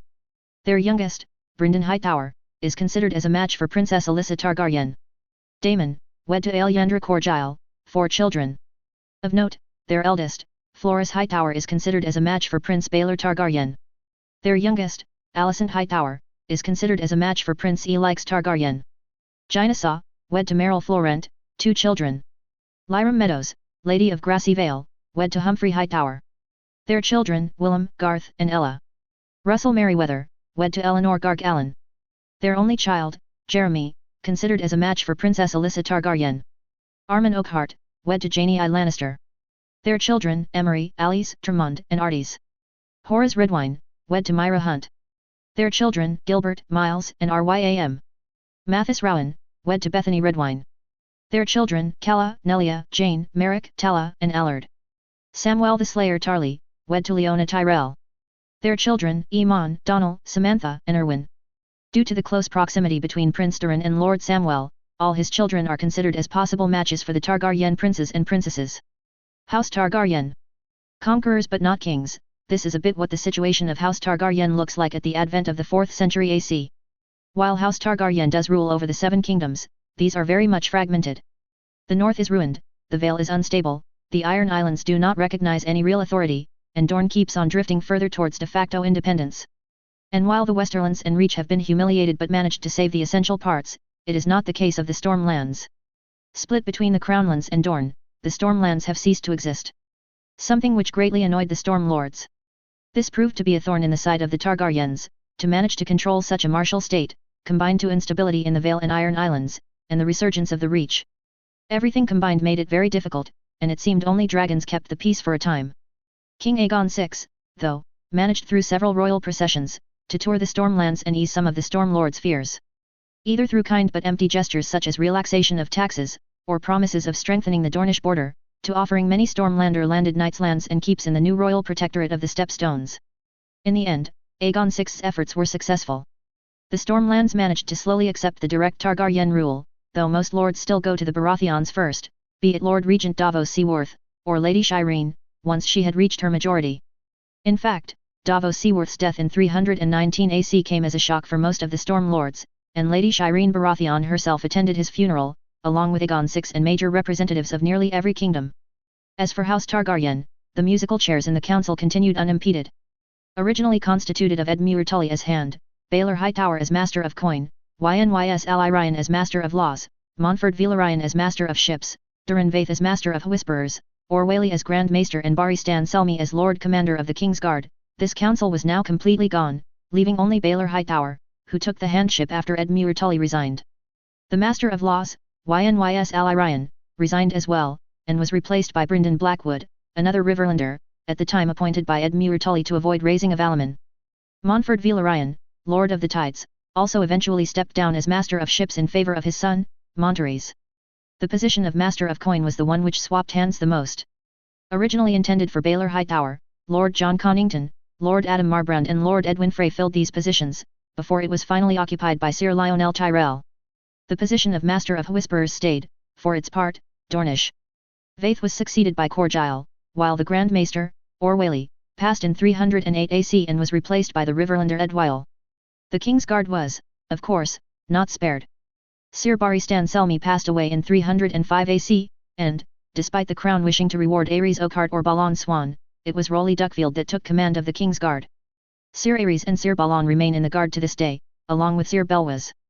But this leaves 3 spots. Daemon Sand was offered a white cloak, which he denied in favor of a place in Prince Durin's Guard. The Dothraki Rockero was also considered, but passed over for political reasons. The 3 spots were not filled until the end of the War for the Dawn, with 3 knights having proved their valour, Sir Henry Bracken of Stonehenge, Sir Oliver Frey of the Twins, and Sir Robin Potter, though Sir Robin died in the War of the Stepstones. He would be replaced by Sir Andrew Estermont. Though, House Targaryen is now locked in a fight to regain its influence.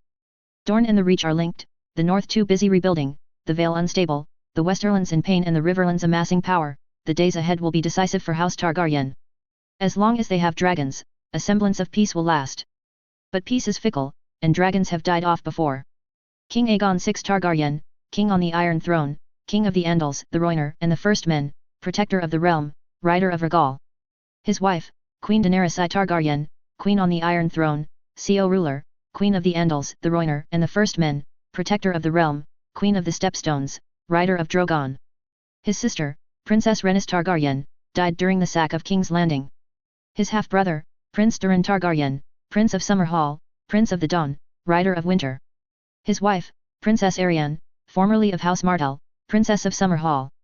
Their children: Prince Aemon Targaryen, Prince of Dragonstone, heir to the Iron Throne, betrothed to Princess Daenerys Targaryen, rider of Sunshine. Princess Daenerys Targaryen, Princess of the Blessed Isles, betrothed to Prince Aemon Targaryen, rider of Stardust. Princess Rhaenys Targaryen.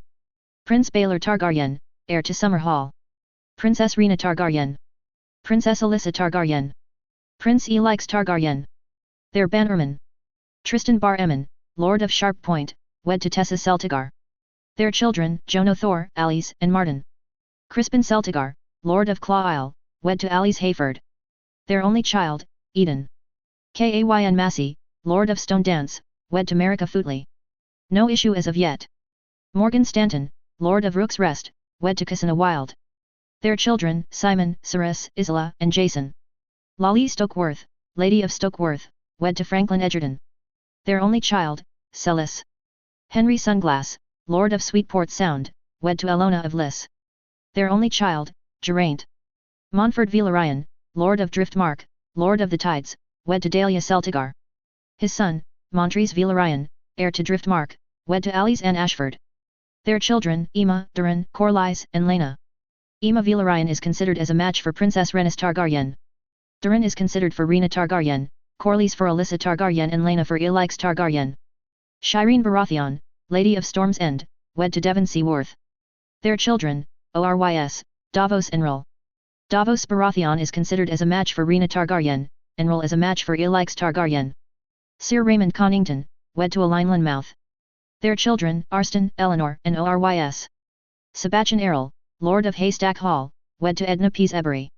Their children: Flynn and Elbert. Herbert Grandison, Lord of Grandview, wed to Cerys Stanton. Their children: Hugh and Robert.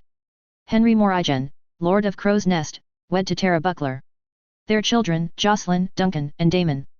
Lucius Penrose, Lord of Parchments, wed to Kyenna Anson. Their children: Lara, Jocelyn, and Jasper. Ailes Anderstedman, Lord of Broad Arch, wed to Jocelyn Greenfield. Their children: Renly, Serena, and Stefan. Donnell Swan, wed to Celine Whitehead. Their children: Cyrena and Cerys. Cyrena wed Sir Garth Crane. Their children are Trebor and Janice. Janice Swan is considered as a potential match for Prince Baelor Targaryen. Mariah Tarth, wed to Loras Merryweather. Their only child, Emma. She is considered as a match for Prince Elix Targaryen. Caspar Wilde, wed to Cerys Swan. Their children: Laena, Calla, and Bormund. House Martell.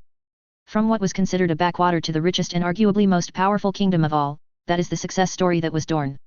House Martell, like almost all the other kingdoms, did participate in the War for the Dawn and the War for the Throne, but unlike the others, they had advantages. Unlike the North, their forces and kingdom did not get completely annihilated during the War for the Dawn. Dornish forces fought at Moat Cailin, alongside the Reachers, keeping the supply line to the north open, but did not take horrific casualties. Unlike the Riverlands, Crownlands, Stormlands, or Reach, they did not have to suffer the war coming to their kingdom to completely wipe out entire pans of their kingdom. Unlike the Westerlands, Iron Islands, Reach or Stormlands, their armies did not get shattered and reduced to a mere fraction of what they were just 7 years prior. Unlike the Vale, there were no ill feelings between Dorne and the Crown, at least at first. Prince Quentyn kept his kingdom mostly united, with the exception of the rebellious House Eula and the new Stormlander houses, and Dorne had the advantage of its newfound exports. Over the years of peace that followed the War for the Dawn, Prince Quentyn expanded on these efforts. In 10 years, everyone was jealous of Dornish keeps. That and their trade efforts helped Dorne soar to new heights. The new fleet was made to escort Dornish trading vessels as far as Uti, all the while Dorne continued its efforts to produce everything the free cities made for cheaper.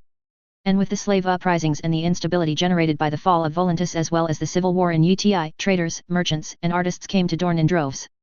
Soon enough, Dorne developed its own glassware, its own spice gardens, its own tea and rice plantations. All the while, it also expanded its own exports: perfume, soap, lavender, olives, oranges, everything one would want. Of course, it wasn't all sunshine for the Martells, who still had to police the extremely rebellious marches. From Starpike to Fontaine, bandit raids and outlaws continued to plague the region, which were slowly suffocated, notably from help of the Targaryens of Summer Hall. Though, the rift between the crown and Dorne continued to grow. Only Prince Aemon helped mend that rift, through the union of Prince Doran and Princess Arianne, although Prince Quentyn refrained from breaking relations with the Iron Throne altogether. Instead, one would think that we are back to the days of King Robert, with Dorne acting independently while swearing that they are loyal to the throne. A situation that benefits the Martells, certainly. And with dividends paying in their alliance with the Reach, they keep on extending their power and influence. Though, with the return of spring and summer, and the resurgence of the Riverlands and Reach as great powers, how long will House Martell stay at the top? Prince Doran Martell, former Lord of Sunspear and Prince of Dorne, died in the Water Gardens in 308 AC. His wife, Princess Melario of Norvos, resides in Norvos. Their children: Princess Arianne Martell, wed to Prince Doran Targaryen, Princess of Summer Hall, see House Targaryen of Summer Hall. Prince Quentyn Martell, Lord of Sunspear, Prince of Dorne, Protector of the Straits. His wife, Princess Marjorie, formerly of House Tyrell, Princess of Dorne. Their children: Princess Mariah, heir to Sunspear, considered as a match for Prince Baelor Targaryen. Prince Jaehaerys, considered as a match for Princess Rhaena Targaryen. Prince Alexis, considered as a match for Princess Alyssa Targaryen. Princess Elia. Prince Tristan Seelis, formerly Martell, Lord of Starpike, Duke of the Northwest. His wife, Lady Myrcella, formerly of House Baratheon, declared Waters. Their only child, Maron. His sister, Princess Elia, killed during the sack of King's Landing, wed to Prince Rhaegar Targaryen. Their children, Princess Rhaenys, and Prince Aegon, now King Aegon VI, see House Targaryen. His brother, Prince Oberyn Martell, slain at the Battle of Kinrock. His bastard children: Obara, guardian of Sunspear, unwed. Nymeria, paramour of Prince Quentyn. Her children, Aelyandra and Mara. Tyene, wed to Sir Joss Hood. Her children, Oberyn, Sarella and Nymor. Sarella, killed during the sack of Oldtown. His wife, Lady Elaria, formerly Sand, legitimized as Red Viper, Lady of Nightsong, Duchess of the High Passes. Their children: Elia, heir to Nightsong, wed to Edric Blackmont. Their children, Myria and Nymeria. Obella, wed to Daron Sant Agar. Their children, Mara, Morgan and Corin. Doria, wed to Quentyn Fowler.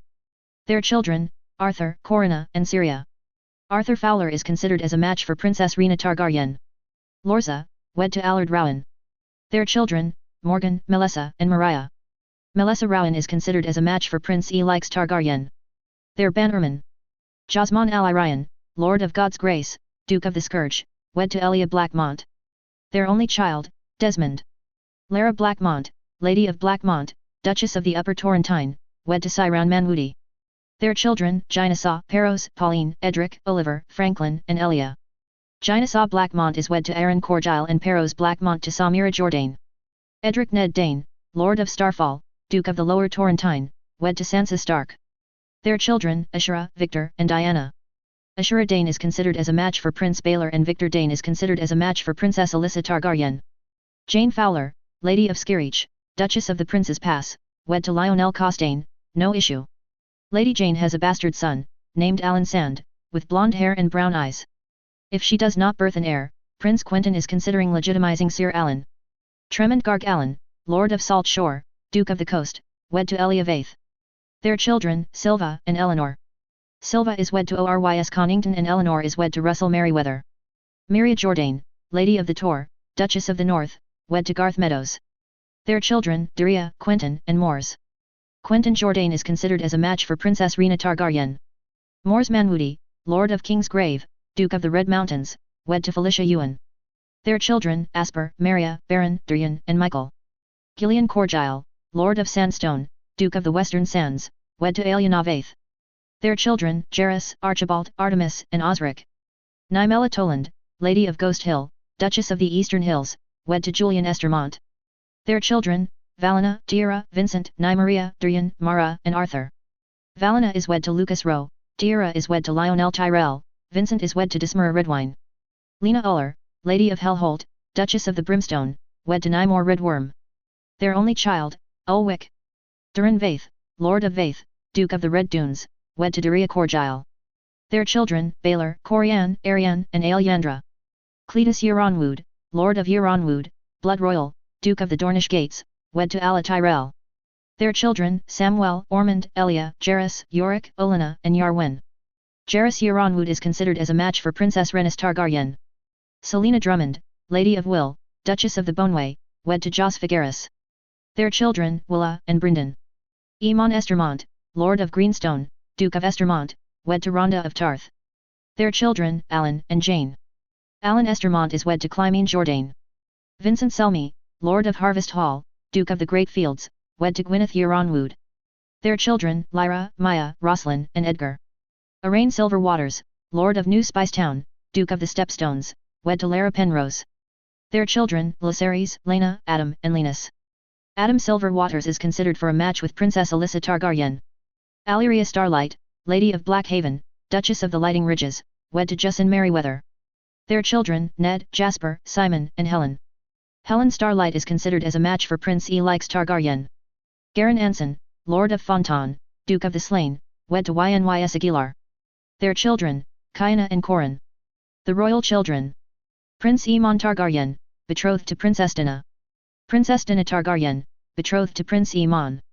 Princess Rhaenys Targaryen. Potential matches include Roderick Manderley, Edwyle Tully, Tristy Fetterleford, Arnold Arryn, Lucas Royce, Alistair Tyrell, Manfred Hightower, Aemon Tarley, and Jairus Euronwood. Prince Baelor Targaryen. Potential matches include Eleanor Tully, Sarah Blackwood, Rose Arryn, Cyrell Lannister, Aemma Velaryon, Janice Swan, Floris Hightower, Samantha Tarley, Mariah Martell, and Ashura Dane. Princess Rhaena Targaryen. Potential matches include Rhaemon Royce, Leo Lannister, Durin Velaryon, Davos Baratheon, Ormond Tyrell, Simon Florent, Donald Tarley, Arthur Fowler, Jairus Martell, and Quentyn Jourdain. Princess Alyssa Targaryen. Potential matches include Cregan Stark, Daemon Marbrand, Corlys Velaryon, Jeremy Merryweather, Brynden Hightower, Erwin Tarley, Alexis Martell, Victor Dane and Adam Silverwaters. Prince Elix Targaryen. Potential matches include Janis Manderley, Alla Royce, Ash Marbrand, Laena Velaryon, Rol Baratheon, Emma of Tarth, Rebecca Tyrell, Jane Florent, Alicent Hightower, Melissa Rowan, and Helen Starlight. The Small Council. Hand of the King, Lord Baelor Hightower. Master of Laws, Lord Brynden Blackwood.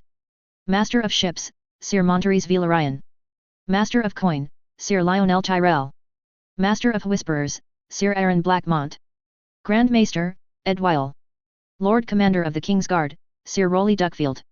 Kingsguard, Sir Ares Oakhart, Sir Balon Swan, Sir Hendry Bracken, Sir Belwas the Strong, Sir Oliver Frey, Sir Andrew Estermont. Valyrian steel artifacts currently in Westeros. Heartsbane, part of which was renamed Frost, in possession of House Stark. Heartsbane, part of which was renamed Remembrance, in possession of House Mormont. Lady Forlorn, in possession of House Corbray. Longclaw, in possession of House Targaryen. Nightfall, in possession of House Oakhart. Ice, part of which was renamed Lionheart, renamed Sunrise, in possession of House Martell. Ice, part of which was renamed Widow's Wail, renamed Ice, in possession of House Stark. Red Rain, renamed Vengeance, in possession of House Hightower. Orphan Maker, in possession of House Roxton. Truth, in possession of House Velaryon. Vigilance, in possession of House Dustin. A Dagger, which was renamed Strike, in possession of House Drinkwater. Claw, an axe, in possession of House Celtigar. Dawn, not made of Valyrian steel, but star metal, in possession of House Dane.